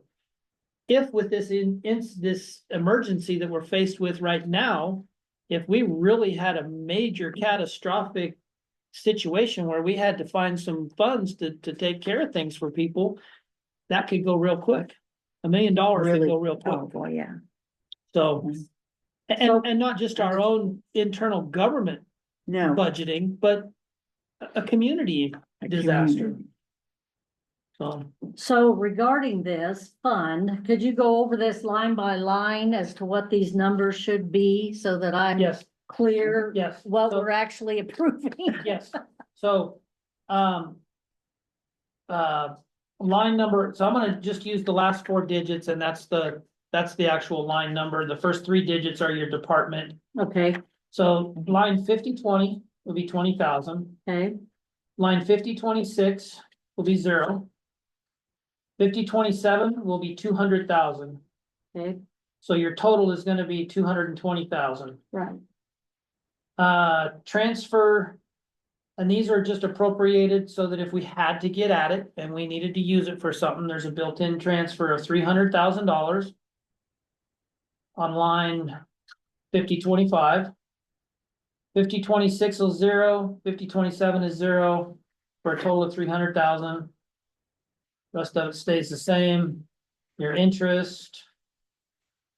And then beginning fund balance will be 800,000, and that's on page 3. From 1 million to 800,000, because we won't make that transfer as planned. And then, so that's gonna change. The total available resources is gonna change from 1,145,000 to 9,140,000, or 945,000.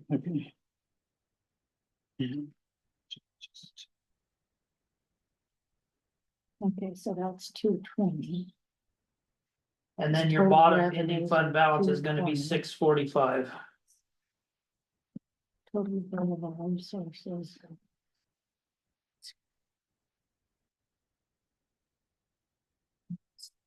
And I will print, I'll print a new page on Did it. you get? This is good. Modify. I can tell you what the numbers, let me plug them in right here, it'll do all the math for us. 241. Revenue.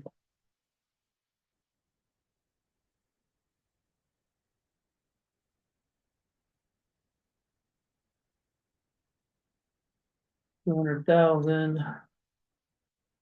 Beginning fund balance of 800.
Okay. So the edits, as I mentioned, the lines 20,000, 200,000, be 220,000. Transfer. Line 5025.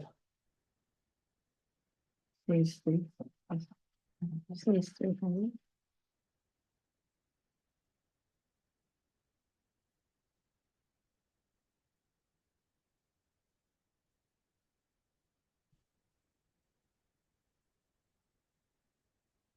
Actually, the transfer amount will be 200,000, not 300,000.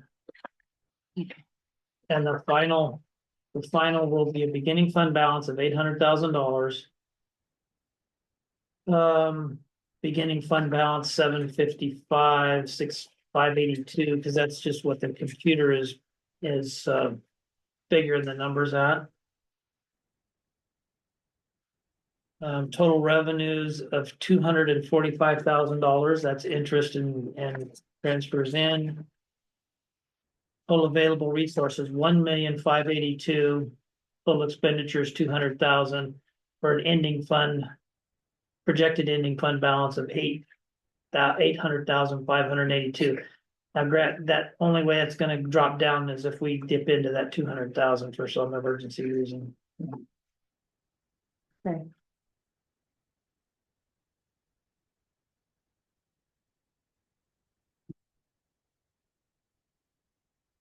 So will we get like reprints of this to Yeah. stick in our book? Okay. Yeah, as a matter of fact, I'm just gonna send it to the printer right now, because I've already Okay. run the report, so. Print. Yeah, we can get them later. Right. Number of copies I'm gonna print, we got 6, 7, 8 copies.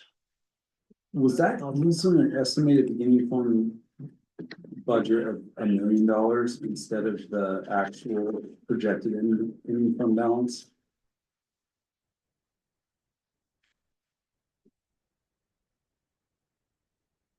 So the 24-25 projected ending fund balance is 800,000, but after you make the $200,000 or what we would have made into it, would have made the million.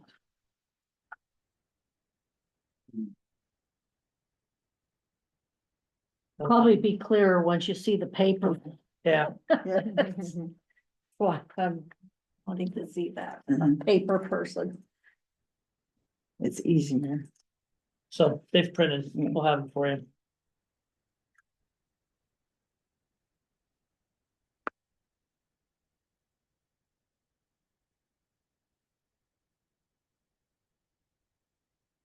Okay,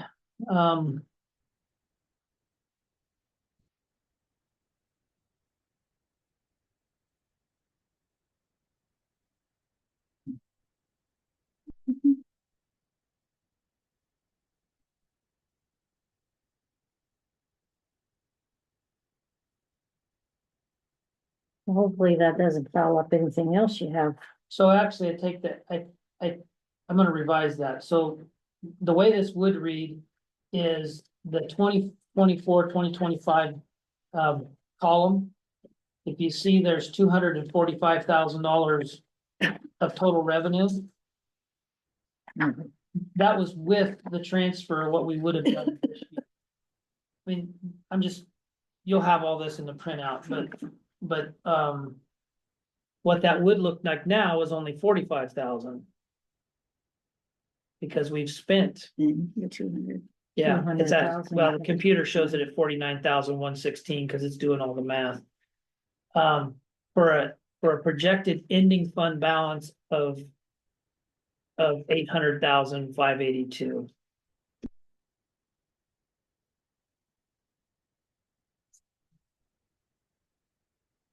Not too far off from what you have, Yeah. 845,000. Yeah. So anyway, we still have a beginning fund balance for this budget of $800,000. And then, and then it's budgeted to do a transfer at the end of the year, next year, another $200,000. So by the beginning fund balance next year, we'll be at $1 million. You'll have from those corrections from what Yeah. you passed, you'll have all those salary. Salary From savings, which the is what, bud- $14,000. Yeah. No. And there might be a couple, I don't remember any other ones. Yeah. So. We can tentatively approve this one, or you can wait until I get you the fresh copy, whichever you prefer. I think tentatively approve it. I move to tentatively approve it. I'm okay with that. Yeah. General fund operation reserve. Second, Motion's been made and seconded to tentatively approve the general operating reserve fund 241. Any further discussion? Based on what we see on the screen. yeah, Yeah. what we see on the screen. Let me see if I could blow this up, but just to make it more, here it is, size scale, 150. Yeah. You can see that. Bottom. Got a little better? This is what I've always thought is weird. Why doesn't that carry forward the 582, when all the other things moving it? Why does it not move that? So you have and I always have to wrap my head around this too, but you have a beginning fund balance that the computer figures, Right, that the software figures, and then you have a beginning fund balance budgeted. So we're budgeting, Oh, yeah. estimating 800,000. The computer's saying that we'll have 804,000, oh, got it. but Okay. you know, you budget under, you get more. No, it just seems weird. Now that you said it like that. The computer is generating one, Good. we're budgeting. Yeah. There's We're a pretty discrepancy close to the between our budget computer, yeah. beginning We're fund real- balance you know, that's and the done. carryover of what the actual ending fund balance is, because we're still a couple of months off. Right. Because I had that circled in a bunch of spots until I. Well, that partially too, but if you look at the 24-25 budget, we've budgeted $200,000 transfer, but we're not gonna make that. So actually, this number is gonna be $200,000 less. This number here would be $200,000 less.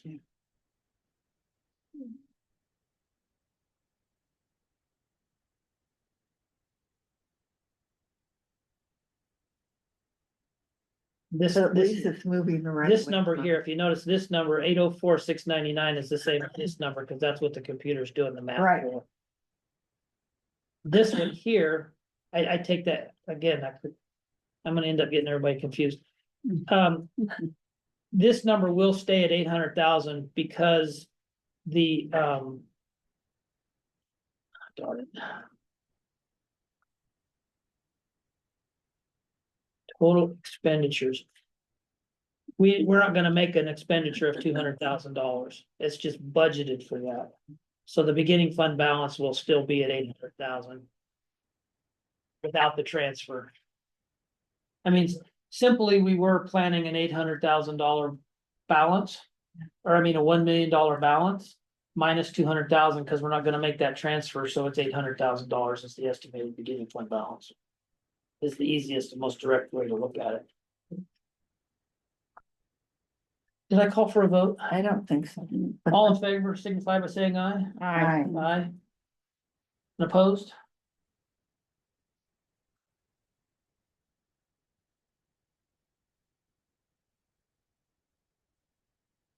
$42 lottery. Lottery funds.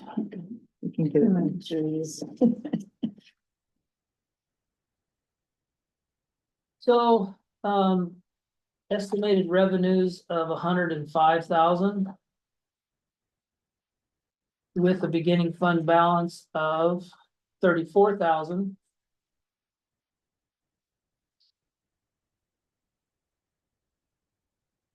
And, total expenditures of 137,000. With interest, the total resources is 140. Ending balance of $2,800. So where is the 130 going? How's So it divided? It goes. Part of it goes to our economic development.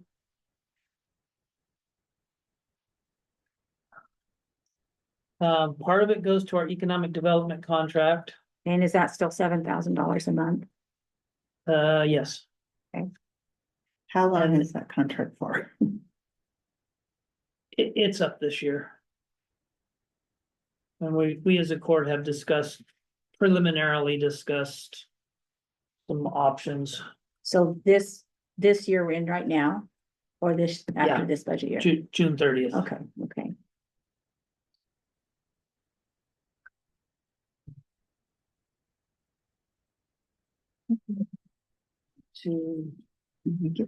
Also webmaster services and vector control for the other parts of that 130,000. That's what I was just pulling up to. what Say it that did. again, I couldn't hear you. Webmaster services and And vector vector control. control, Okay. it's in the note. I just didn't know what the breakdown was for the website and so the same person still do the website? Yes. What is vector control? Mosquitoes? Oh. I'm gonna put down mosquitoes. Mosquito. West Nile virus prevention. Three Rivers. Mosquito and vector control. Gregory Smith and Company, and Line Journeys. So how much is the website? It's $850 a month. Okay, It's 10,000. 850 times 12, 10,200. And then the But aren't vector, there additional charges at times? Yeah. There are additional.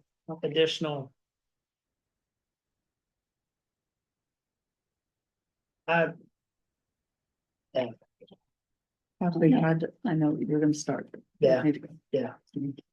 have we had a lot of improvement on updating the site faster and? well, they did a complete redesign on it in Uh-huh. 23, I think it was after I took office.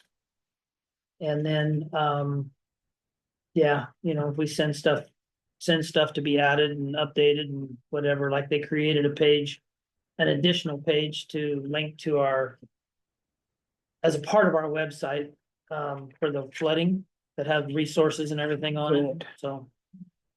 I don't have to correct too many pages, you know, since I'm not a department head with a bunch of moving parts, but whenever I have, I'll just email it.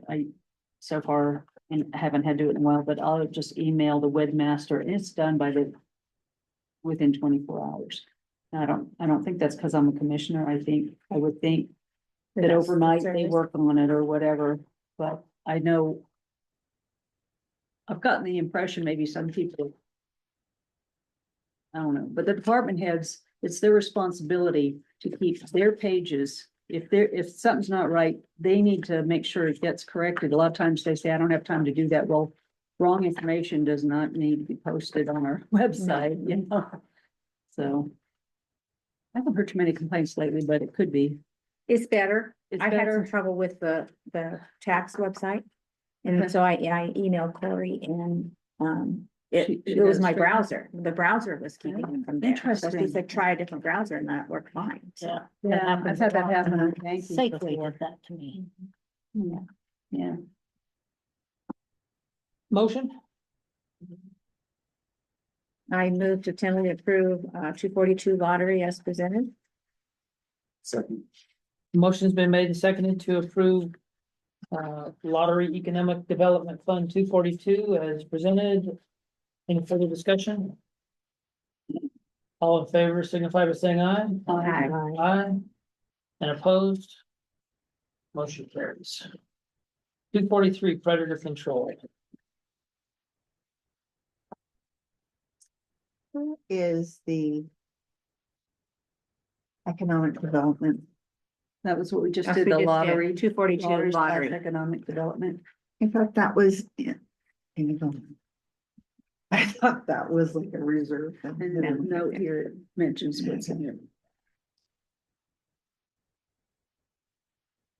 So we have which we're coming up to, but I don't know if that's the one you're thinking of, but there's a Fund 247 Economic Development Loans, No, which is something yeah, entirely different. yeah, that, yeah, I do. But you said you Yeah, guys are that- working, the court's working on the economic development side of when the contract expires. Yes. Okay. And so, when would that be addressed at the court level, at the county court? On what we're gonna do next with that? Just when we get it to the agenda and decide to take it up, Probably closer to June when it expires. probably into May, June, probably. How we're gonna proceed with it.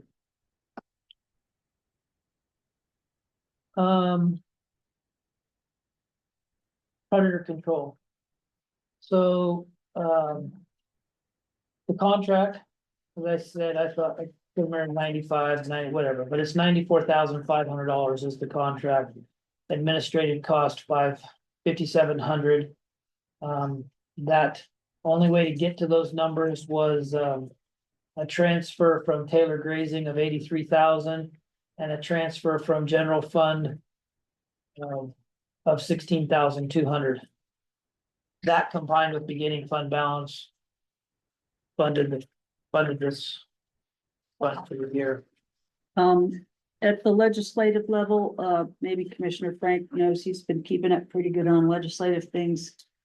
Certainly compared to me, and at one point, the legislature prevented counties from being able to vote in a predator control taxing special district, which has taken away our freedom to do so, right?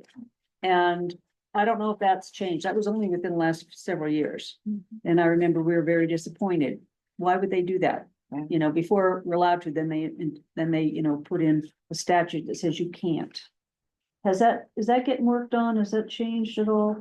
I know that it was resurrected, at least in the early, but I don't know if it's ever made it out of committee or gone forward. I know there was conversation about that, because I think there are some counties that do have special.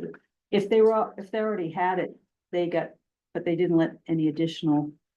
This is a few years ago, because we were about ready to try to do that as a way to fund our predator control. We figured there was enough voters that may voted in, you know, particularly ranchers and people who are subject to the predators. And it's an economic development piece. If there's no hunting to be done anymore, because things are so out of whack with our animals and the predators that deplete some of our population of our wildlife. No, there aren't any bills, to my knowledge, that are addressing that, and it is an issue, because as we talked about earlier. Only the Department of Agriculture can administer the drugs because of APHIS regulations, the poisons, to control a lot of those animals. And so, if it weren't for that, we would have a lot of different options of how to address that problem, but because of APHIS. You have to go through the Department of Agriculture, so. But we're running, I mean, you can see, we had to transfer from our general fund and Yeah. from Taylor Grazing just to pay the bill this year to have APHIS services. And I mean, what are we gonna do next year? So, I mean, we're just talking about even having money to, We get those partners. well, I just Googled We it tried and it that one said, year. yes, Oregon law allows counties to adopt ordinance or resolutions to form a predator damage control district, which can collect money from property owners to fund predator control efforts. They are very specific regulations and limitations. well, I'm swear within the last 3 or 4 years, Commissioner Shellman was still on the court then. The legislature came out and precluded any county from doing that who hadn't already done it and wanted to do it. Yeah. They put a stop to it. This one has ORS 610.025 and 610.040. Well, another devastating thing besides predators is grasshoppers. They have been really bad. And I don't know if that's one of the funds in here, but we apply for another grant through ODA for Mormon crickets and grasshoppers. And they do the surveys later this spring, and that's been fairly effective, but they have been really bad, and we're working on that again for this year. I mean, the work is actually orchestrated through Soil and Water Conservation, Soil and Water Conservation District. Well, I was in Malheur County. It was horrible. Really bad, devastating. So as I recall last A year, lot of people. those funds came in. I remember talking to the treasurer about that for this year, but last year those funds came in and they were just put into the treasurer's account. And then just transferred straight to soil and water. And I don't recall if that's the same plan for this year, whatever comes in, or if it was determined. We didn't make a fund for it, so. What was the source of funding for that? Department of Agriculture, Oregon Department of Agriculture. You might be talking about this, Patty. She declared you couldn't use. Yes, cyanide one of the county sprayers cyanide said that last year was the first What time was we'd about ever seen predator in control 3 districts in years East consecutively Alabama? they were bad. And if he sees them again this year, which he's anticipating, it'll be the 4th, and he's never seen that. So I Yeah, don't know. they're really bad. I mean, somebody has to do something. They're just awful. Pretty devastating to a lot of hay crops. The point of this fund really is we have it funded for this year. Next year, we're gonna have to find some other sources of funding for it. Jenny, were the It's a one big year. ticket item. Well, and we tried to get people to donate, Yeah. that didn't work. I moved to tentatively approve Fund 243 Predator Control. I second. A motion's been made, and seconded to tentatively approve Predator Control Fund 243. As presented. Any further discussion? All in favor signify by saying aye. Aye. And opposed? Hearing none, motion carries. 247 economic development.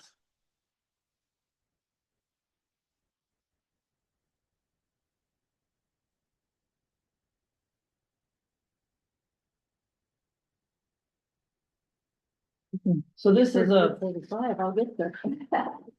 this, this is a fund for economic development loans.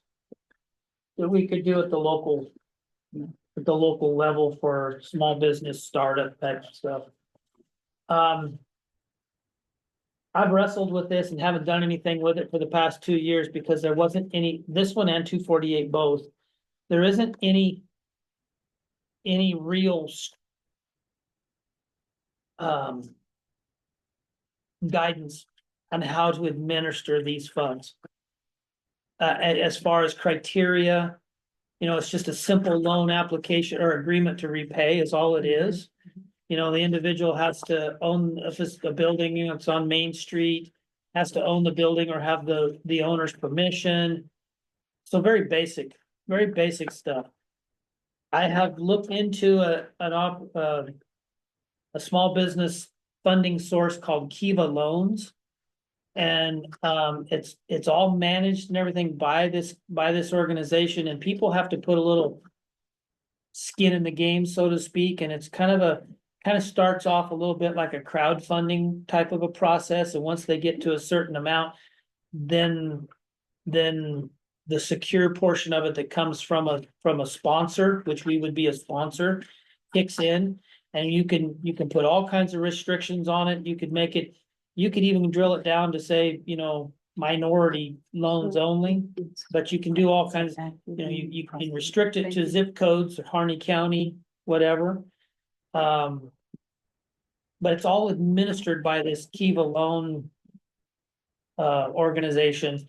And I've been in contact with people with Business Oregon on trying to get this set up. What it would entail taking this fund and 248, closing them out and then creating another fund that would be an economic development loan fund. And that's where the funds would come out of that. And I was a little distracted. Who would make the determination on who gets funded? So it's we can set all kinds of parameters on it, like I said, as to where, who, where, when, whatever. But it's all administered through this Kiva Loans organization. So And as far as I know, the program that we had that you can't find any real documentation on for how it rolled, it was to be basically loans that are forgiven, right? Wasn't it $5,000? Yeah, up to $5,000. Usually it was for beautification or slight improvements, not major investments in their business. And who met and who decided on the applications, that I was never invited to be part of, so I don't know. But I know usually the county judge and a couple other people looked them over and made a decision. And I think we need to have a better process than simply that. But I like the fact that it was local decision-making for sure. And that it wasn't a lot of bureaucracy. That's what I did like. It needed to be tightened up for sure. And make sure it's not just a click gets it, So these are repayment loans through Kiva. And as the individuals make payments, you start getting dividends back, and then it becomes a revolving loan. So it's interest bearing, interest Yes. charging. Minimal. It's So do they just do the processing portion of the loan and you get to just decide who? for the most part. Okay, But like I said, it's so say I want, and you can put limits on how much too. You can put limits on the amount of loans. So say you're doing a $5,000 loan. They have to get a match contribution through kind of a crowdfunding sort type of thing. Say they have to do, and I can't remember the percentage now, but say it's 10%. So they have to get $500 match on a $5,000. They could have one person go online and commit to $500, and then they've met their matching amount, and then and then the Kiva portion of it kicks Or in. they could just do it themselves, right? They probably could, yeah. I can't remember. Do you remember? I remember a couple things that was a $5,000 loan, or no, it was a given to them, I think, wasn't it? I really, again, Has used it when they did all the painting and whatnot, and then Bella Java's used it a couple of times, I think. and did they have so much amount of time to pay it back? And after that, there would be interest, or was there It no? was never, There was never, never any interest. it was never any interest Yeah, I on think it them. was just paid back. If you start to charge interest from a kind of a, for our perspective, then there's a whole bunch of other stuff you have to get into. Kiva takes a percentage off, obviously, for their administrative costs, but it's minimal. And it ends up getting paid for through the interest. funding and the interest, yeah. It's an option, it's something, but it allows us to have these loans in our community for startup, Yeah. and even if it's not startup, it's just somebody needs, capital to grow. Yeah. But it's minimal effort on our part. All we have to do is write the check to them, to Kiva, and then they administer everything. Is an option. It's just one of the options I've looked at, and Art Fish from Business Oregon that talked to us about the enterprise zone stuff. He's big into it, knows a lot more about it and could explain it a lot better, but one of these two funds, though, 247 and 248, one of these, I remember reading a resolution or something somewhere that said that once the initial funds that were granted to the county were loaned out and then returned back, there was no restrictions on what you could do with it then.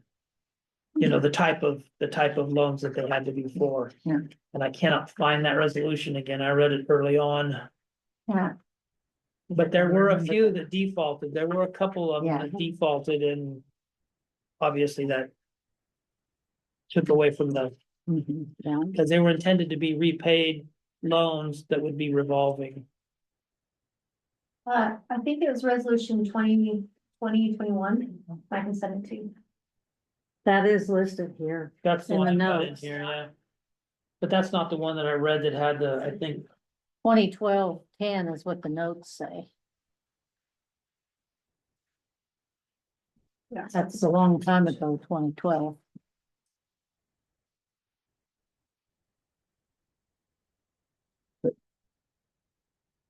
but regardless, I'd like to be able to put these funds to work for our community. Well, look, somehow. this makes it sounds like it has to be for sustaining jobs.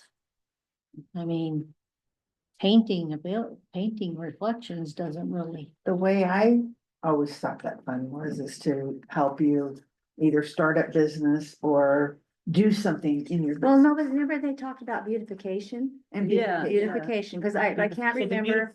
The beautification is the next one. Oh, okay. That's the opportunity Oh. grant. Oh, okay, Okay. okay. Because there was, So we're in the wrong, we're talking about apples and oranges then. but And that's the think- one we can't find. I can't find the resolution for. Okay. and we can't, With the government being in the loan business, I prefer to see those funds dispersed and zeroed out personally. Yeah. Well, I kind of think that's what happened with some like the beautification stuff. I'm trying to think of who the person They was. did that, when Sinclair, yeah, when you could break over this old Sinclair gas station right at the top of the hill. And, he was supposed to put in some business and then he didn't. But last I heard is the actual owner was paying it. I don't know whether it was ever paid off or not, but. Well, it seems to me if there's nothing that says after it's been through a cycle, what you do with it, then it could be transferred out to someplace else. Sorry. Oh, Oh, the ones that you already have listed. oh, I don't know. That means we don't have any control over the law, right? They do everything. We don't have any control over saying, we'd like this business to have that opportunity. no, not really to that level. But like I said, you can put all kinds of restrictions on it that Main Street only or this type. I mean, there's all kinds of stuff you can do with their restrictions that you can put on it, but no direct input on approval. But otherwise, if we leave it the way it is and we continue to issue them out as a revolving or as a forgivable whatever. If I knew what the outcome of the county court's decisions regarding economic development is going to be, I would suggest that we move it into that fund, but I don't know that, so I don't want to make a motion for that.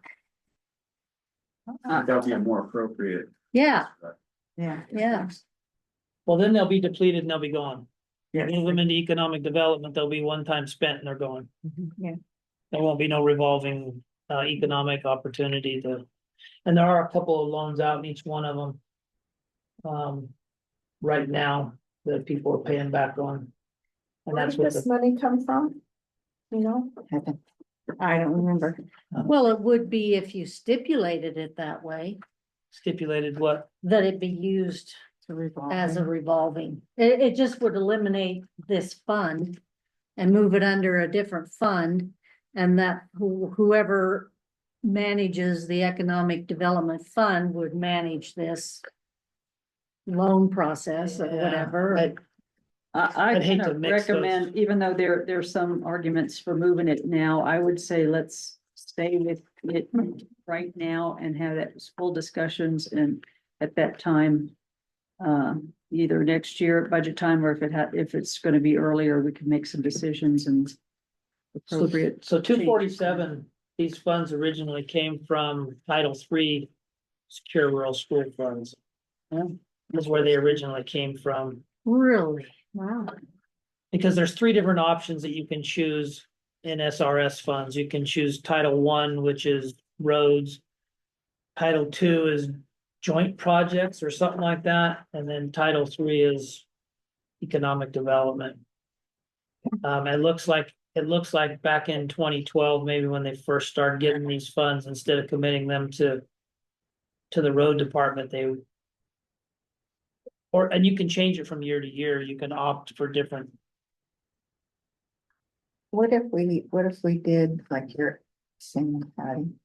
But we said when this June comes up and the economic development conversation happens, then it's brought to light then. Yeah, I mean, I think it needs to be brought to light. I just don't know that the venues now, between now and budget adoption will be had and be. Whereas certain amounts of Title III funds have been used as loans to establish or expand local business capacity.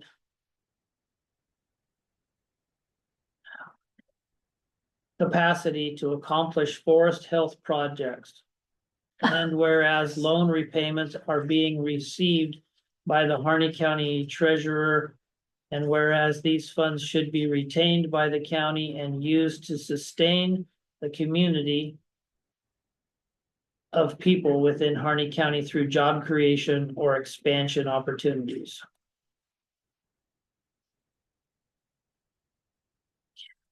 Job creation.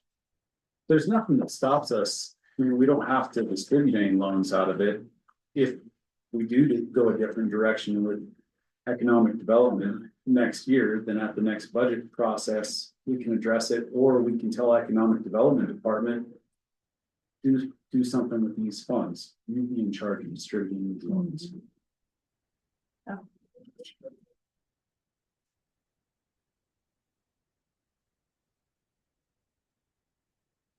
Harney County Court will appoint an advisory committee to review and approve loans from this fund. I think they did.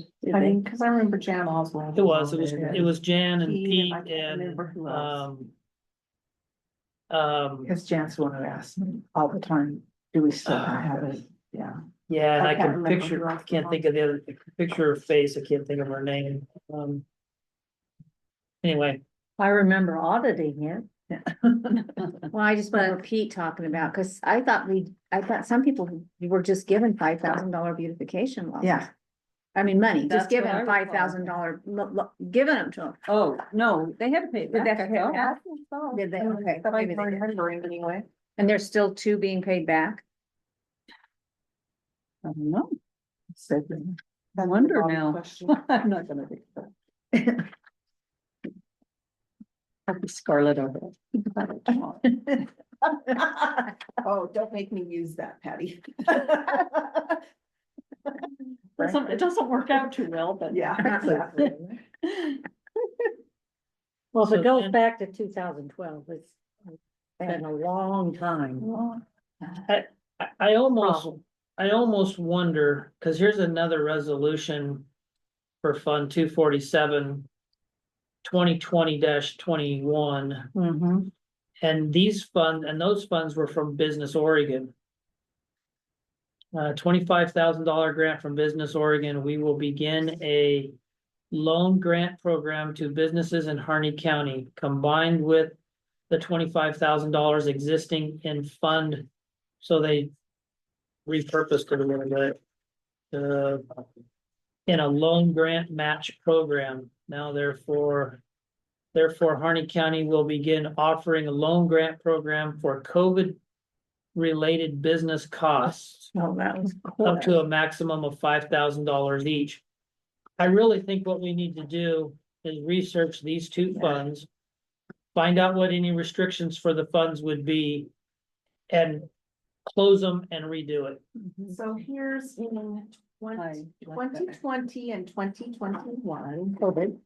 Chris's Barber Shop, Great Basin Urban Massage, Historical Society, His Cuts, Robert Johnson Construction, RJ's, Central. I was gonna say Pastime, RJ's Free Liquor Bar Store. Scene, Historical Central that was Hotel, the COVID 4B money. Nursery. Yeah, that was the COVID money, yeah. Yeah, Oh, no, this was that COVID money. Yeah. That was- That's like- yeah. COVID money. That was- and I remember that because Historical Society got some. Historical Society got it and it said that it was a loan and I started making payments and Bobby Joe said I was the only one doing it. And I'm like, well, that's what it says to do, Well, that's what the resolution says. It's a loan. It was a Yeah. loan. but nobody was making payments to pay it back except the Historical Society. And she was wondering why I was doing that and I said, well, because that's what this says. Yeah, but And- that money, we dispersed all those monies, that was just given to people. That COVID That money was, was. Yeah. but did we? No, got it? we ended up having to pay this back. Oh, okay, yeah. That- So we Yeah. took it because they almost said we had to, and we took it and we never spent it. And I started paying it back, and then finally I was able to pay the whole thing back, and we never spent any of it. But the funds that were given out, I think, without repayment were ARPA funds. Yeah, they Yeah, were our yeah. funds, yeah. I think you're Yeah. right. Okay, I yeah. remember that now after looking. So why don't we do what you said though? Why don't we approve those 2? With the intent to do some research and make sure there isn't any stipulations telling us we can't use it for any other. For specific purposes, and then get rid of it. The CARES Act. Yes. So. I think. We have to do it one at a time. Okay, I don't even remember why they TA, said okay. we had to take it, but I was opposed to it. Because Do you want I'm that? like, we have to pay it back. Can I do it? Yeah, but you're Both the of only one them. paid it back, you shouldn't. Or do you want We it haven't one at a really time? gotten to 248 yet. Well, I don't know It's if I the was the only same- one that paid It's the it back. same. It's the same thing really, but Yeah. just depends on how everybody feels. Do we want to, let's do them individually. Okay. I'd like to make a motion. To TA. Fund 247 Economic Development Loan. Second, A motion has been made and seconded to tentatively approve economic development. Payments. loan. Loan. It says Loan. payment. Payment something it says on this, but anyway, Fund 247. Any further discussion? All in favor signify by saying aye. And opposed? Hearing none, motion carries. So then 248, we kind of already somewhat discussed. It's along those same lines. This is the one that I couldn't find last year, a resolution for to determine what the intended purpose was and if there's any restrictions on the money. I do believe it's this one though, that I found somewhere along the line in Laserfish in archives, that this is the one that once the funds were initially loaned out and got back, that we could use them for whatever purpose. There was no restriction on them then. I believe it was this one, but I can't find that document again or that resolution again. So this is- Regardless, This is one that Bella Java used and Yep. Nick and Victoria Martinak. regardless, again, would be my recommendation, we approve it, and then this year we work towards figuring out how to get the two monies joined and redesignate the purpose for them. Okay, so I tentatively approve, 248 Oregon Opportunity Grant. I second. A motion has been made to approve Opportunity Grant Fund 248 as discussed. Any further discussion? All in favor signify by saying aye. Aye. And opposed? Motion carried. So I want to know if everybody paid it back or if the Historical Society was the only one that did. Yeah. So give it back to us. Yeah. We were hoping you guys would start paying for the ones that didn't pay Yeah, back. really. 253 Fair Board Memorial. I think everybody did. It was just the payments. It said that you were supposed to make payments. And I was the only one that was making the payments.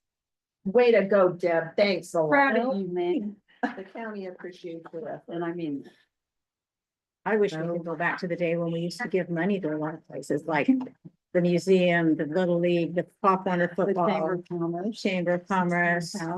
Yeah. Every year, we used to give $25,000 to High Desert Partnership. I know. Now we need them to get. Memorial Fund, I wonder how this estimate, administration's gonna affect their funding. because you never know, but it's estimated potential revenues of $2,000 just based on any donations that might come in. Materials and supplies of 5,000. Beginning fund balance of 5,750. Ending fund balance 2,800.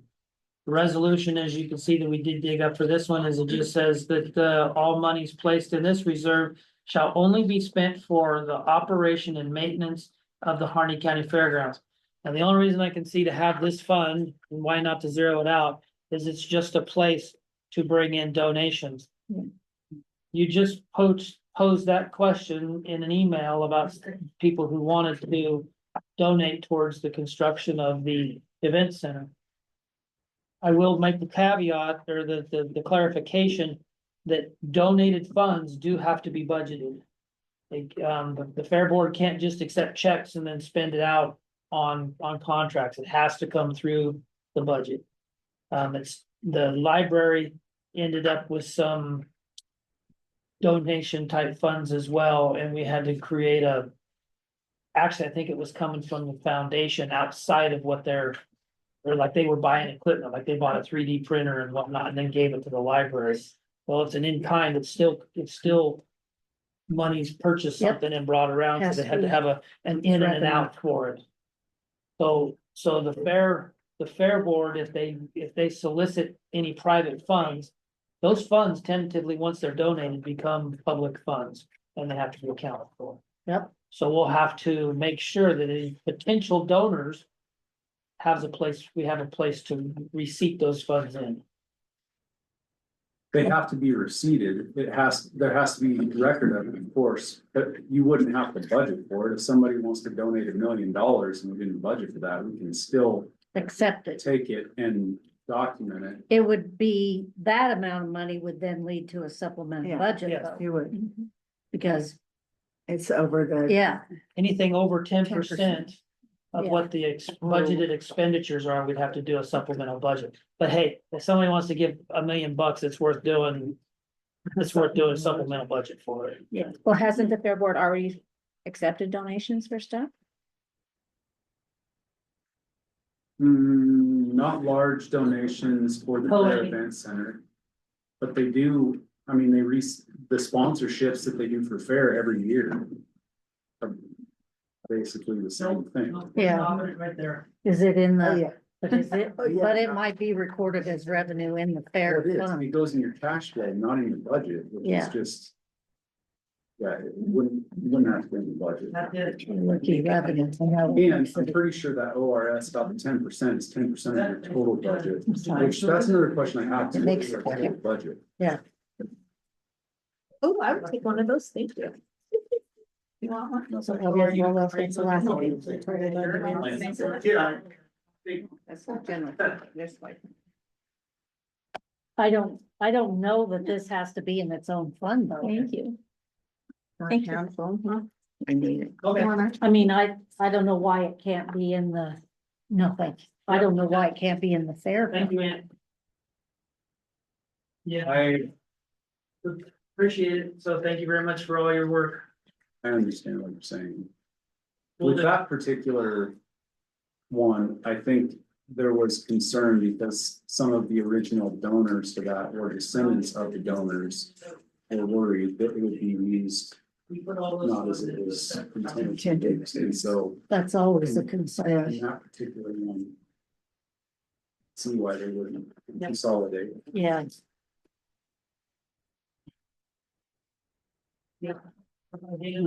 The agreement was. Yeah, anytime there's a memorial fund, you try to retain the original intent of that fund, you know, that started out by someone. it seems to me like donations for this building ought to go in the new fund that was Yeah. created for that building. That That would still be, has to be received by. the then you know that it's used for the purpose of the intent of the donor. Rather than just the general fair fund. Because that is a big no-no if you spend funds against the donor wishes, Right. because we do that with Harney County supporting our students constantly. You spend the funds against the people's wishes. No, No, no. we make sure that we don't. Well, because didn't somebody have a fundraiser for like the Fat Stock Barn or something? Didn't they have a fundraiser at the Elks? Did they? For the panels. Panels. Yeah, but they have a 501c3. So and that's, What is that? so who's that? What entity? That's the Harney County Youth Livestock Show and Auction. Okay, so they're a they're not county then, they're a separate not thing, county. okay, Oh, that's a separate, okay. They're a 501c3, okay. I didn't know we had that one. Well, I just saw that, they had that at Elks, didn't they? I think they had it, yeah. And that was a question that was posed, is any donations for the event center, why couldn't they go through there? But I think that group is uncomfortable because they feel like that's laundering to have it go through there, but that's the whole point of your nonprofit status, and then you can write someone a charitable tax donation thing, they can give it their accountant. Well, money given to a county is tax deductible also, Exactly. so. But the county has to document those donations, because if it's over $250 per IRS rules, you have to provide written proof of the donation to and that's some work that the county probably doesn't want to do. So, but But- that's, That nonprofit would have to do that same thing, right? yes, So that's probably what they're trying to avoid. When they talk about the scope of it, they're not wanting to take donations over 250 because of the documentation. could be. Not Because the documentation, they're keeping good books, but Yeah. sending the notices. sending out something to the donor that verifies that contribution. Well, and they maybe also don't. 'Cause want it to is mix the work. Money. I do it all the They're time. raising money for a certain thing, right? 16, 19. What's that? But it's all the same thing. 2016 to Yes, that's 1986. how they feel. Looks like we have some missing years. All right, thanks, Andy. That helped. Will do, thanks, appreciate it. So it does make me wonder about the donations though that have come in. If they have already come in for that building, where are they being recorded? They haven't received donations for that building. to my They knowledge haven't yet? The only thing they received donations for is like fair, right? The 100th fair, when the people paid the $1,000 Yes, for the the flag. sponsorships, which that's every year. Right, right, There's some right. Sponsorship. And that all gets in their budget and everything.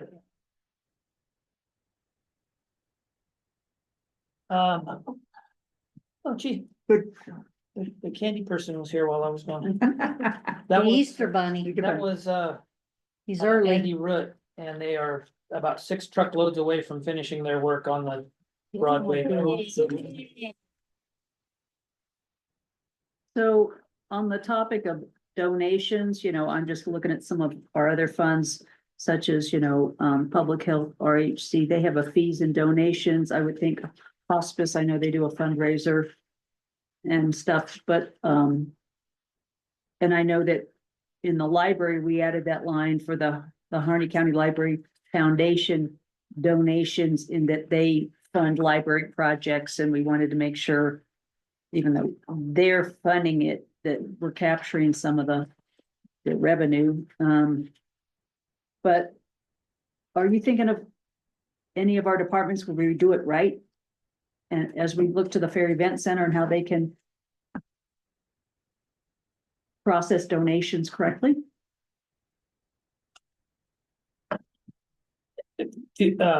So in future, after it's up and running and donations No, now. now. Well, they're getting-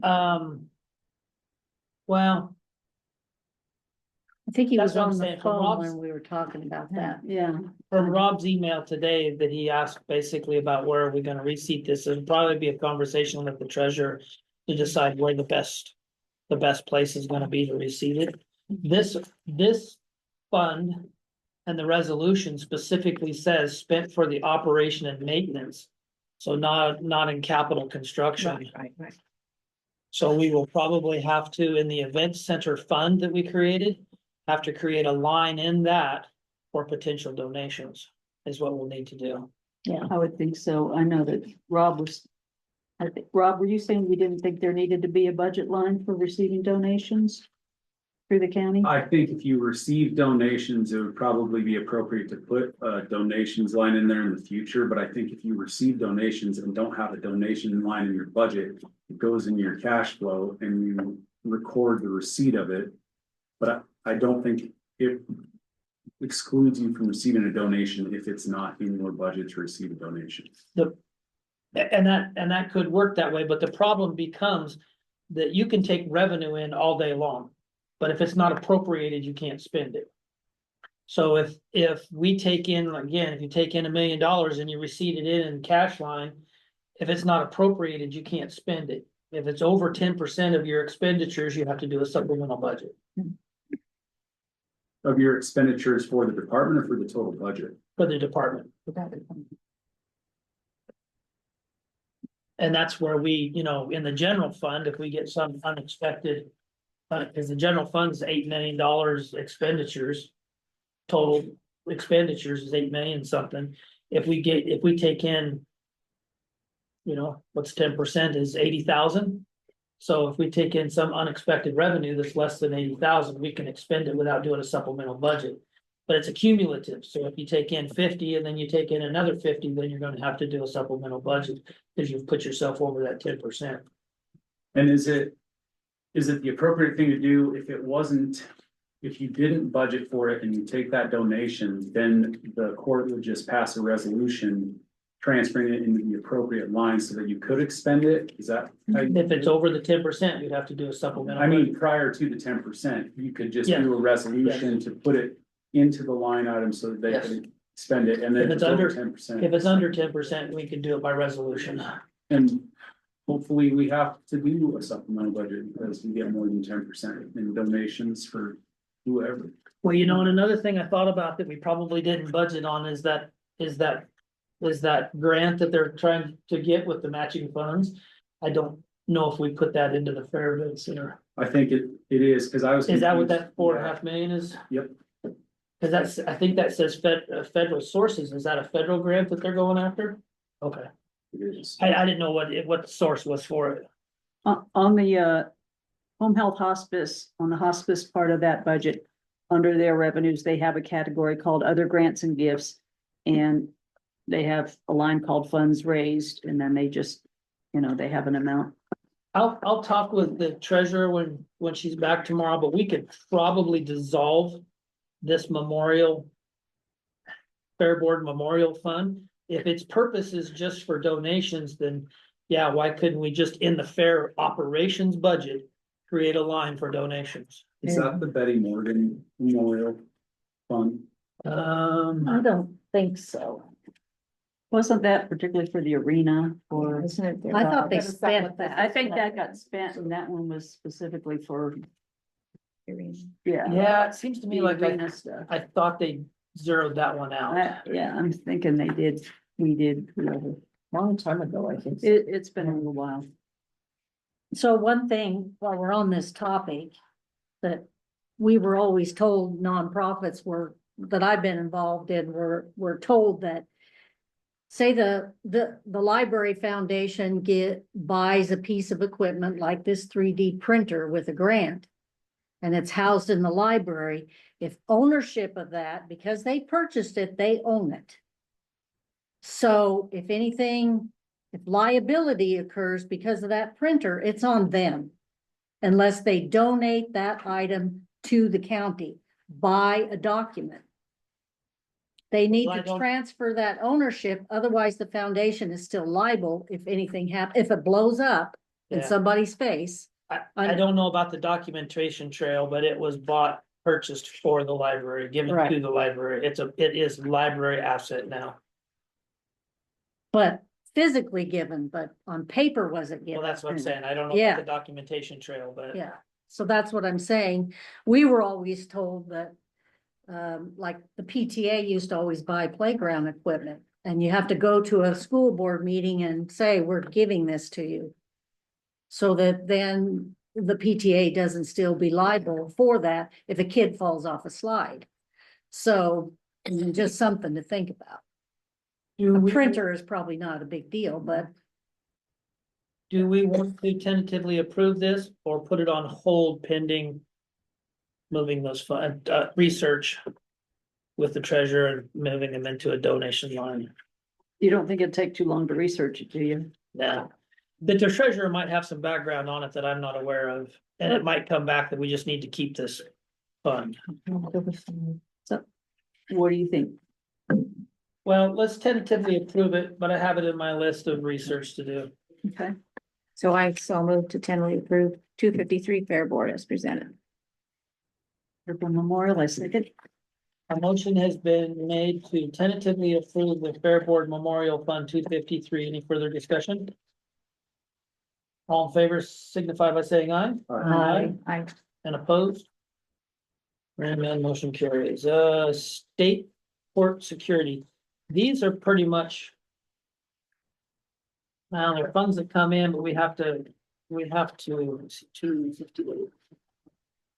We have to spend them through committee. With the circuit court administration, the judge, which we have a meeting coming up this month, I think. I got them to approve just past examples of past uses for this. I got them to pay for part of the backdoor upgrade. With the alarm system and whatnot. So stuff like that, overall courthouse and court security related things.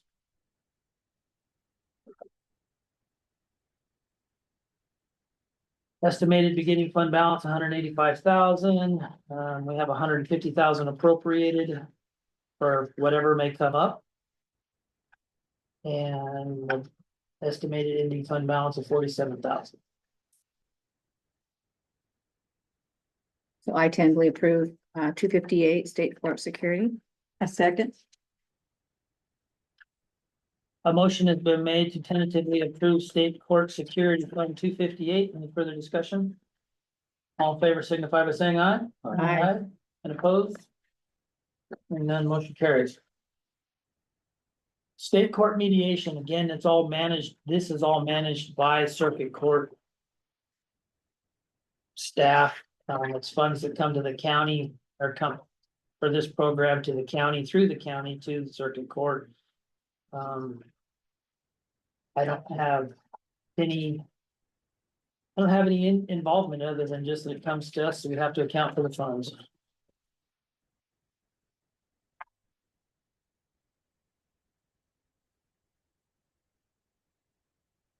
I'll make a motion to tentatively approve 259. Second.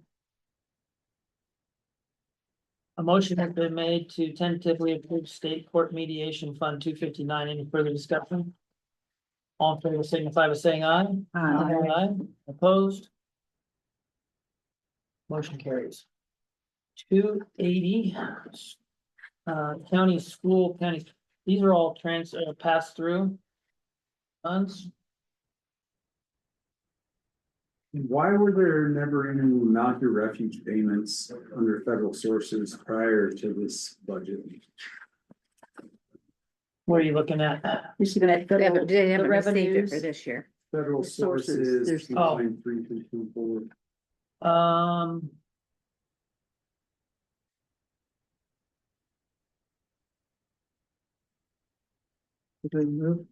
What is that? Yeah. $60,000 for. I know those were in general fund, I think. Yeah, that's what I want to say. It was somewhere else and we moved it into here. What would that payment be if it's differentiated from their payment in lieu of taxes?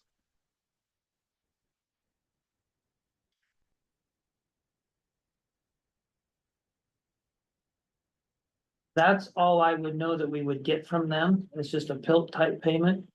And there was,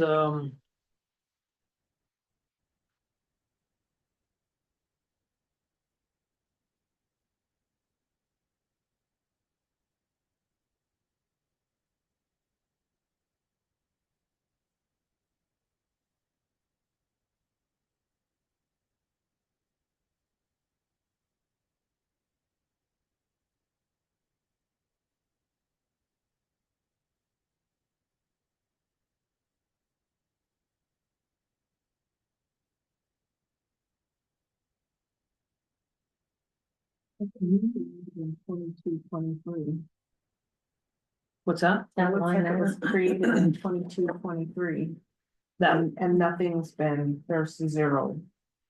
Zero everything across. Must have thought they were gonna get something, that would be my guess.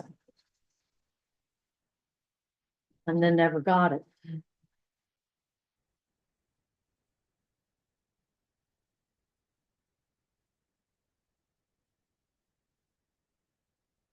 I don't know where I saw that at before, but I do remember seeing the Mount here refuge payment somewhere else. When I asked Treasurer McNeil about that yesterday, maybe, or the day before, she explained that there's a PILT payment from the Department of Interior, U.S. Fish and Wildlife, which is the refuge. And said the money is passed through Fund 617, the Mountain Refuge Fund, but now I don't see, and I didn't think that yesterday, because I don't see a 617 fund. Yeah, we don't have a 617.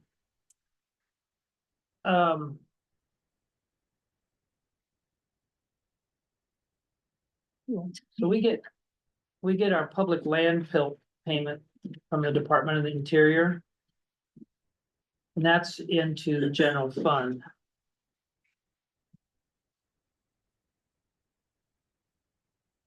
Whereas this is going to schools.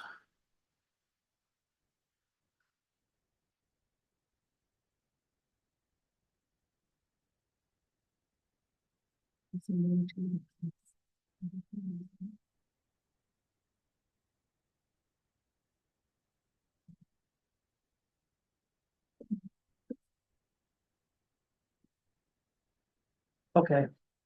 So if you look up in that same fund, 280. It looks like she realigned that under federal sources. Now that I think about it, I remember. So you can see it was in line, it says revised category 30-32. And that's where it had been being receded into. And then she realigned it and created this new line under federal sources. And that's why you don't see anything before it. And it doesn't look like we got a payment and. Or we haven't got the actual got an yet for actual this 24, year, 25, yeah. But, okay. All right, So where But- was it at before? Just right above it. Just right above it, The very top. the top. Do we know which what is- that Oh. payment was? I'm gonna say it's some kind of probably a PILT payment or some kind that maybe is earmarked specifically for schools. For the refuge property. Well, it should be under federal sources, that's for sure. But that's appropriate to do it that way. In 2024, it just says 23 amount for refuge payment.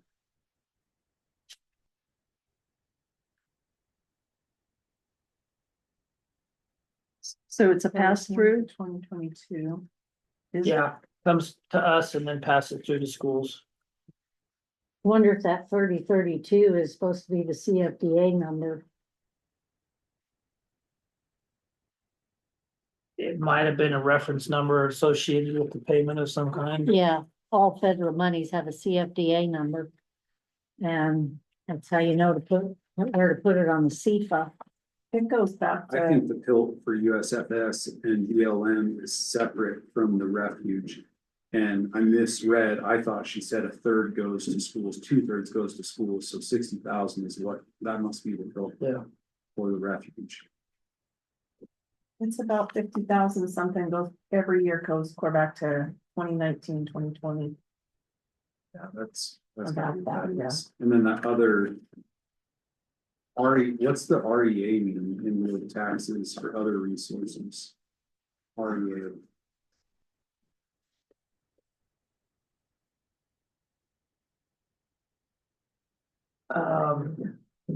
Yeah, what does REA stand for? I don't know.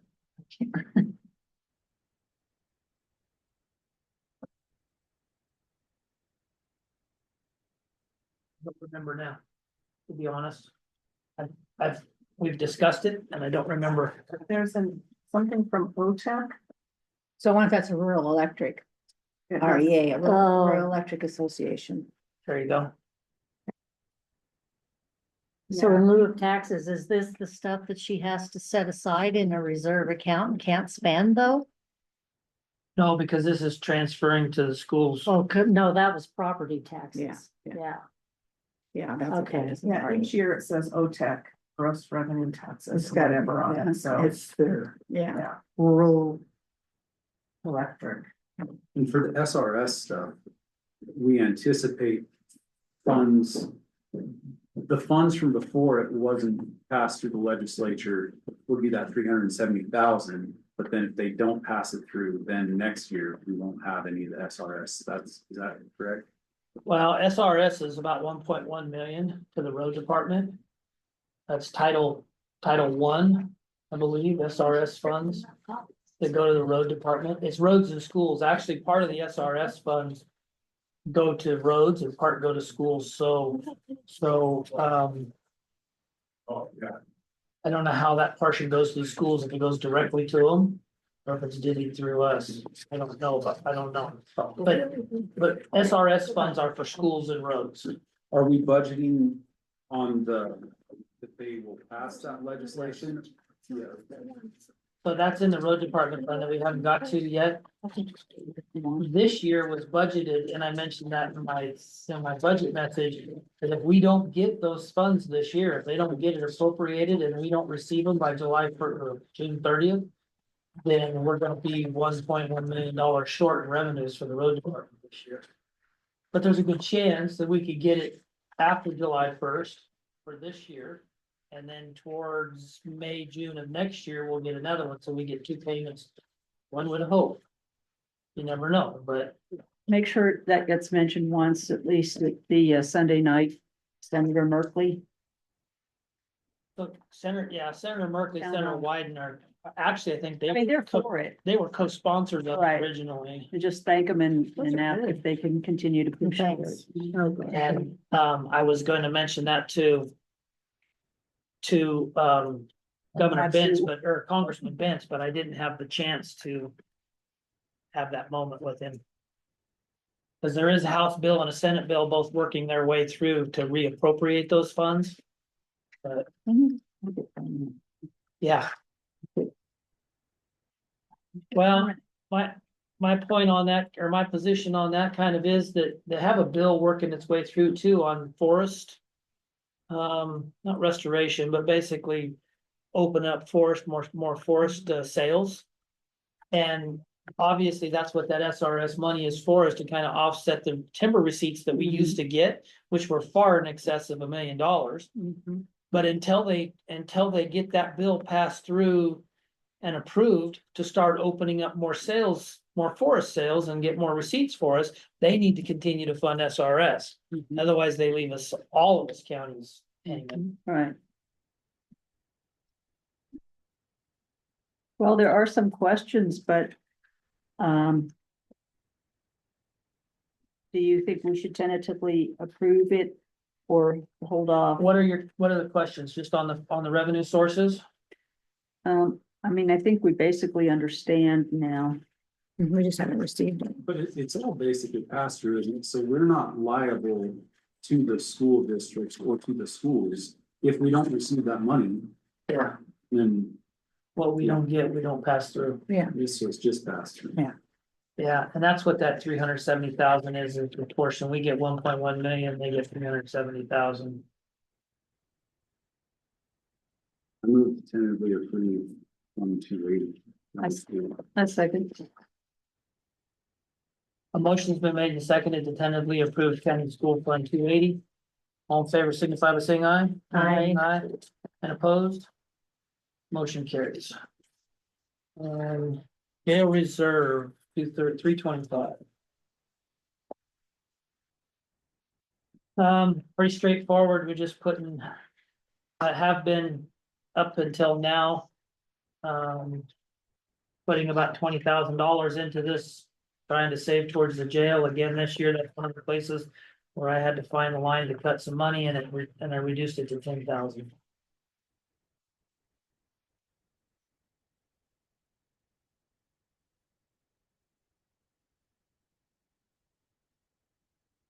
I remember when my first year, on budget.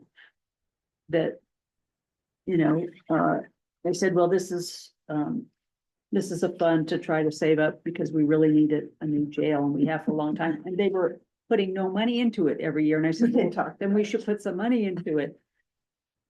And I said, well, how much? I said, well, as much as possible, but at least 25,000. So we started, but for many years, none was put into it for saving for a jail. So It seems like we initially put like 50,000 or something like that in it, and then it seems like.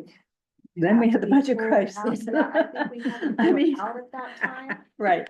We started to, and then we had to take it, Take it back. but, I don't see any problem with how you had to cut back. I mean, every little bit helps, even though.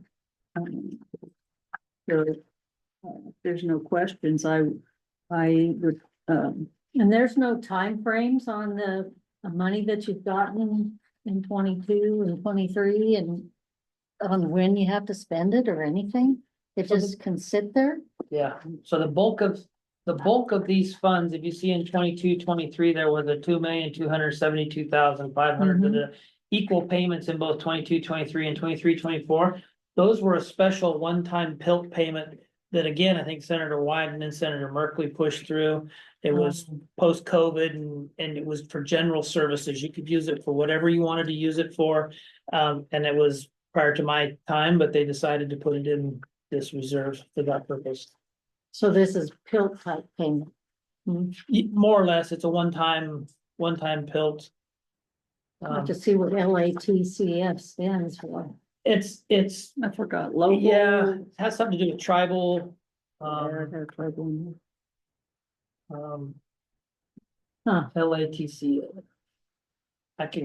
This is an acronym that I never remembered, so. LATC. Grant.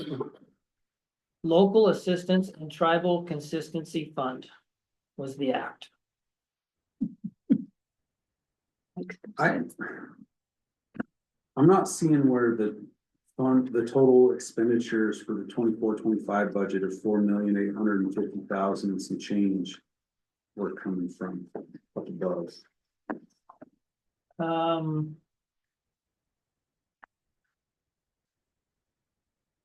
So. Revenues, 10,000. Transfer, built-in transfer of 500,000. so that as this project goes on, we needed it for planning or whatever purposes. Cause it's gonna be, I mean, even if we got money, we're not gonna start building anything for a year.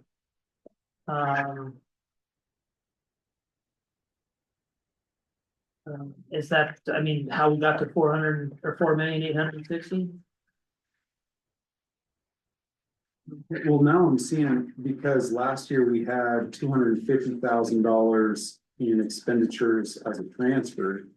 And then we had unappropriated ending fund balance of 4.6 million. But I don't understand how that's an expenditure. So last year, and this is a change from last year to this year, last year, anything that wasn't appropriated had to be in this line for unappropriated ending fund balance. This year, the auditor told us not to do that. So instead of putting it in an unappropriated line, it's just in the ending fund balance.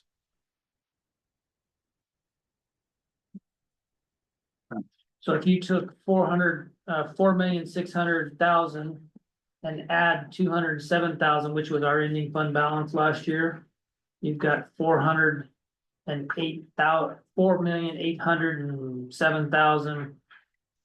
And the only difference is the transfer that will come in from general fund and interest is the difference. Well, if you can't really do anything until you get more money, why would you need to have any expenditures at all? I mean, you'd Well, have to have in a case- supplemental budget. In case this is the year that we go ahead and contract with an entity to do more of the architectural or more of the planning, Design design, design work. But are you gonna do that before you get enough we have money to begun- actually? We have begun the RFQ and RFP process Okay. to pick a contractor. Oh, okay. That makes sense then. Thank you. And it, depending on what happens in this legislative session, if we don't get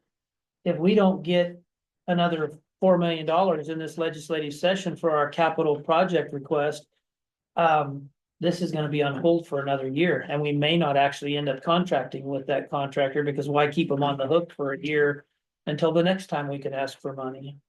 Well, in the grant writing that I've done, if you have plans and stuff, you can maybe get more Yeah. money. And that's part of what we faced too, even with the Justice Center project, is they have a courthouse working group or work group through AOC. And you can go in and ask for $3 million and you've been assessed that your need is there. But how do you really know how much to ask for if you don't have plans and know what Exactly. it's gonna cost? Yeah, So and that- grantors like to see that. So that's another reason why we have begun this RFP process, is so we can get something on paper. Yeah, But absolutely, like you just said, if it looks like it's gonna be several years out, those plans become stale. yeah. And then you've wasted your money. Yeah. Mhm. So it's there in case we need it to pay for the planning contractor portion of it, but if we decide to put it on the shelf, then it doesn't get spent.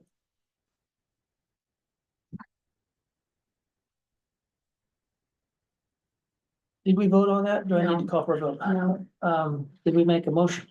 No, I tentatively approve, 325 jail reserve.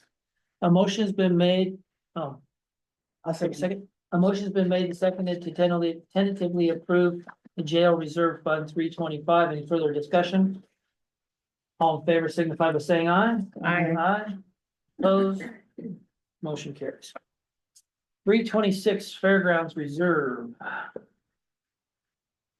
We are generating some pretty good income.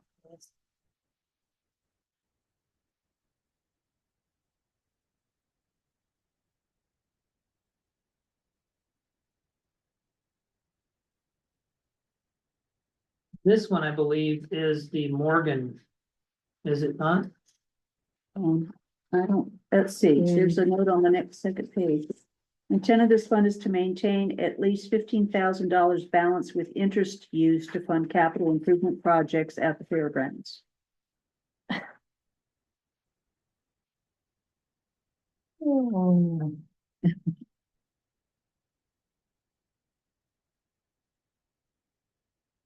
Right, the 501c3 wasn't created for this, so that it would never get spent. And it was resolved back in the 2011-12 timeframe for this That's- one. Morgan Family Trust payment, so yes, that's that one.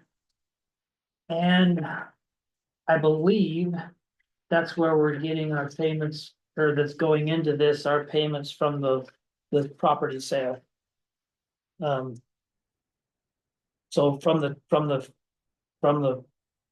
will or whatever, they disposed of a property. We got a lump sum payment, and then over time, as the individual that purchased that property makes payments, then we'll get disbursements from it, Oh, okay. and it goes into this. That must be the Morgan Family Trust piece of it, yeah. Yeah, But we already had one set up for them, so I think we just, as I recall, we just said, well, we've already got one set up for them, so we'll just receipt it into that fund. We got 72-22-79 in December.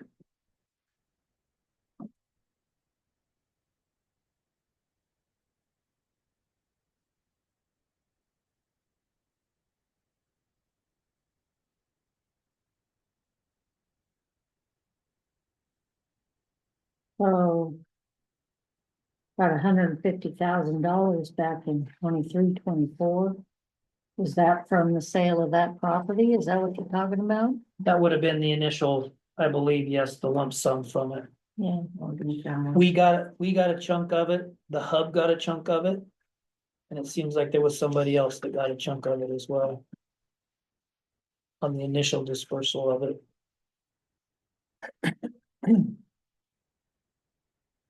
I know there was a scholarship created with it because Harney County Supporting Our Students does the scholarship for the Mike and Betty Morgan Fund. There's a lot of money. Yeah. So it probably went to OCF. Or OSAC, one of those. I remembered we wanted it to come to us, but didn't. So the capital outlay amount of $206,000. That would be available for the Fair Event Center or? I don't know, we'll have to look at the resolution and the documentation as to how it can be spent. I mean, it says capital projects, but I don't know. If I could wrap it up into that capital project or if there's specifications for it. That'd be great to find out if we can't. That would be helpful. I'm sure But I'm sure Lindsay's familiar with what it can be used for and what it can't, but. Okay, We could tentatively approve Fund 26 Fairgrounds Reserve. second, Motion's been made and seconded to tentatively approve Fairgrounds Reserve Fund 326. Any further discussion? All in favor signify by saying aye. Aye. Aye. And opposed? I'm hearing none, motion carries. 328 Information Systems Reserve. So, obviously, information systems, computers, servers, etc. In the past year, I mean, we have computer software, hardware, capital outlay project or expenditure line. And we had been in a lot of the departments funding $1,500 or $2,000, whatever they thought they might need by department. And instead of doing that this year, most of those were wrapped up into just a transfer into this and then expended out of this reserve fund or out of this fund instead of individual departments, just to streamline the billing and.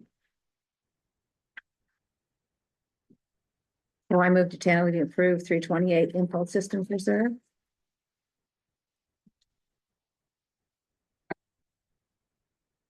A motion has been made and seconded to tentatively approve Information System Reserve Fund 328. Any further discussion? All in favor, signify by saying aye. Aye. And opposed? Hearing none, motion carries. So, the very last one is 642, and it's just a pass through. I saved while, before that is, like the road department operating reserve, equipment reserve, and paving reserve. But I saved those because I figured we'd probably just do those at the same time as the road department fund.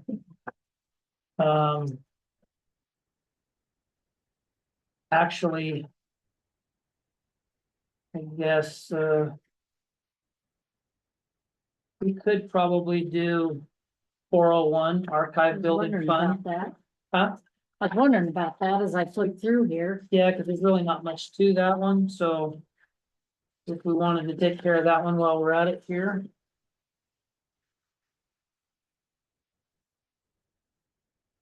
It's basically pretty straightforward. We have revenues for rent. And, just a potential $10,000 of materials and supplies, should we need to get at it. Beginning fund balance of $36,000. And a transfer to the general operating fund reserve of 20,000. So this is rent. I mean, it's pure revenue. We can do anything we want with it, so Is that still my way? yes. How long the lease is it rented? Their current lease is for this year or next year? I think it's next year through 2026. But we just renewed the lease with Department of Administrative Services for another 5 years. So with 2 options to renew. So potentially we have it for the next 15 years. Has it stayed in pretty good shape? Does it need much maintenance? No, and My Wave is responsible for the maintenance in their agreement, in their rental agreement, they're responsible for the maintenance. Okay. So that's pretty straightforward if we want to take care of that one. Tentatively approve 401 archive building fund. Second. Motion been made, seconded to tentatively approve the archive building funds 401. Any further discussion? All in favor signify by saying aye. Aye. Aye. And opposed? Hearing none, motion carries. What about the 350? The what? The 350 fund? 250? LCHP fund? Yeah, I remember passing that one too. LCHP. Oh, yeah, I wanted to ask. you What about is that? That is the local community health partnership fund. It used to be called the local CCO group. It's now didn't we hand it back to Gobi, Greater Oregon Behavioral Health? So, Yes, so I needed to, and I needed to ask the treasurer about this. I don't think we have to do anything with this. I think it can be pulled out, but as it gets mixed in with the pile, I just forgot to ask her. we were having to do, they get a little bit of money for just a few little programs and things here in the community. And we were the financial custodian for a while, then we gave it to Harney District Hospital, then they wanted to give it back and nobody really wanted it. And so I, as the person who sits on those, just said, would Gobi be willing to take it and then just write the checks yourself? And they said, okay. So that's where it stands. Last I heard. So we should be. So it needs to be at some point zeroed Paid out. out, zeroed out. Yeah, Is it not zero? Yeah, it's.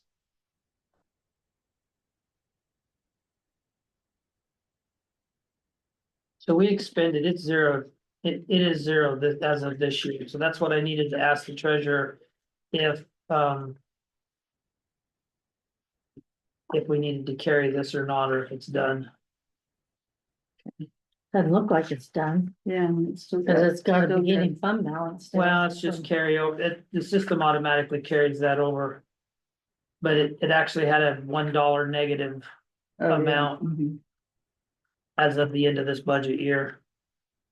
So we shouldn't have expenses or administrative costs budgeted for 25-26 if it's already zero, Yeah. right? Yeah, and um. Tyler will carry things over just automatically from last year. So this should be zeroed out, but again, that's. Cause if you look at it. There should have been no Yeah. beginning 24. fund balance proposed, should have been zero. Yeah, 24-25 actual is zero Yeah, at the end of this year. so that's what I'm saying. I believe this fund is done. I just need to check with the assessor and pull it out. If not, I'll bring it back. So just working our way through then, Fund 356 facilities and building is pretty much straightforward. If you want to take care of that one.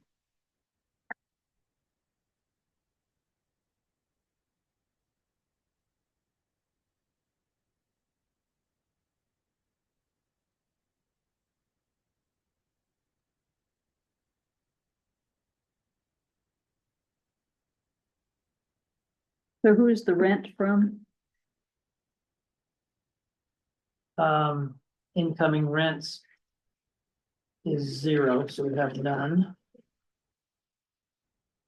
How Wait a about, minute. how about above that, the, these fines and assessed with $1,800? That's last year, or the current year. Nothing for this year.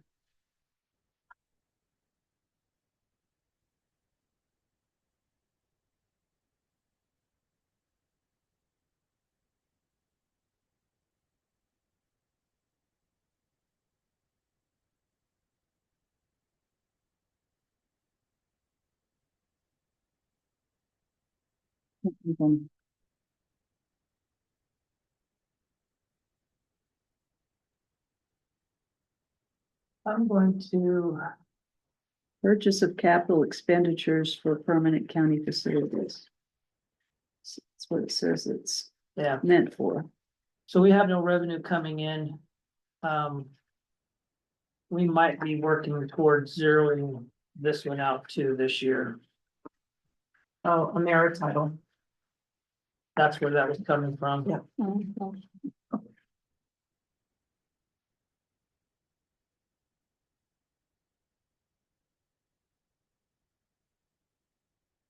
So historically, the county has only charged rent to for-profit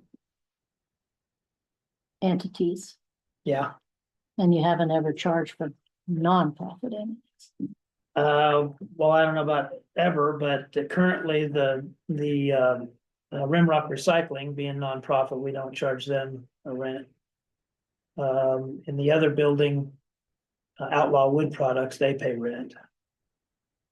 And that goes into the lottery building fund.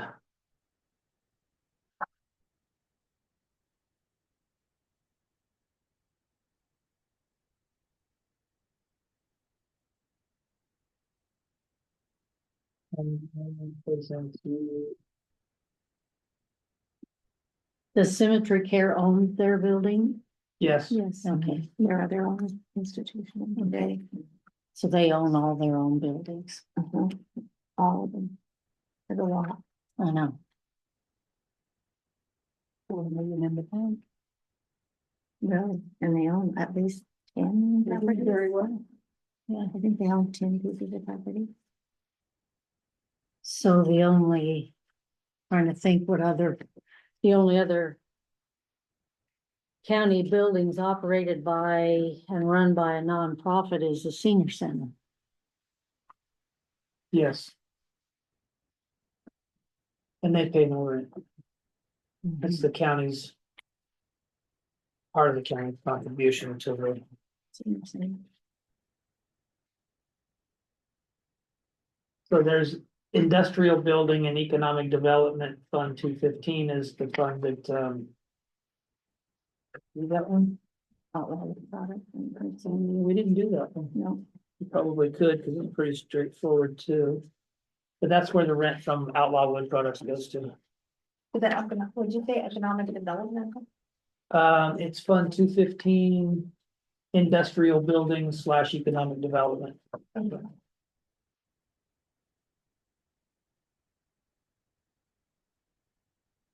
well, who moved into their title space? Is that planning? Yeah, building, environmental services. Okay. I can't think of any other buildings. No, and anything else we own, I wanna sell as soon as we can. But it's tied up in property tax foreclosure rules and how we're gonna have to foreclose, or, dispose of those. So on these industrial buildings, looks like the rent's gone up for, as far as, our revenue. Yes. And is that just generally the, We increased the rent because before the rent payment didn't include the property taxes. Since we're renting it out for a commercial reason, we have to pay property taxes on it. So, which they were still liable to pay, but a lump sum from them for that versus splitting it out over payment time. It was just easier for them to pay it that way. Okay. It's kind of like an escrow account. And then we also included water and sewer that the county had been paying from their payment.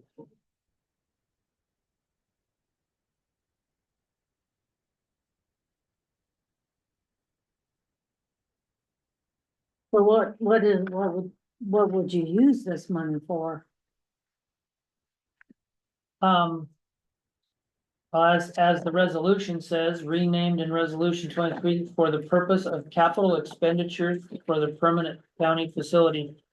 So actually, there's $20,000 there that we could use for the library. Library, that's what I was thinking. Yeah, Mhm. and work on zeroing it out if we're not gonna see a need for it. Zero it out and do away with it next year.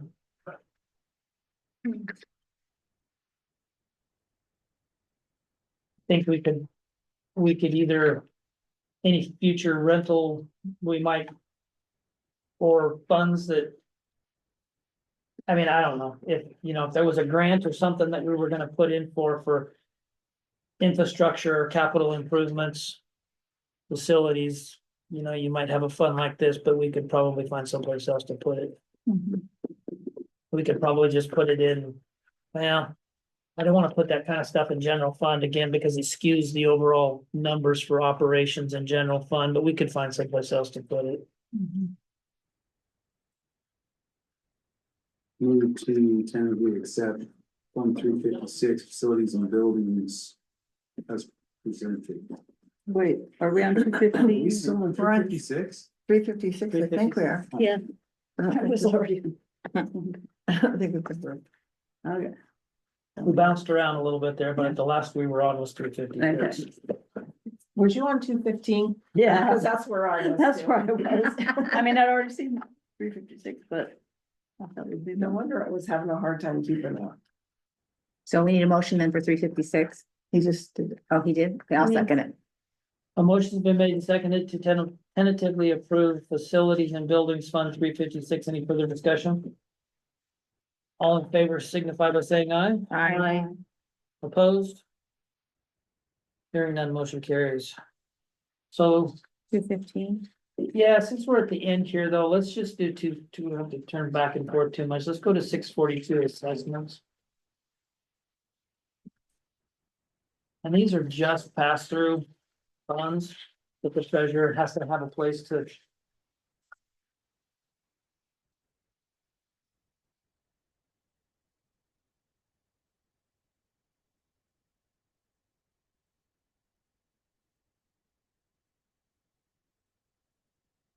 What's the nature of the city of Hines and city of Burns? Is that what would have been their municipal court if they still had one?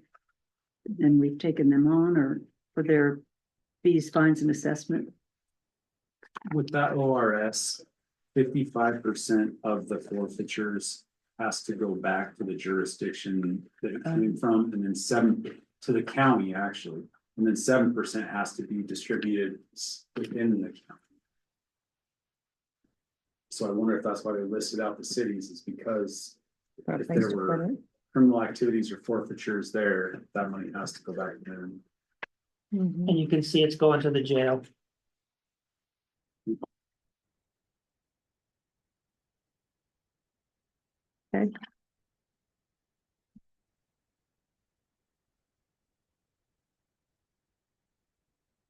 So it's going to which jail fund, the jail reserve? Just jail, no, general operations in Oh, the general okay. fund.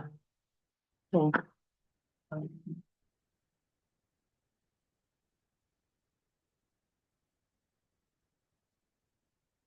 It's listed as revenue and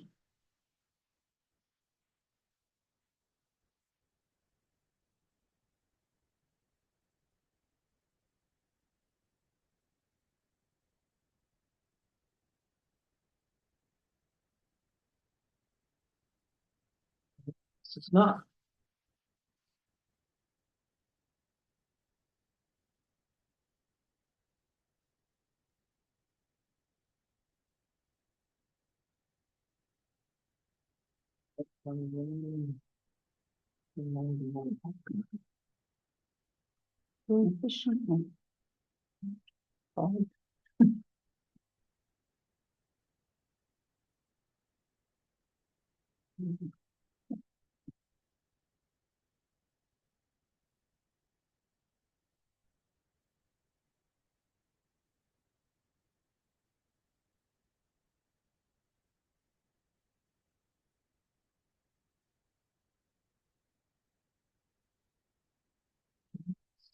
Two.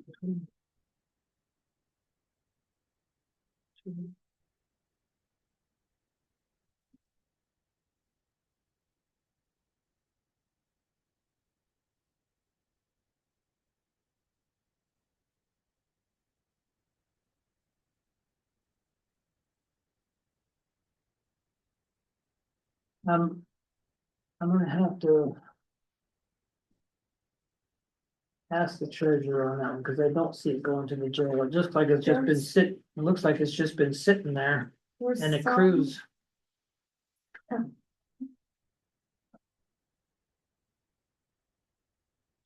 It does have some actuals. Does it show where those have gone? Somewhat. Some actual expenses for 24, 25, 22, 23. Does it show where those have gone to? There's community corrections, state court security, justice court assessment, jail assessment, general fund. yeah, $53,000 in 23, 24 went for something. There it is. So there's a revenue line in community corrections for jail assessments fees to Fund 642 of 5,000. And where else did you say it went to, Deanna? What was that? A bunch of places. It's divvied up a bunch. It looked like it, Justice Court, was that one of them? yeah. And court security and So it looks like an account that the, if the treasurer was here, could speak better to it, but it's an account basically to take those funds in and then distribute amongst those other departments where it's gotta go to.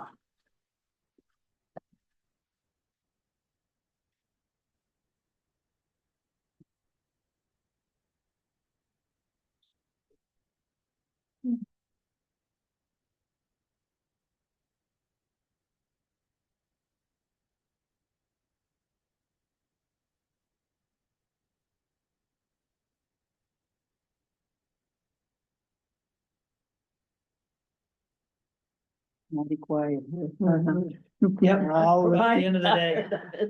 So do we want a motion to tentatively approve 642? Okay, Yeah. I so move. Second. Motion's been made and seconded to tentatively approve assessments Fund 642. Any further discussion? All in favor, signify by saying aye. Aye. Aye, opposed? And then I'm gonna suggest one last one, and that's 215, where we've already been. Kind of briefly. I never went there. I stayed on track. And you can have all the new and excitement of looking at it for the first time. That's what this day has been, full of excitement. I bet. So industrial building has mentioned rents from Outlaw Wood Products. Materials and supplies, lines for property tax. Maintenance supplies. And repair and building maintenance, but that's for both facilities, both buildings, so. As Outlaw or Rimrock Recycling. Has maintenance needs, electrical or plumbing or whatever. Did they pay to repair the door? The back door? that- Yeah, Okay, yeah, I didn't. They damaged it, so I wouldn't pay for it, right. but they did it through help from next door and a little county labor. They had the county road department come out and do some welding for them and whatnot, and they. That place is the junkiest place. So Rimrock Okay. Recycling Building is one of them, and what's the other building? Outlaw Wood Outlaw Products. And Rimrock doesn't pay any rent. Only Rimrock does, or only Outlaw Wood. Where Products. is Out Outlaw? there, Right, the building right beside it. right beside it. Oh, Looks like they were paying 300 and now they're paying 450. And that's because of the water and the taxes. Yeah, actually, it'll be 5.25. The treasurer just increased that last week. Had a conversation with the tenant and increased it to 5.25 to cover the water and sewer. Are they pretty much caught up? on the Yes, they are things? caught up. Good. So revenues might be a little bit higher, but it's just gonna be, it should be within Yeah. 10% to be able to pay the water and sewer bill. Okay, so what's our questions, if any?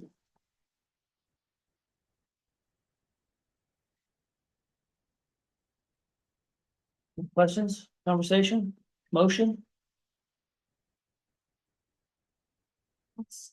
quite a little bit of money in there.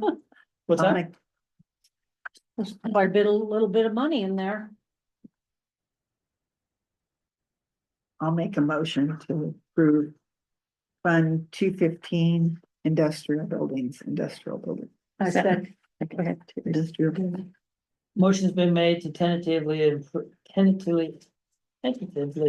approve There we go, that word. industrial building fund 215. Any further discussion? All in favor signify by saying aye. Aye. Aye, opposed? Hearing none, motion carries. And I think we shall leave it at that for the day. We accomplished Oh, we everything did on the good, list, good, plus a good. few extras. Yes. that was very productive. What capital construction requests do we have in the legislature right now? Do we still have? Just the bill. Does it have like a proper? 30th, I think it is. 2 days, 2 days. Feel free to take some. I have the 29th, the 29th, the 30th, Yeah, and the. I'll have to pull it and see if. For it has 29th and any 30th. project names or anything. 9 to 4. And then the Allowance. Yeah. Well, that, and they put a placeholder in for that $3 million And that will- for flood We'll be able to go over the work, seniors and whatever, mitigation, relief, whatever we're gonna call it. yeah. It's not gonna have something before and say it's already. So, the Harney County Budget Committee shall stand in recess Dinner. until April 29th at 9 AM. Got it. Okay.